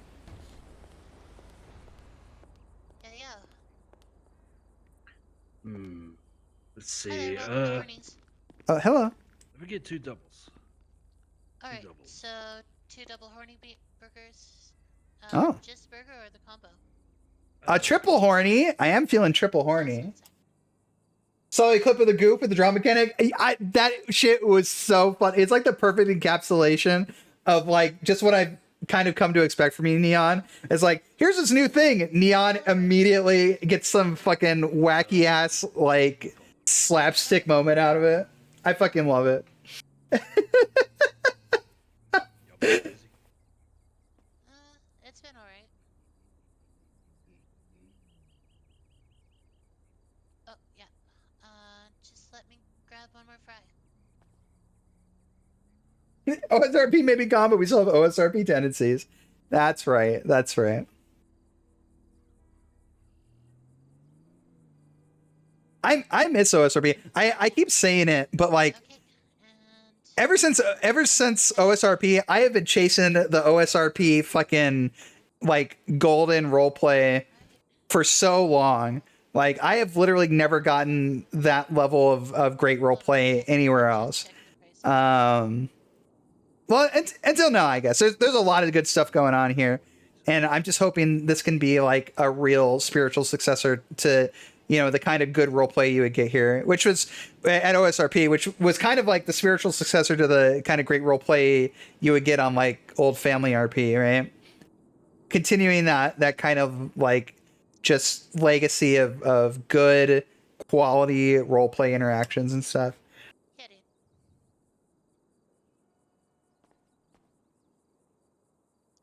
High praise. I mean, it was good, man. I cannot like people can say what they want and like talk about what could have been and all that stuff. But I literally had my favorite roleplay arc that I've ever done ever in my 4+ years of doing GTRP with the whole Pandora situation. And at that time, I wasn't even staff. At that time, I wasn't even staff or a dev or anything. I literally just did that all as a player. And I knew from that moment, man, this shit is real. This shit is real. These people are real.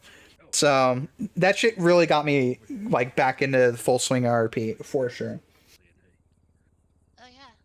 Hey, I appreciate it. See, for me, that's huge coming from you because fucking you did good shit getting OSRP up. And I mean, if we didn't know how hard it was before, we know how hard it is now. And it's definitely been a journey and will continue to be so. How can I help you today? Hello. Well, I have not been by Hornies, right? Yet. And I'm feeling quite famished, so I just wanted to see what you had on offer. Okay, so for burgers, we've got singles and doubles. We also have a veggie burger. We have fries, and we do also have a breakfast combo if you're interested in that. So breakfast combo typically would come with hold on, I'm sorry. I don't mean to be awkward. It's just our coffee machine broke in the back. Oh, it's no trouble. Yeah. Okay. So instead of a coffee, I could give you like a Coke instead or something, or cola rather. That would be fine. You don't happen to have water, do you? Maybe a fruit drink or something. Sadly, I don't. All right. Well, that's fine. I think I would really like a single patty burger with a side of fries and a cola. Okay. Perfect. Just 1 second here. You never know till you're in it. Yeah, it's and I'm not even doing that level of stuff, right? I'm still just doing the dev stuff. Single patty and but just all the prep to get ready for it, because I came in later, right, on OSRP. Just the prep to get ready for this stuff is insane. So that's going to be $30. Cash or credit? Credit, please. All right, on card and $30, and I'll just bring you up at the till here, and then tray over here. There we are.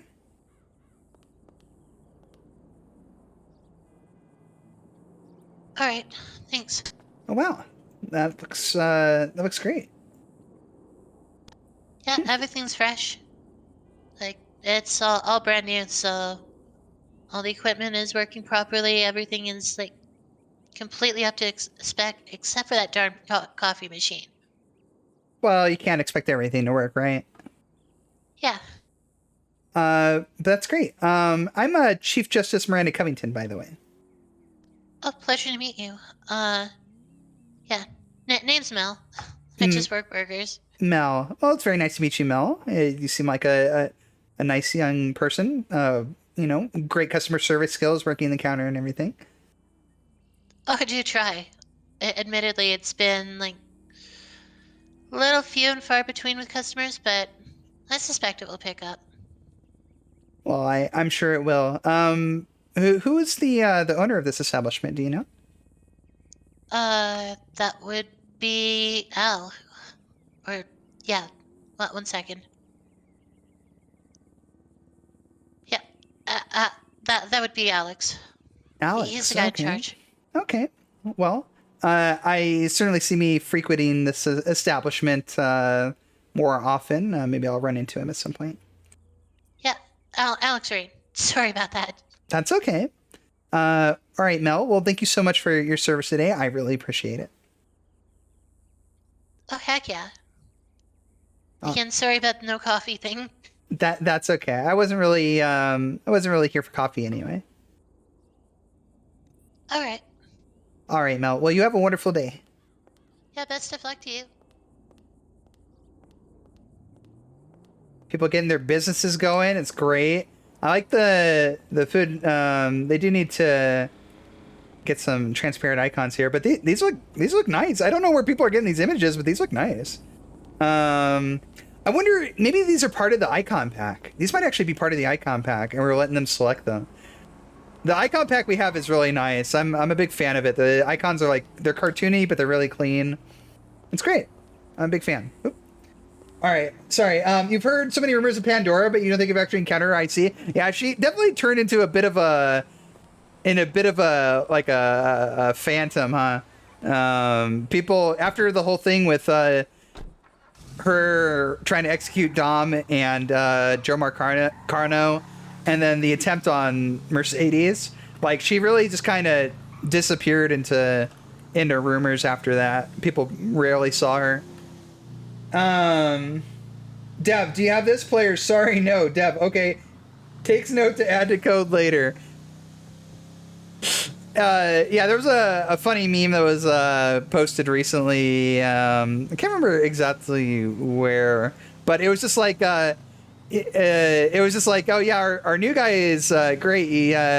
He found an issue that he'd been experiencing as a user for 2 years, and he fixed it and immediately resigned.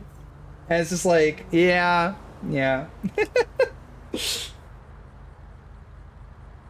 Prep is crazy. We doubled down on advertising and fine-tuning a lot pre-launch instead of post-launch. Yeah, I mean, I will say, without off-script, we definitely wouldn't have had the like word of mouth to launch as strong as we did either. That's such a huge thing. We have like so many people from so many different communities that that came over to check this place out.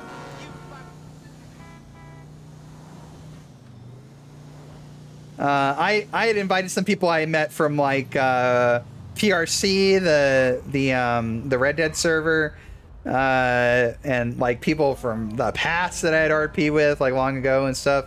So it's definitely been like really cool to see all these different people from different stages of my RP career like kind of coming together. It's really neat. It's actually really neat. You were the medic who responded to her attempt on Mercedes? Oh, okay, yeah.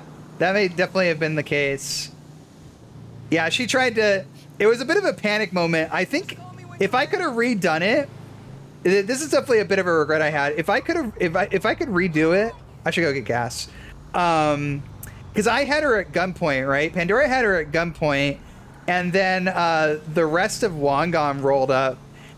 And we couldn't really hear each other. We were like... They were like shouting at me. But we couldn't really hear each other. And I kind of got this panic moment where I'm like, man, we set this up. This is our only chance we're going to fucking get at Mercedes.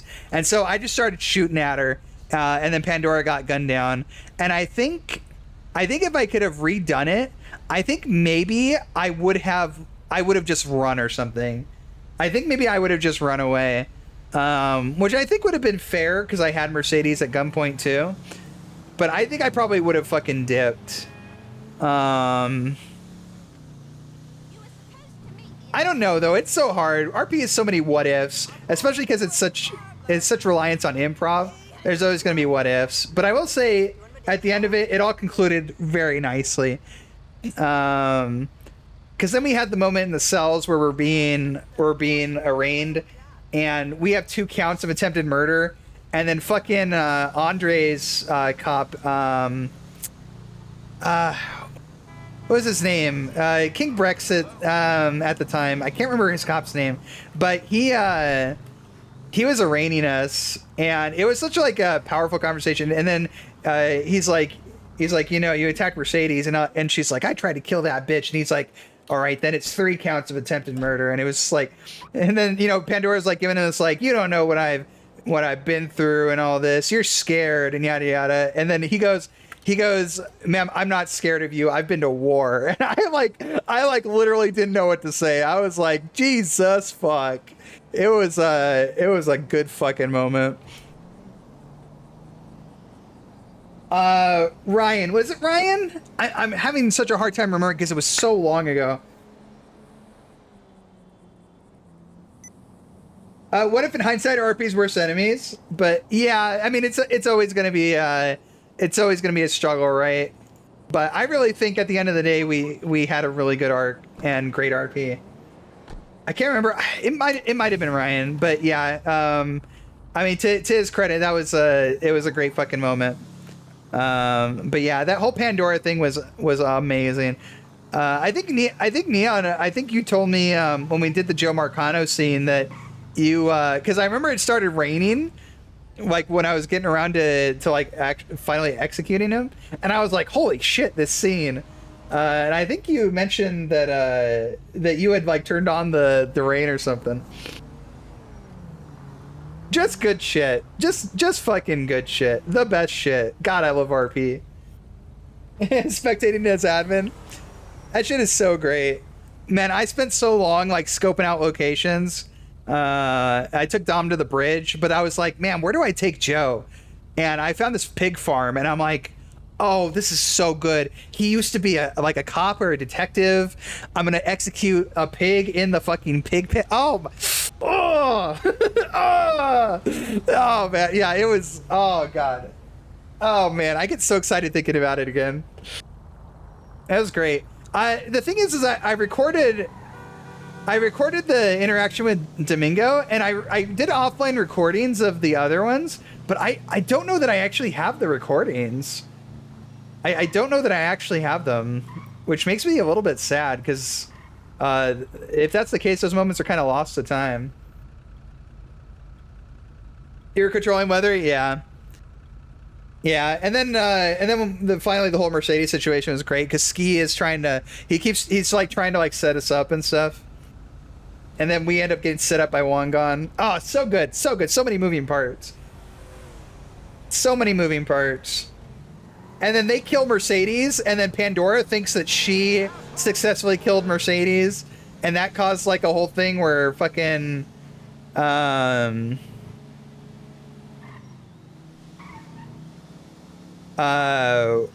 fucking Rigsy's character, God, Jackie, where Jackie's like you're going around telling people you killed her and you didn't kill her, and it's like a whole thing. Shit was cool. The shit was cool. Everything was really cool. He was streaming that one? Yeah, he was streaming that one. That's right. That's right. I felt a little bad for him, because after Pandora went down, he showed up at the hospital and he held Swerve's medic up to like get to Pandora. But it ended up being like an awkward thing where like she was like in ICU, but I was like trying to change her clothes, and I don't know, like I maybe should have let him take her. God, you know, so many missed opportunities. I should have let him take her. And then I was like, afterwards we talked, and I'm like, you know, we'll do a court case, and like, you know, you can plan to make something happen at the court case or something. And he was like, yeah. And then that never panned out. So there was definitely some disappointment in regard to some of that, but overall it was very good.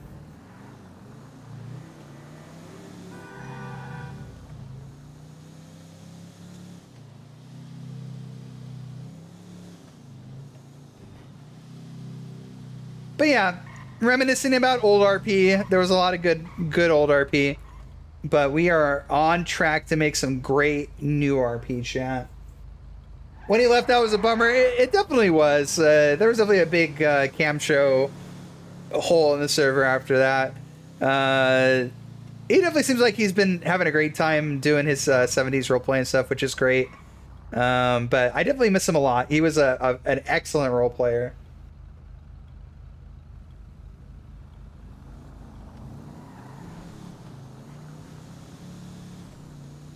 That really goes for pretty much everybody on the server, though. I gotta say, like, I didn't think I would ever like encounter such a stacked fucking server after leaving TFRP. Okay, I'm parked on the side of the road. I'm parked. You can go around. But yeah, then we fucking showed up on OSRP, and man, whoo! Woo!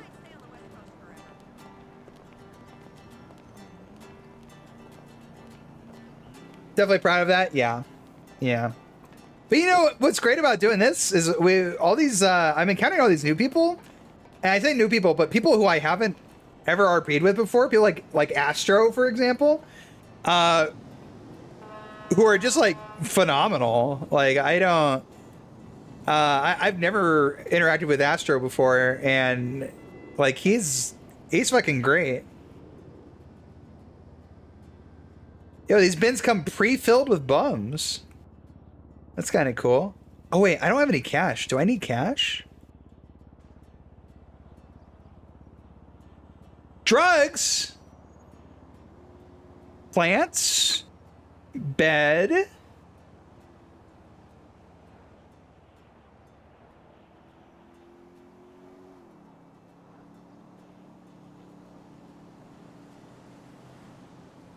Ish.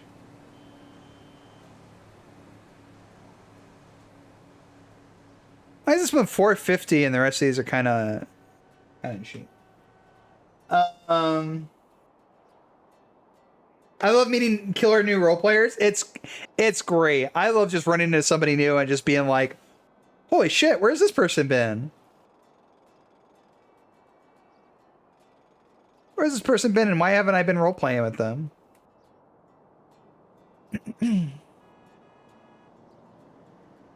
Oof.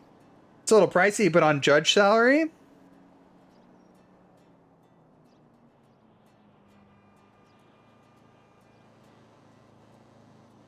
Oh, I bought it. Okay.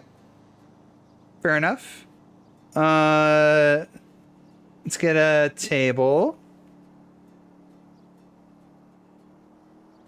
There's a lot of tables. This is cool. I haven't done furniture decorating stuff, but I did not want to, like, the thing is that like it's super easy to just like get an apartment, buy a bunch of storage, and then like that's it. And then you don't like have a place to RP out of or whatever. It's just like, oh, this is where I put my stuff.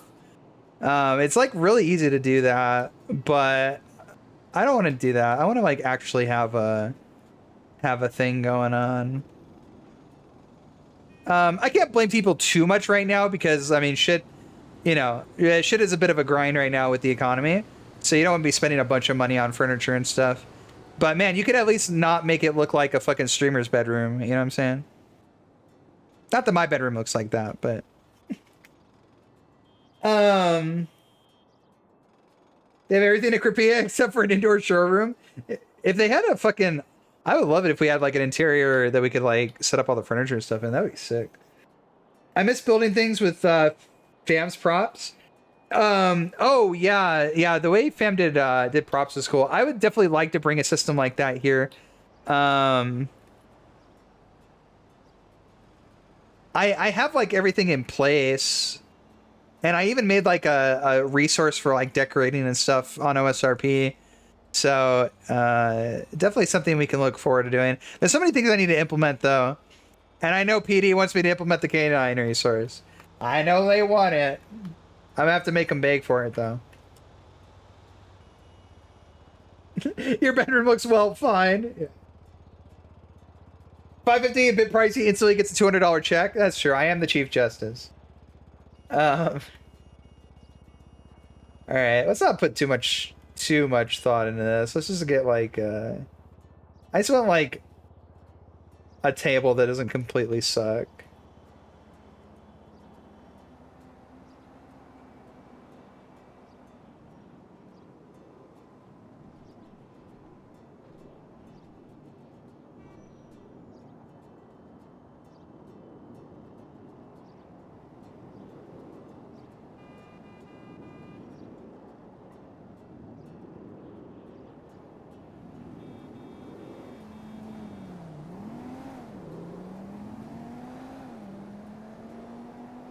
That's probably okay. I wish I could like zoom in. That's fine. We'll take that. Can I get some chairs?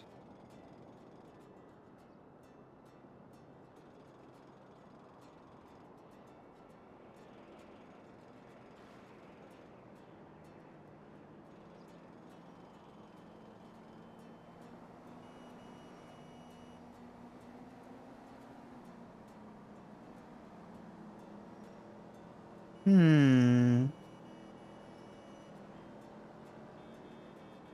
We'll get a couple of those.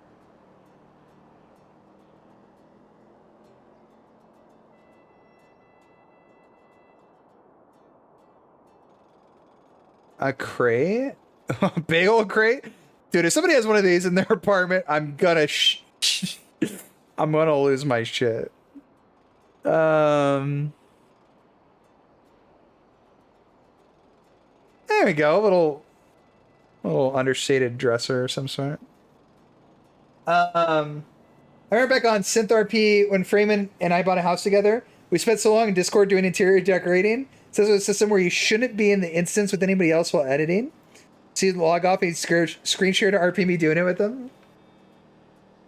Well, I has to take in a homeless deaf character who turned out to a nearly stabbed Palmer at the top of Chiliad.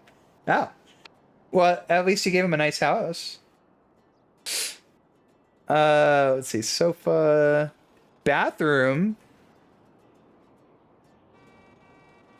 There's not really a whole lot of room in there. Maybe I should get like some bathroom stuff. It would be nice. Oh, carpets. Oh, that's cool. Some art. I'm not seeing the other side of it, but clothing. That's neat. Handles.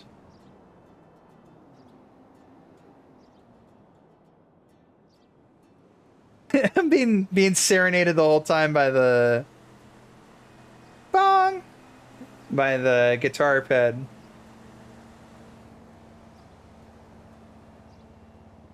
Exercise bike. Okay. Interesting. Electronics. Let's get a plant. Let's get a nice plant.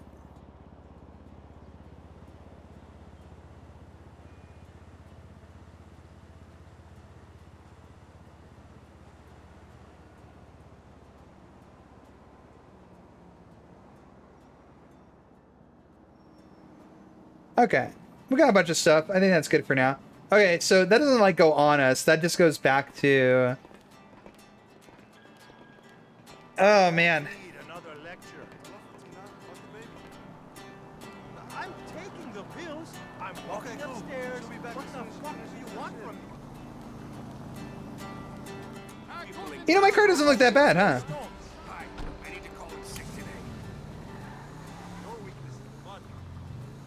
Doesn't look that bad. Who stabs people? Well...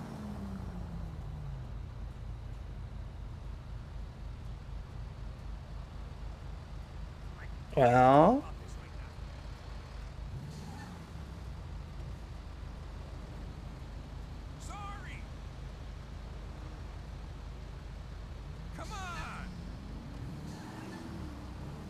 A secret? I don't think it was that secret.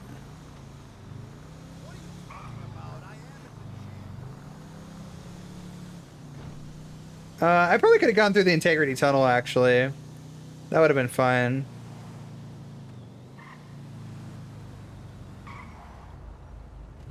I met this girl last night. She was like, wow, you're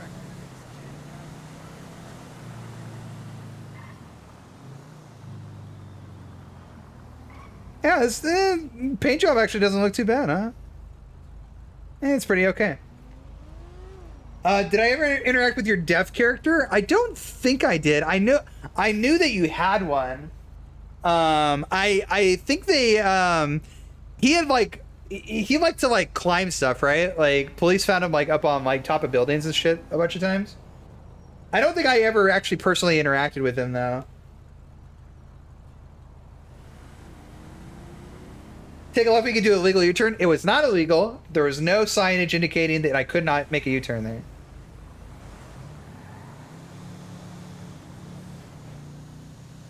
Yeah, that was the one. Yeah. I do remember seeing the interactions with him on like talking to the cops.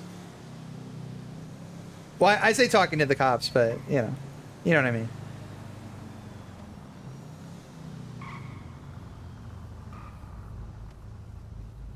Urban exploring photography.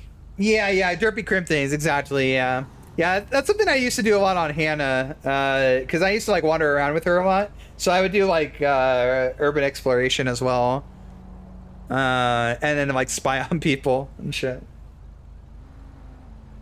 The cops refuse to ticket him. I mean, are you gonna ticket a deaf guy who's just kind of, you know, whose only real crime is that he's climbing shit to take photographs and stuff?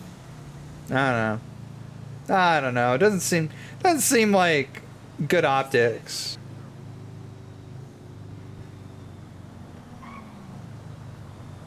But would Delilah have ticketed him?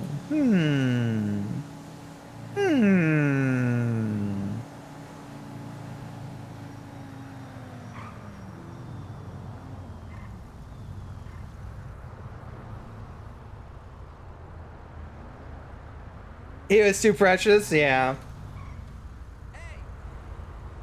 Expert on sitting on buildings and watching people. I love doing that shit. People, I mean, it's the old adage, right? I remember one of the first things, because TFRP was like my first GTRP role-playing experience. And I remember one of the first things people said to my character was, nobody ever looks up.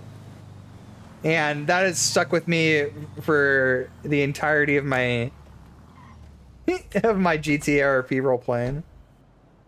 People never look up.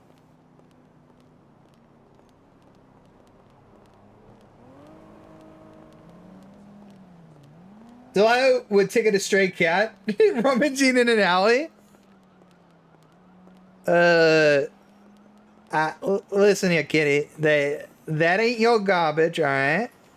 That's somebody else's garbage. Did you leave that there? You littering? Look, I'm gonna have to give you a citation for littering, all right? You can't leave that stuff laying around. All right, it's unsanitary. It's an eyesore, and it's illegal. It's legal. Did you know that? Leaving that trash there, it's illegal. So I'm gonna have to teach you a lesson. We'll write you a citation, all right?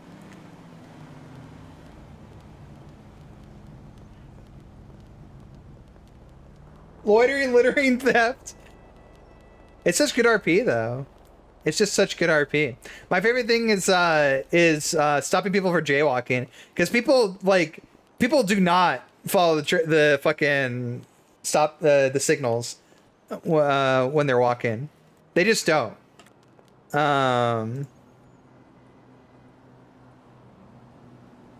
so that's an easy way to stop somebody and fucking roleplay with them.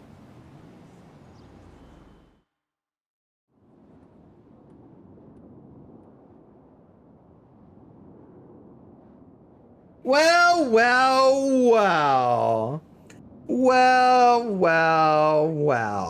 If it isn't the self-insert king himself, Uridine. Jaywalking's only illegal in the US? Well, that's because everywhere else in civilized society, they have cities that you can actually walk around in. Only in the United States are cars given the priority. All right.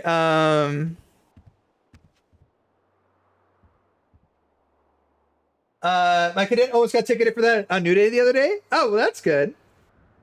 Petition to get felony speeding in the criminal code. Felony speeding. I wouldn't be opposed to it.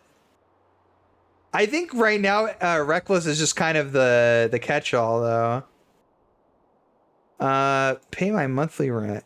I do not need to pay rent right now. Okay, fair enough. Check rent. You can pay your rent in 5.52... Wait. Hours? No, days. I don't know how to read chat. Oh, wait. Okay. Oh, you can lock it from there. Okay. Furnish home. Arrange your furniture. Add your house furniture. Okay.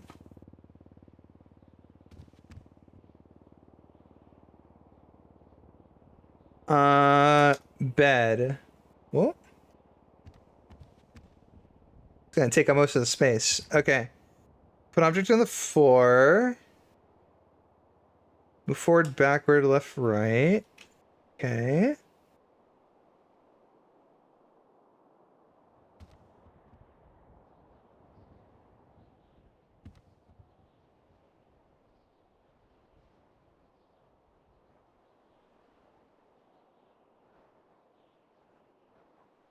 I know. Here's my problem. Okay, chat. Here's my problem. Oh, there is a bathroom area too. Oh, we should get some bathroom stuff. Here's my problem. I would like the headboard to be at the window. But there's no way I'm putting the bed there, right? That space sucks. This will run you $3,000 in New York, by the way. Streetlights make no sense. 3-second north-south lanes, 3-second east-west lanes, 3-millisecond pedestrians. It's not that bad. Maybe it is that bad.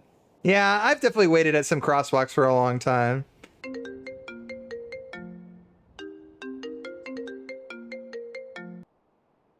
Oh, that canceled the call. Oh, well, I gotta change that. Shit.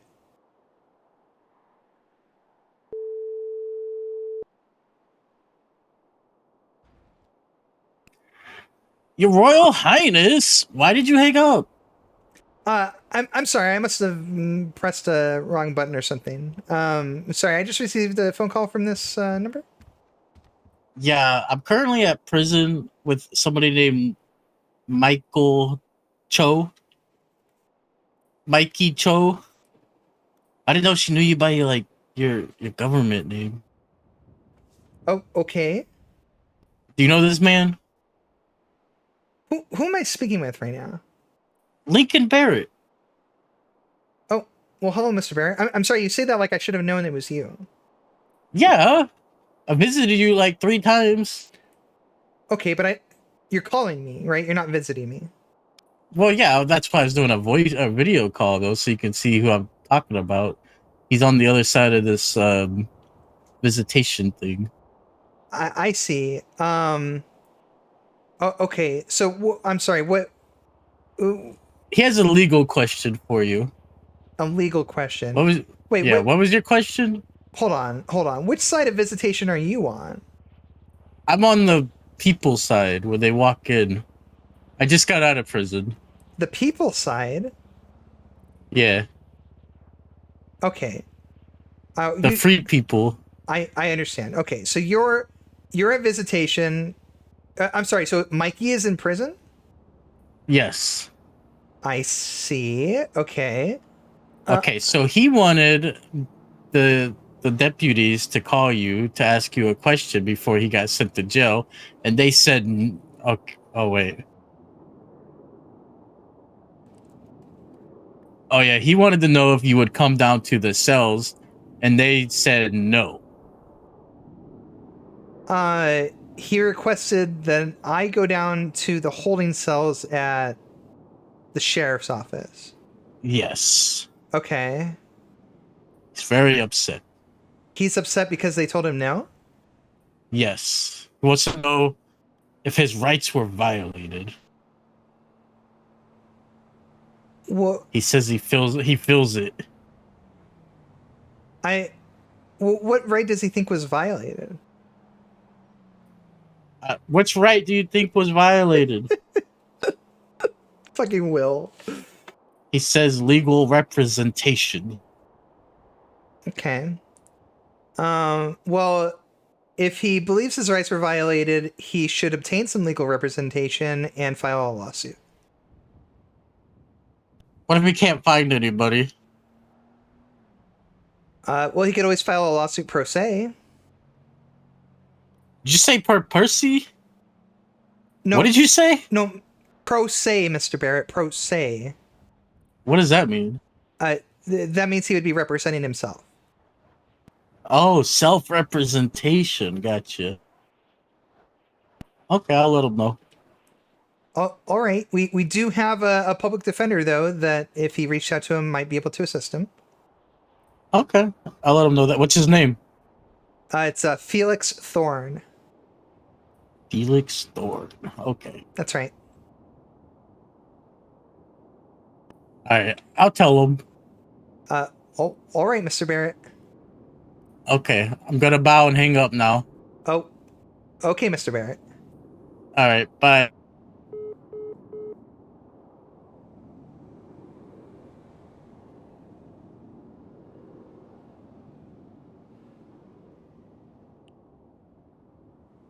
Maybe I should get my number changed.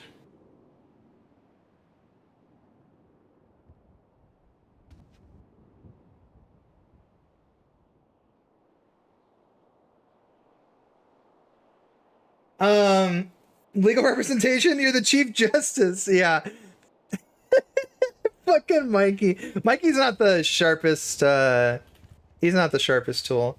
Alright, I don't want, I actually don't want keybinds for answering or hanging up. So I'm gonna get rid of both those.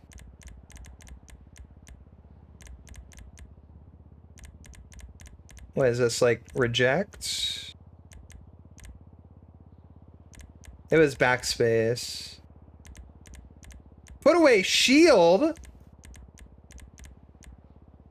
Oh, decline.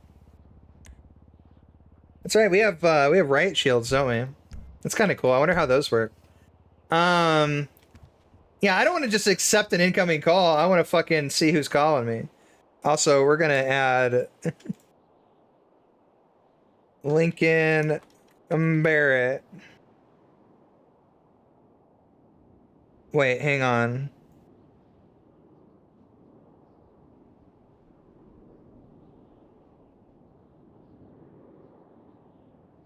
Do not answer. Okay, that's better.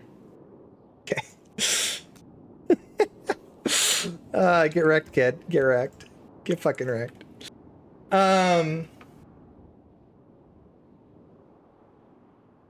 Wasn't he DA before Thorn? I don't know that we've ever interacted with Thorn. He's played by Harry. Let me see here.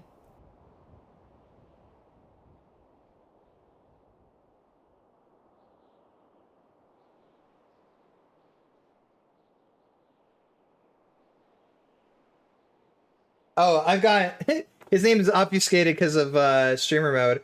His name's Harry. He's apparently been a lawyer and like DA and stuff on NoPixel for like 4 years or something. So he's a friend of Curly's. So when he joined up, I'm like, get in here, man.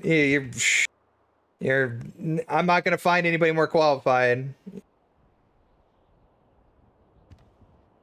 And we really need lawyers. Speaking of which, chat, you know, if you ever wanted to try your hand at doing lawyer RP, you know, DOJ is hiring. We could use lawyers. You know, we'll help you get started and all that. It's really cool. Doing legal stuff is fun. Like, at the end of the day, all right, is there anything that's more pure RP than court and legal RP? I mean, it's literally just all RP. It's just nothing but yapping your fucking gums off, right?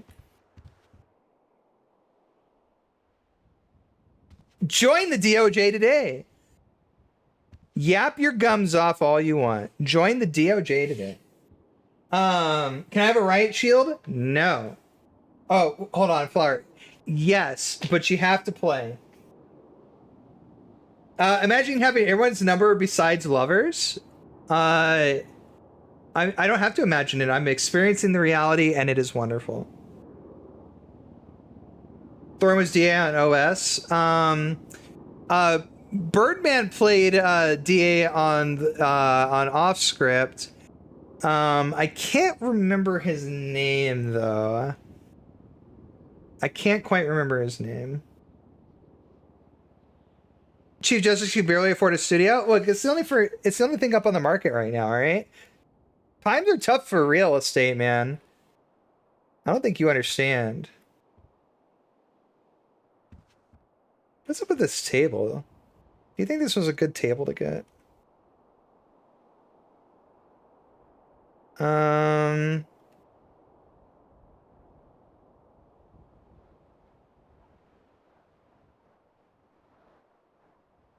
I can only rotate this the one way. I can only assume my other rotate key is occupied somehow.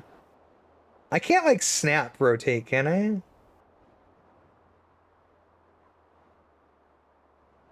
They have like everything else but that.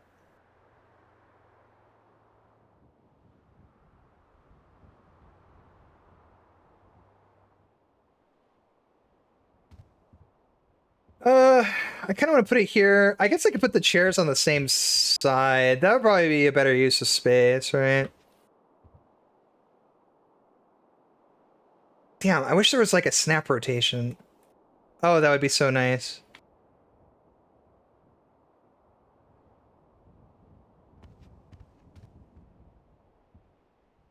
That is shiny. Okay. Well, we'll take it. I kind of want to maybe we'll invest in a different chair or a different table next time. Does not work with these chairs. It just does not.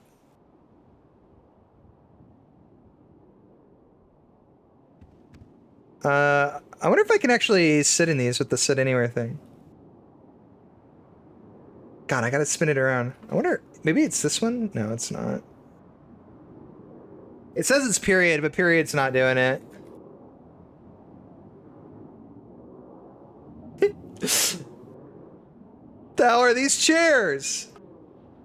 Oh, God.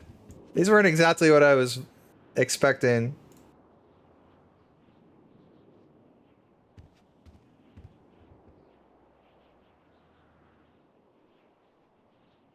You also can't hold down multiple keys to like reposition. You can only do like one axis at a time.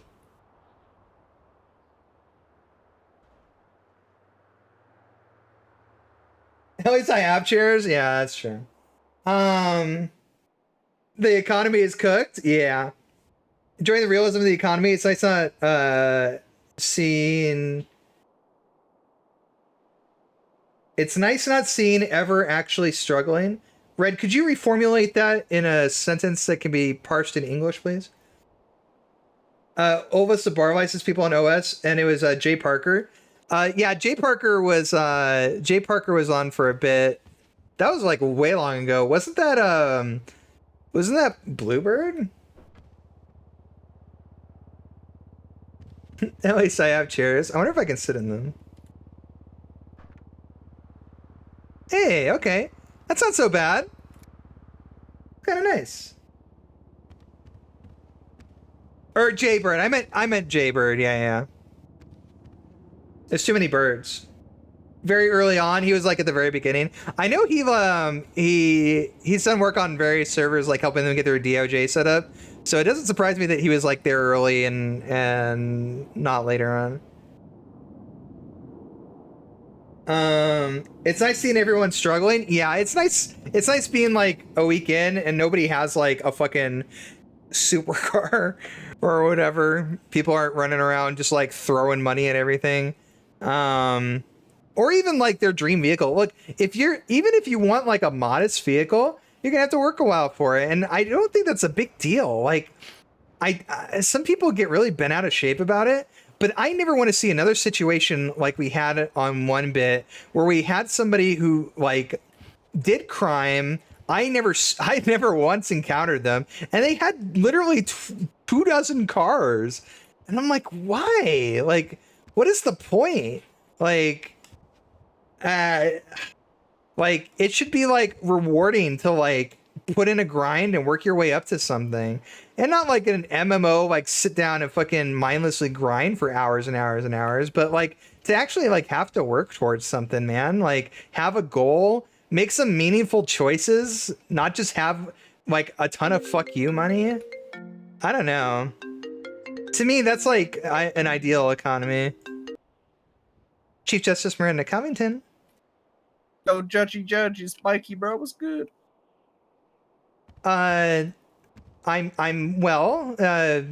Mikey, how are you? I'm not so good, bro. I just got fucking hemmed up by the 5-0. You feel? I did hear that was something that happened. Yeah. I think my rights just got violated or some shit, bro. You know what I'm saying? Well, I understand, Mikey. If you believe that's the case, then I would recommend that you file a federal lawsuit. All right. Listen. I just want to know, like, on a level, right? Because I asked them to call you to see if you'd come down. If they had called you, would you have come down? You know what I'm saying? If they had called me, well, yeah. I mean, if they requested my presence, I probably would have come down. Sure. But if I had requested your presence, you know what I'm saying? If you, I mean, because like I was looking for a lawyer and there was no lawyers or shit, and I was like, all right, maybe she'll make sure my rights ain't getting violated or some shit, you know what I'm saying? But they wouldn't even call to. If you said no, that'd be fine, but they didn't even call to say, you know what I'm saying? right. Well, no, I mean that's not really what my job is. I mean, I feel that, but like, so you saying that if I'd asked, you said no, right? If you had asked and they had said, okay, we will ask her to come down here, I wouldn't have had any problem visiting you, but they don't have to, it's not a required, if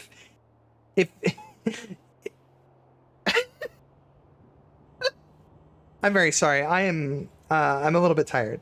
The requirement. Hey, yo, you laugh at me, bro? I am not laughing at you, Mr. Cho. The requirement is sounded that like you was laughing, bro. I am not. The requirement is that you provided legal representation in the form of an attorney. I'm not an attorney. I'm a judge. I mean, I feel you, but like you like the next best thing, like, cause they ain't no lawyers around, so like, how my rights not gonna get violated? You feel me? Well, here's the thing, Mikey. If your rights are going to be violated, they're going to be violated. I feel you, but like, I should have had someone there to look out for me, because they ain't looking out for themselves. You feel? Sure. So what you can do, my recommendation is get in contact with an attorney. And if there is a case, file a 1983 federal lawsuit for civil rights violations. In the event you can't reach out to, or you can't make contact with an attorney, you could always file a lawsuit pro se. I wouldn't mind offering a little guidance on how to do that. But I wouldn't be able to represent you. All right, okay, that's fine. Look, do you think I got a case? Because I mean, I don't want to waste no one's time if I ain't got a case. You know what I'm saying? I cannot give you any legal advice in that regard. What I will say is that if the situation is that you requested my presence and they denied it, that would not be a rights violation. Shit, bro. All right, what do I do about the gun they took from me, but they didn't give back? They didn't get from my possessions. You feel? That's entirely at their discretion. If you feel as if your property is unjustly seized, you could file a lawsuit for that as well. I gotta go file a lawsuit just to get my gun back? That's crazy, bro. Unfortunately, that's how it works. It would be that way with anything, really. If a member of the public had stolen something from you and you wanted it back, there would need to be charges filed in some sort of manner. Shit, bro. Fuck. Hey, yo, the 5-0 just against me for real, bro. They haters. Well, I just go in a car. You know what I'm saying? Like, this guy's like, I told you not to get in it. I'm like, bro, I didn't hear you. You know what I'm saying? Like, you wouldn't listen to me. That sounds like Cormier. Well, I understand what you're saying, Mikey. Again, there's recourse for these sort of things. If you feel you were treated unfairly and your rights were violated, you could file a civil lawsuit. And if you feel as if the charges were unjust, then they can always be appealed. Yo, so listen, remember that one time when you had your car stolen and I gave you a ride? I do remember that, yes. You think you could give me a ride? All right, Mikey, I'm not an attorney. I'm also not a taxi cab driver, okay? I'm just asking for a favor, that from, when I gave you a ride, you feel? I do appreciate that. I would say that if you go through life doing favors, expecting things in return, that they're not really favors. I wasn't expecting. I'm just asking. It's not I was just asking, bro. I mean, shit, why you getting all mad on me, bro? I'm not upset, Mikey. I just won't be giving you a ride at this moment. Damn, all right, cool. You know what?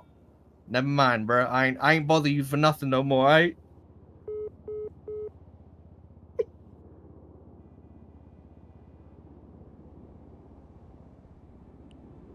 I really, really need to change my phone number. All Okay, where was I?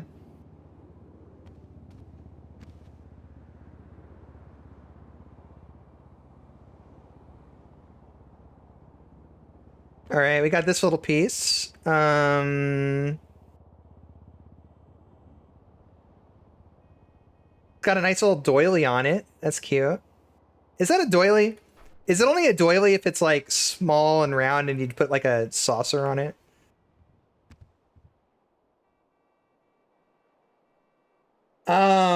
Rigsy? Rigsy? Or Riggs? Sounds like Riggs. Is that Rigsy? It's not Rigsy. It's that's Astro. Cop that goes by the unit? Has he always had a British accent? If your rights are going to be violated, they're going to be violated. That's just the way it is, man. This is why it's so important. Like, if you get into a situation and you think the cops did something wrong, do not turn the side of the road into your courtroom, you know? Like, fucking just, you know, do what you need to do to survive the encounter and then fucking beat them over the head with the fucking law, man. That's how that shit works. I mean, unless you're in a little life and death situation, like, for the most part, you can pretty much just resolve shit in that manner. That's what the justice system is for. Obviously, I'm not ignorant to the fact that it doesn't always work that way for everybody, but that's really how you should be handling things. You know, I give big props to auditors and stuff. You know, they're trying to educate and that sort of thing. But if you're just like, you know, a layman out there going about your business and you get into a police encounter, just survive the encounter. And if something happened that shouldn't have, you know, take it up with the justice system afterwards.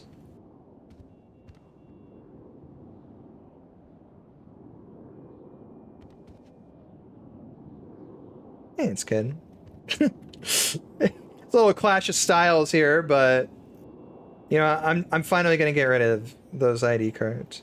I've seen Lincoln like 2 or 3 times now, and I still haven't given him back his ID.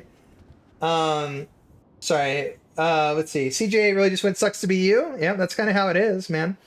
The thing is I also try not to get too involved with stuff because I don't want to like conflict myself out in case these people need to come to me too, you know?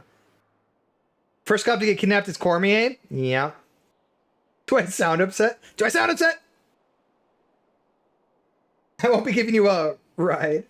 Nobody answered my question. Has Rigsy always had a British accent? I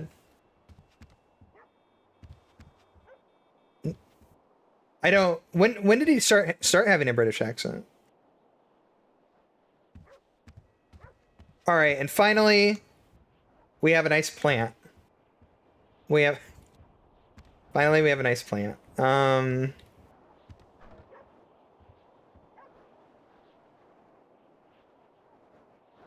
God, I wish there was like more corner space right here. If there was more corner space, I could put the plant there.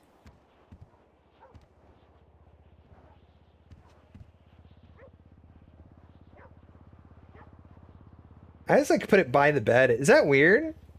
Is it weird to put a plant where like your fucking headboard or for your end tables should be? I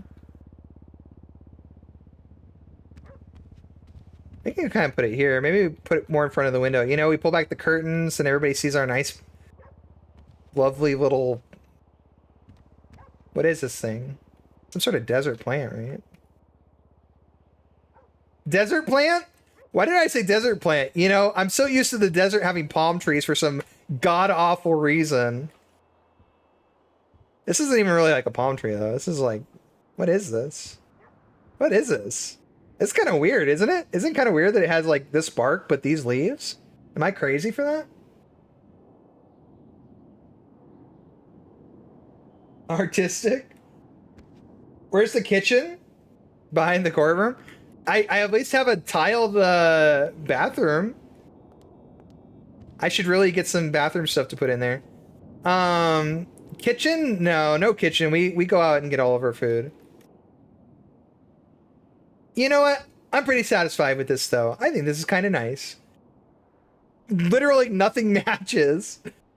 Literally nothing matches. All right, let's not look at it for too long, chat.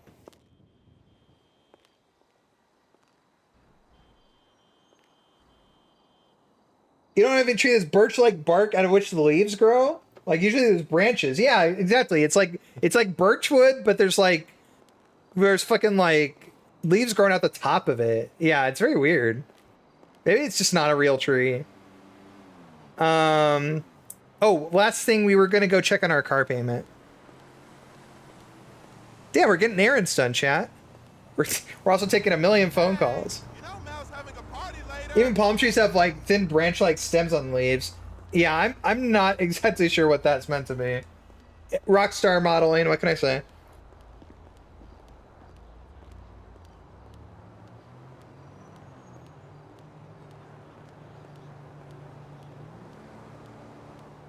Did you see that new art show at the Mount Bank?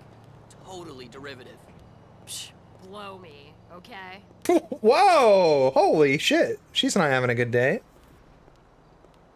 Programmer art? Yeah, like, nobody's ever going to be paying this much attention to this in our fucking, our fucking crime simulator game.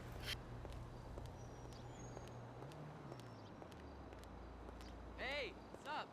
They're like, this bitch! We fucking spent thousands of man hours, making, fucking procedural animations.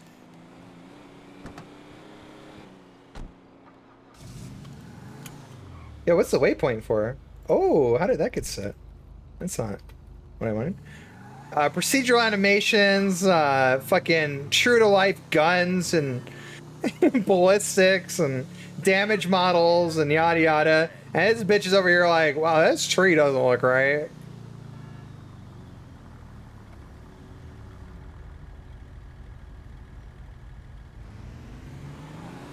I remember being blown away when this game came out because they had like the fucking like IK models, like fucking feet stepping up on higher steps and shit. And I'm like, whoa, this is crazy.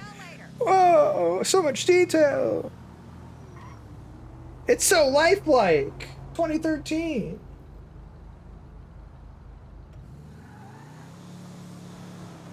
Damage models, I think they do a really good job with stuff. Like, they have like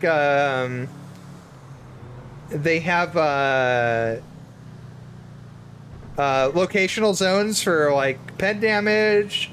All the fucking vehicle damage stuff is pretty in depth.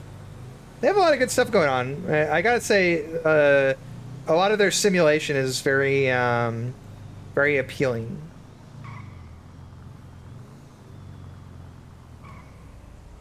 Spent thousands of hours studying the city of Los Angeles, and this horror is like, I can't pet that cat. It's okay, they'll put it in GTA 6. Pets just had health bars? No. They have locational damage and stuff. Literally, like, all of their, like, literally their different body parts, except, like, different damage and stuff.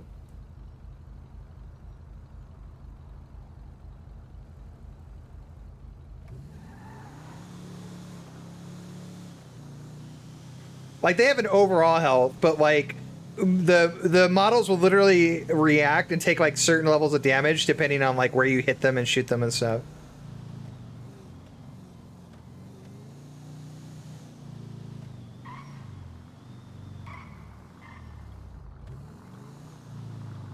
One of my favorite moments ever is on No Pixel.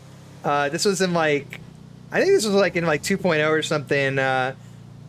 Fucking Officer Reinhardt, who was played by what was her name? Bear, something Bear. They have like an encounter on the freeway, and she gets out and she's trying to like get these guys into custody, and he fucking just hits her once with a shotgun in the chest, and she just does this like brutal fucking looking like stagger. She just like staggers in place for a second before like collapsing on the ground. And it was like one of the coolest like fucking damage animations I had seen like in context. It was really fucking cool.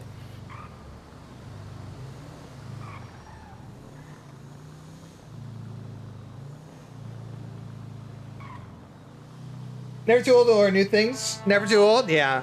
Yeah, it's neat. Like try shooting a ped like in the leg versus like in the arm or whatever. Sometime they react very differently.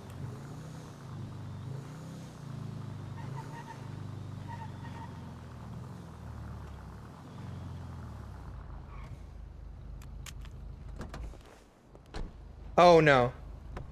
I thought I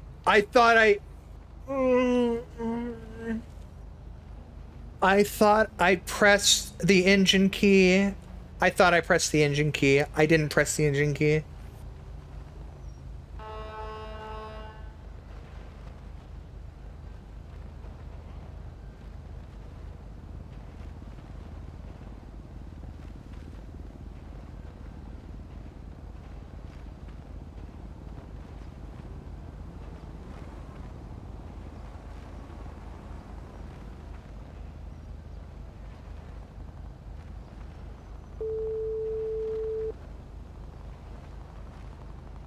Hello.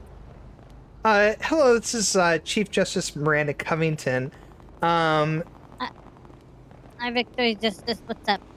Hi, I seem to have locked myself out of my car. You wouldn't happen to have any way of helping me with that, would you? Roadside assistance or... Yeah, hang on. There's literally a cop right behind me. Give me 1 second. Oh, okay. You can call me back. Hey. No, it's fine. Stay on the line. Officer Dracos, if I use a lockpick to help someone who owns their vehicle but they lock the keys inside, that's not a crime, is it? No, but she's trying to support a local business.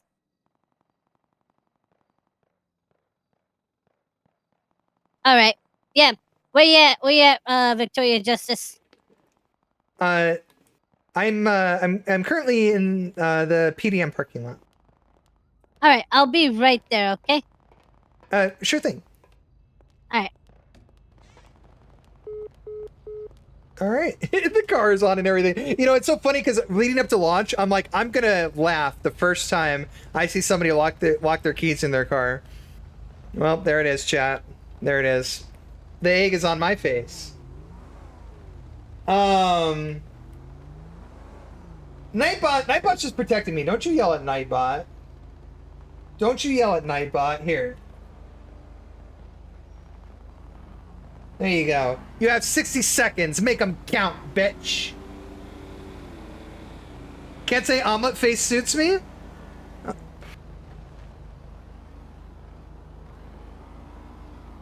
I'd like to think it does. What's happening here, huh?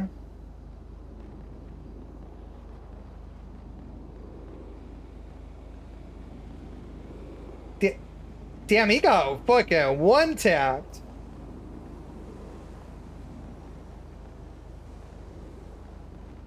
Damn, 3 years ago, huh?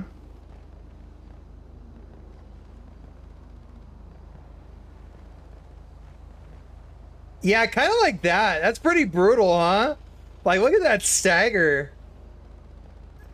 he's like squatting for like a full second. Damn, that's pretty cool. I don't know. That kind of shit's pretty neat.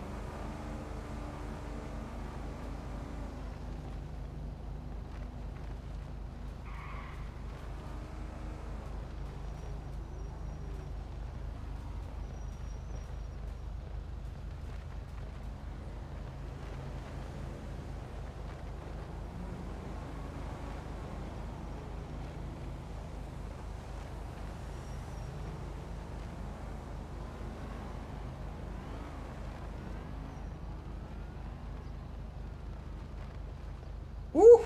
He's got a lot in it. New peeps hopping into the Discord.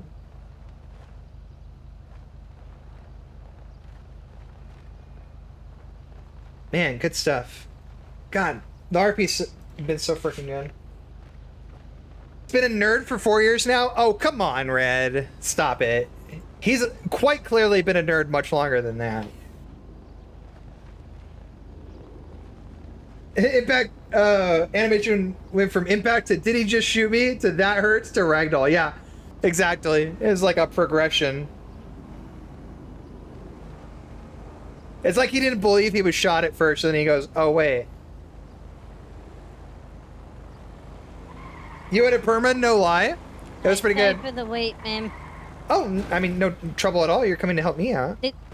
Did you lock your keys inside? I may have forgotten that my keys were inside. Yes. Alright, no, it's fine.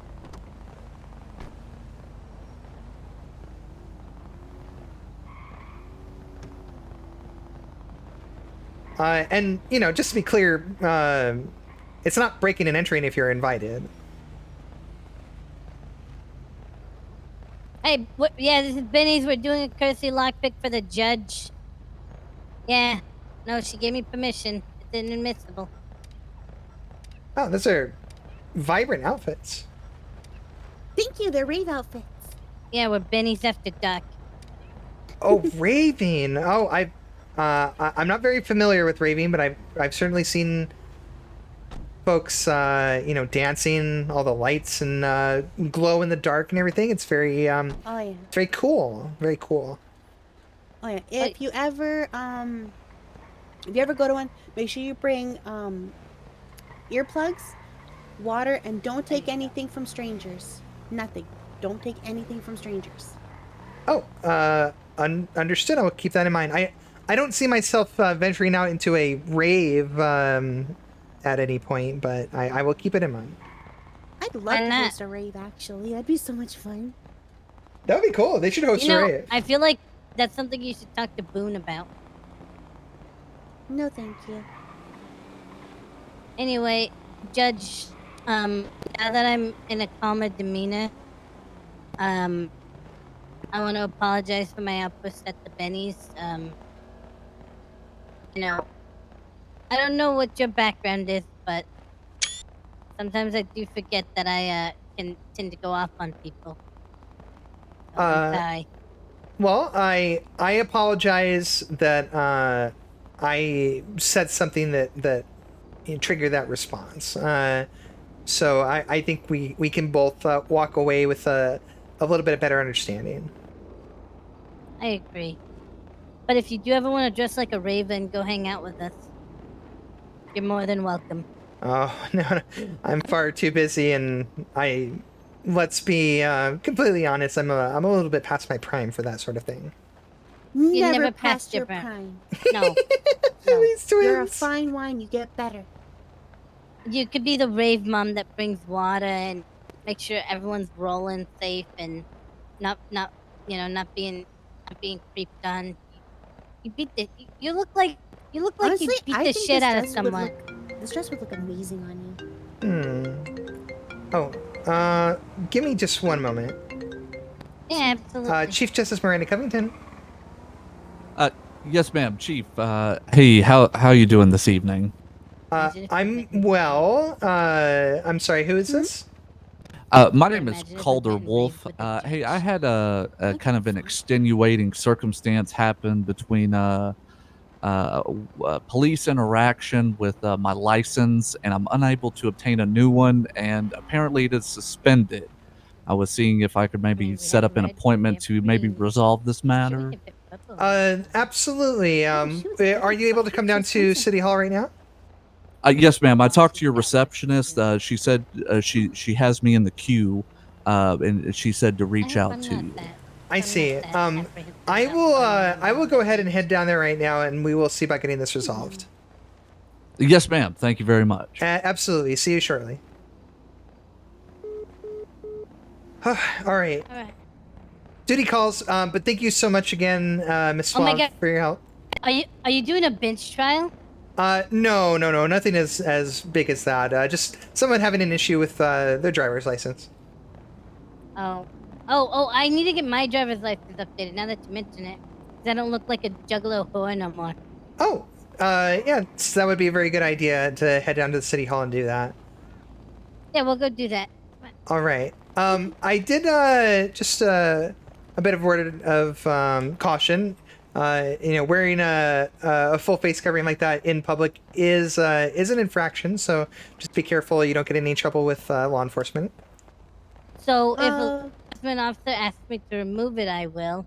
I'm wearing it because it's a recreational fit. It's not meant for any nefarious purposes. But if someone like that officer over there said, "Hey, take off your mask," I'd take off my mask until such time as we were out of sight. I have no problem. It's not to conceal my identity. It's simply for fun. I understand. Right? I understand. Don't I look fun? I mean, you look fun, but you're not working right now, so please take off your mask. Yes. Wait, what? Wait. I mean, okay. Yeah, see? Thank you. Like I said, it's not to conceal my identity. It's for fun. I understand. It's just the the legislation surrounding that doesn't really make that distinction. Well, for me, it's for the public safety. I'm too cute. Everyone will fall in love with me. Well, that is certainly an interesting argument. I'm kidding. I'm kidding. I do it because I don't know how makeup works. I've worn clown paint on my face for the last 15 years. I understand, and it's really not. I'm not out here to enforce the law. I just, like I said, a word of caution. I wouldn't want to see you get any sort of fines or anything. Well, we listened to the cop. She identified who we are. Now we're living our best life. I mean, it's kind of hard not to know who I am. Yeah. All right. Well, Well, we'll see you at the city hall. that sounds great. I have a safe drive. You know what? I'm gonna ride with her. We'll go into the same place. Oh, you're getting in the back of my car, Miss Love? Yeah. I'm just gonna ride with you. We're all going to the same place. All right. I can sit up front if it makes you more comfortable. I feel a little bit like a chauffeur right now. All right. I don't want you to feel that way.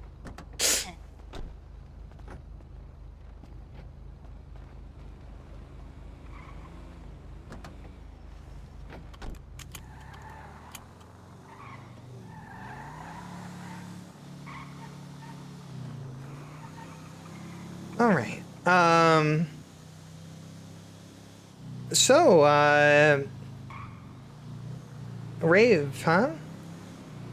I've never been to a rave, honestly. I've done like films where I played a raver, so I don't actually know what happens. From my experience, they just sound like giant orgies where people take a lot of ecstasy. But I've never actually been able to experience one. Oh, that does not sound very safe at all. Well, I mean, it's safe. Everyone's tested, It was in my I don't know. I think it was about to turn 19.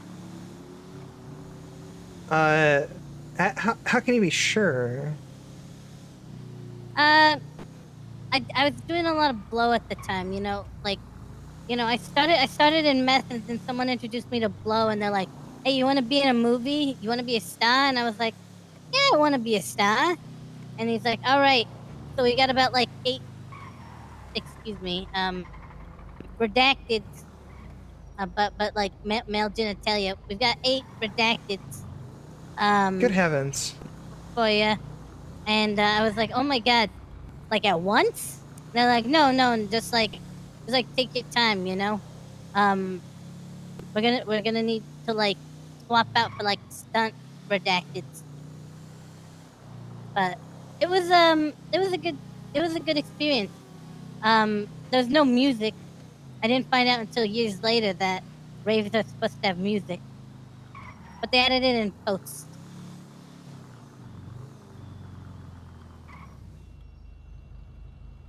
That was the first time I fucked the judge, honestly. All He was right. wearing a what? I think I've maybe learned a little bit of lesson about restraint. Oh yeah, no, they used restraints too.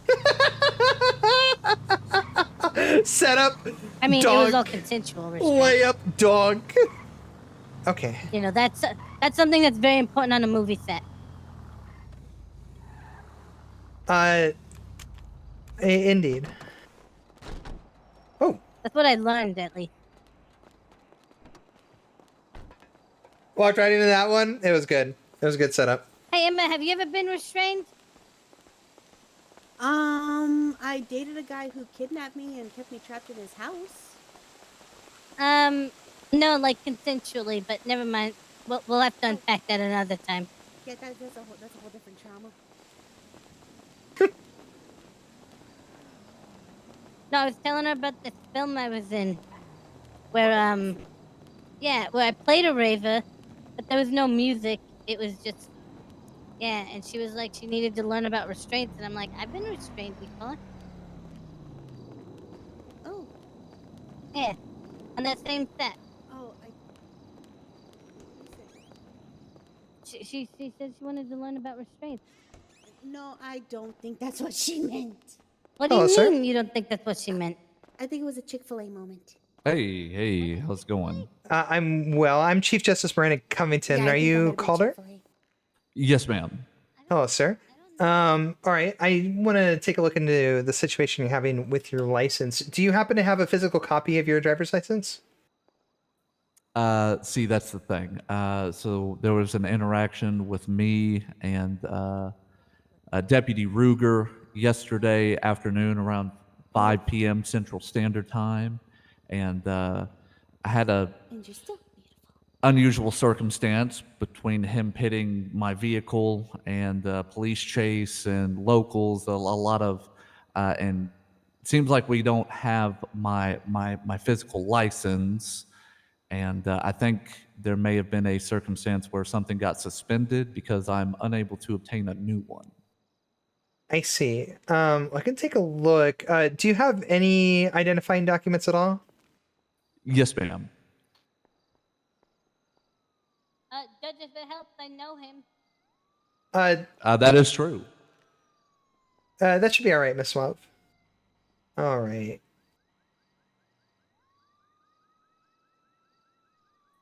Apparently, if you start stacking or getting several fines of driving without a license, it's very detrimental in fines, is what I was hearing from Deputy Ruger. We don't have any sort of aggravated situation with that, but I mean, yes, if you are if you're charged with that, generally speaking, you're not going to be allowed to drive your vehicle away, so you'll have to have your vehicle impounded, pay an impound cost, and then if it happens again, I mean, it kind of stacks on top of itself. So I am seeing, it looks like you do not have a driver's license on file. Let's see. Yes, ma'am. Yeah, and going to speak to the lovely lady here. She keeps on referring me to a member of the Department of Justice, but to my knowledge, my license is not suspended, and I don't have any infractions or anything. So I was just seeing if maybe we could get that resolved. I see. You had gotten one before? Yes, ma'am. Okay. All right. Heather, you've overheard the conversation. So the situation definitely seems to be extenuating. I need you to rectify the situation and make sure Mr. Wolf here gets a proper driver's license. Could you do that for me, please?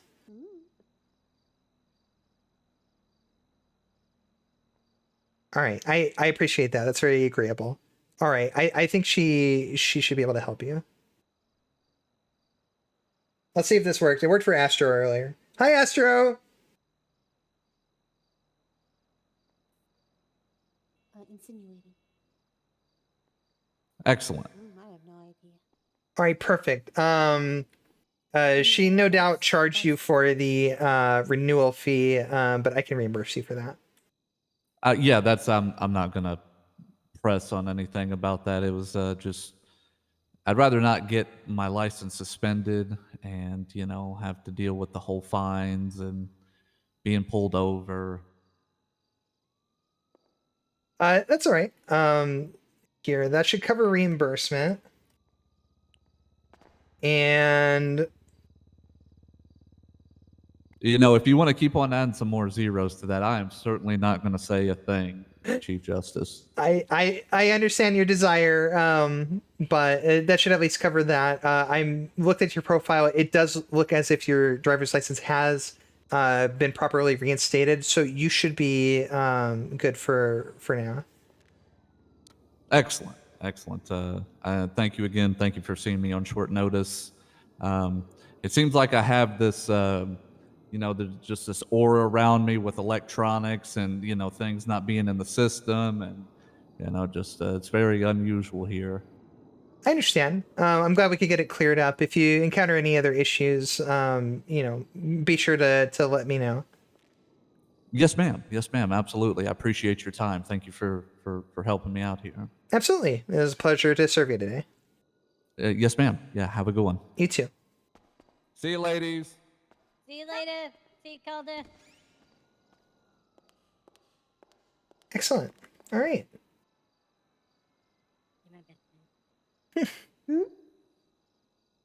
Okay, so after discussing with my counsel, maybe I might have said something there that, well, not inappropriate to me, may have been inappropriate to you. I know we talked quite a bit, Miss Victoria Justice, and I just want you to know that if I ever say something that makes you uncomfortable, you can say something to let me know. Sometimes you say I ramble, but sometimes you just kind of let me talk. We And we have a code word, Chick-fil-A. yeah, that's our code word. If you want to say like order in the court or something, when I'm making you feel uncomfortable, I can. Wait, did rein you it say in. Chick-fil-A to Jade the other day? Safe words are very important to me. I always respect the safe word. I think she did. That's so funny. She's a lady like that.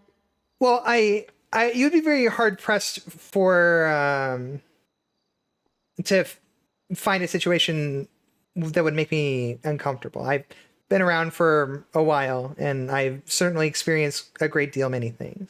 It's not the conversation or anything that is making me uncomfortable. It's just surprising to hear how forthcoming you are with some of the things that you tell me. Yeah, I'm not ashamed of who I am or where I've been. Well, that's fair enough. We should always be proud and remember where we came from. Yeah. Well, and where we came on, like, quite frankly. Chick-fil-A. Chick-fil-A. Okay, sorry, Chick-fil-A. sorry. But look, I'm trying to build rapport with people as a forward-facing business owner. I'd love to rave with you, but like the actual rave, not the rave we discussed, because I learned that that's not a rave. Our invite stands. We're a couple of besties, but we don't mind looping in someone else to share our good times. Let the good times roll. In a completely normal hetero way. When we've asked other women to hang out, they've assumed that we're a couple and that we're bringing them into a relationship, a throuple, if you will. Once again, nothing sexual. Just two gals hanging around. Just being gals, And we even like to hang out with bigger gals, but they need to find humor in the little things. Oh no. Again, nothing sexual. Oh no. She does have that kind of like You know what I mean? like that headmistress vibe. Oh no. Oh god, I've seen this film before, chat. Miss Covington? Indeed, yes. I follow. All right. Well, I appreciate the offer. Who knows what the future may hold? Oh my god, she's thinking about it. Oh my god. I don't want you. No, don't. Okay. Yeah. Go ahead. I don't want you to get excited. It's very low probability I would engage in such activity, but No, I completely understand, especially in your place of work. You'd never agree to such things. No, I understand. I understand, Miss Covington. Your Honor. Indeed. All right. Was there anything else I can help you ladies with? Yeah, you never took my picture. Look at me. I used to be hot. I'm still hot, but look how hot I used to be. New photo. Okay. Yes. Wait. Did I show it to the wrong person? Here. No, Look at it. it doesn't work like that. What do you mean it doesn't work like that? It doesn't work like that here. It's hard to get a good look at it when you're trying to hold it up like that. There you go. Oh wait, that's a lot better. Oh gosh, yes, you did used to look like this. You did. Yeah, I got plastic surgery. That's now very I'm hot. true. You did in fact used to look like this. Oh, Yeah. oh gosh. Okay. Do you like my plastic surgery? I'll go get it changed back if you don't like it. If you don't want to hang out with because of that. I just want to hang out with you. I understand. Well, we can get you a new photo. All right. Um, Love that for me. yes. Wherever you'd like to stand. Is there like a flag in here? Because I really love America. That's true. You did make that very clear. We could step into the courtroom.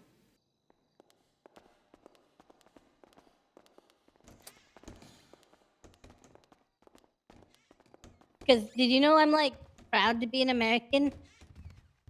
I kind of got that feeling from the encounter we had the other day. I mean, look, I misunderstood. I thought you were talking about America in a bad way, you know? No, There's no. no one that hates America more than politicians. I suppose that can be true, but you know, I'm not a politician. I serve, you know, in some of the highest level of judicial capacity that there is in the United States here. So, you know, it would be very remiss of me to have some negative sentiment like that towards my country. Yeah, but you're gonna be a senator one day, and I'm gonna be a campaign manager. I'm gonna be like, so what do you think about what do you think about Chief to the Justice Victoria Miranda Vanessa Carlton Covington? And they're gonna be like, I think she's bad, and I'll be like, well, you listen here, bud. That clam who's running for your Senate. I didn't even say anything yet. Yeah. Stop talking on the radio. You're role playing with me. She's classy. Okay, fine. You're role playing with me. Miss Oyster running for. I hate for your radio so Congress. much, chat. I fucking hate them so goddamn much. What should I? She's still doing it. She's still doing it. Oh my god. This. Okay. Miss Suave, how tall are you? I'm 5'4". They put injections in my knee, and I grew too much cartilage. I'm in tremendous amounts of pain every waking moment, but I'm a little taller now.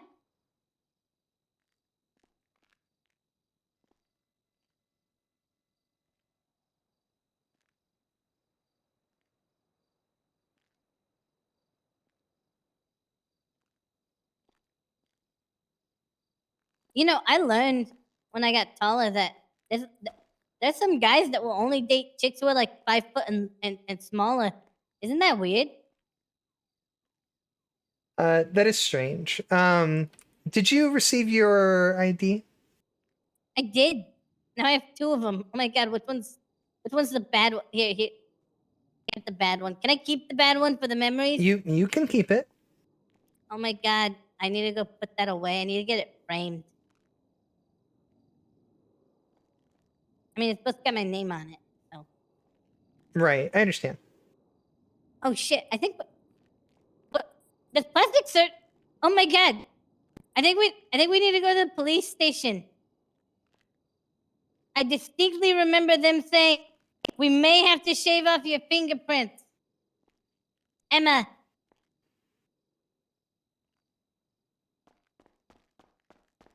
We we may have to go to the police station. I still have think that guy's ID the card. president said that he No! may or may not shave off my fingerprints. Another victim. He's No! being really sketchy about the whole thing. Yeah, actually, yeah. I should Quickly probably converting just go that. make sure of that. I do not know metric at all. All right, make sure you take off your gloves first.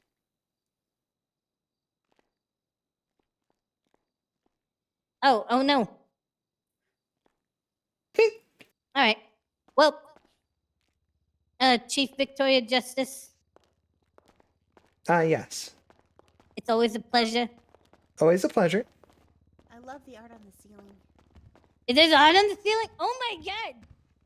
People never look up. Is that a bare ass? People never look up. It's art. It's art. Look at the yep. Oh my god. Oh my god, they put little frogs over the wieners. Yep.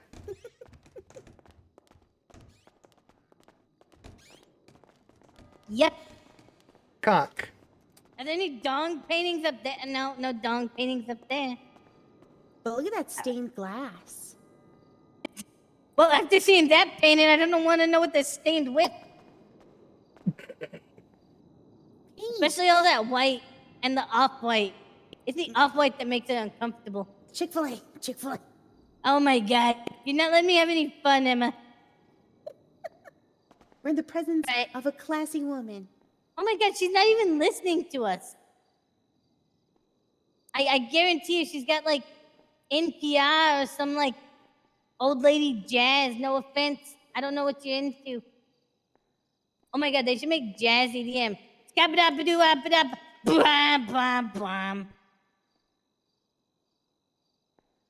I would yeet myself off a bridge if that ever happened. What do you mean? Do you know Scatman would make a fucking great drop? He would if he wasn't dead. But like, listen, jazz Oh my god.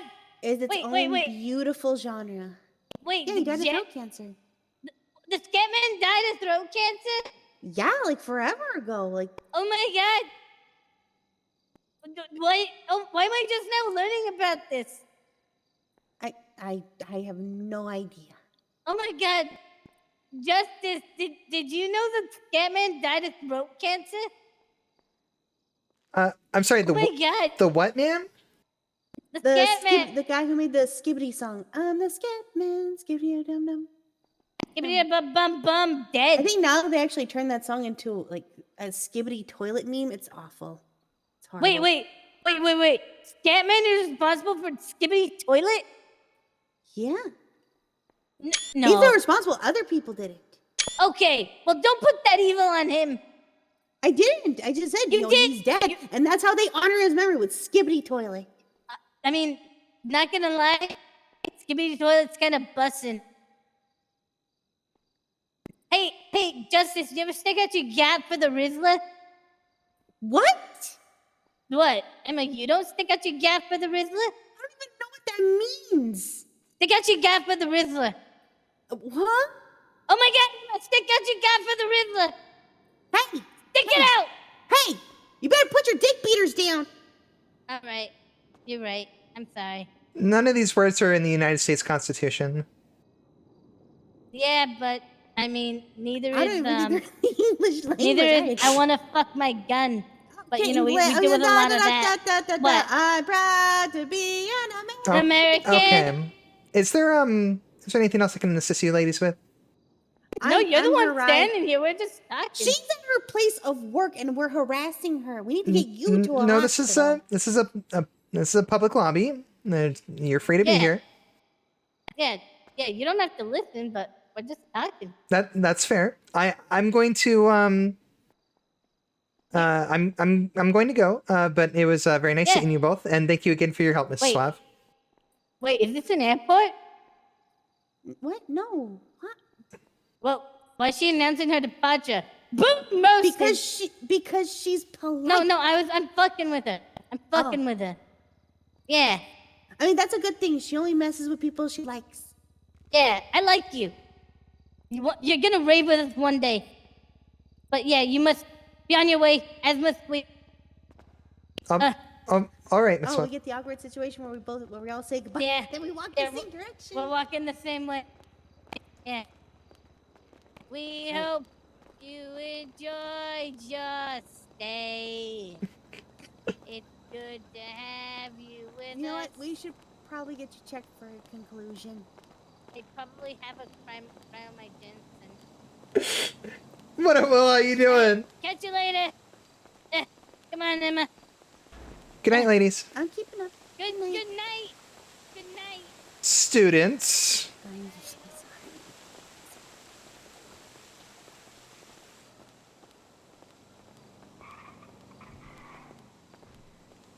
I'm not picking you up. The last time you yeeted me to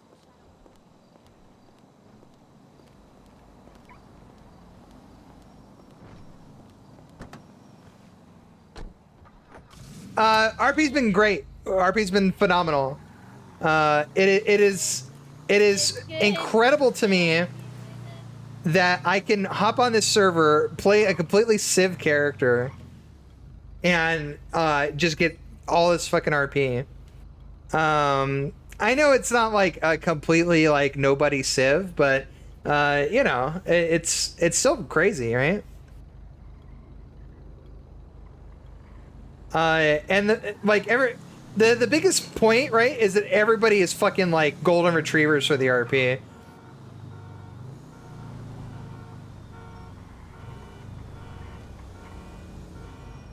Like this is the shit that was like so painful for me on the bigger servers, is that like you couldn't just like walk up to anybody and get an interaction. Like people are so fucking,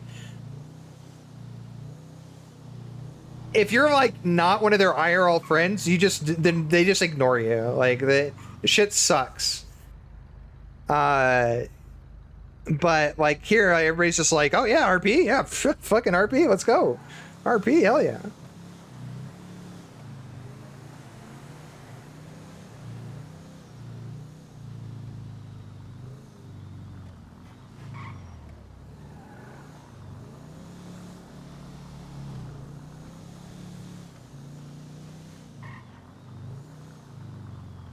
Oh my god, we're gonna rave.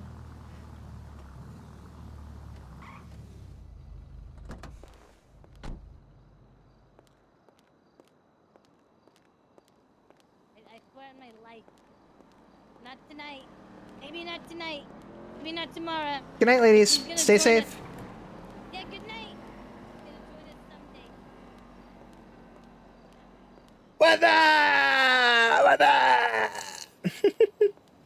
But yeah, everybody seems like they're having a good time. Everybody's like fucking interacting with each other and stuff. It's great.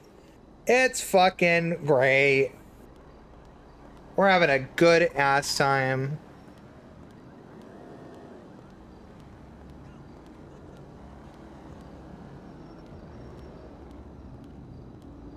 But it's about the time, chat. I've been streaming for 6 hours, which is great. It has not felt like 6 hours. And I was gonna try and play some Jade, but I just ended up playing Miranda all day, which is nuts. I never really expected Miranda to be like a character that I play for like hours and hours.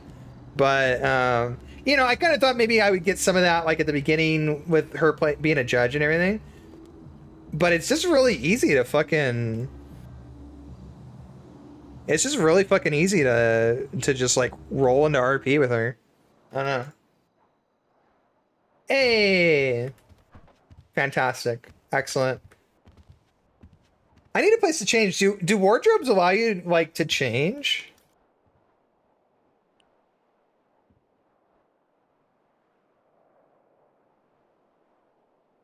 You need to set it. Okay. All right. I'm not super familiar. I never used the system on other servers, so.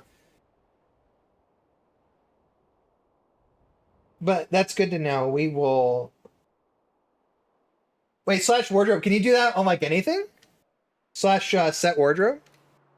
Or do you need like a specific furniture item?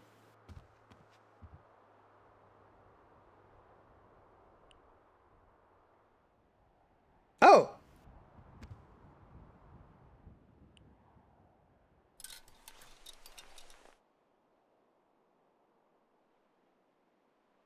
Nice. Okay. We'll buy some like proper nighttime clothes then. But not tonight. Not tonight. Tonight, I'm done. I am done. I'm tired, but we fucking RP'd all day. I feel great about it. Had a good time. Outfit codes? Yeah, you can share outfit codes with people. Oh, that song really picked up. Holy shit. Tons of RP tonight. Holy. Come on, Bjorn. I know you got Pal World, but you're kind of missing out, buddy. You're kind of missing out. All right. Anybody else streaming right now?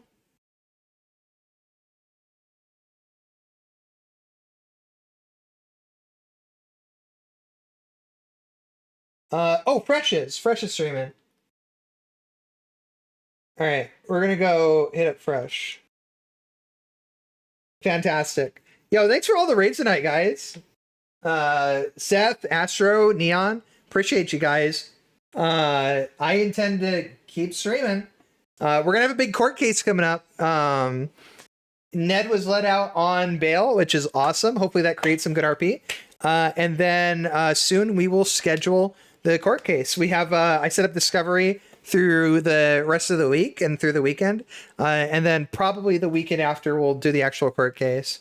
Unless we can do it during the week. If we can do it during the week, I would like to do it sooner. But there's not as big of a rush because Ned's not stuck on a hut. If Ned was stuck on a hut, I'd feel more urgency. But since he actually is out on bail, it's not like as urgent. But we still want to get the case done. I mean, it's going to be our first big case and everything. I'm super excited for it. So, but I appreciate you guys. Thank you so much for being here. Thank you so much for watching the server, playing on the server. You guys are awesome. You guys are all making this experience so fucking good. And we're going to keep the good times fucking rolling. Okay. We're gonna keep them rolling. Let's go say hi to Fresh. Fresh plays Sheriff Cormier on our server. He's on his BRB screen right now. I don't know what his plans are, but we're gonna at least go say hi to him and show him support. And I will catch you guys later. Oh, it's 8 a.m. Reckon it's time to head to bed. Oh, we're gone. My outro was too long.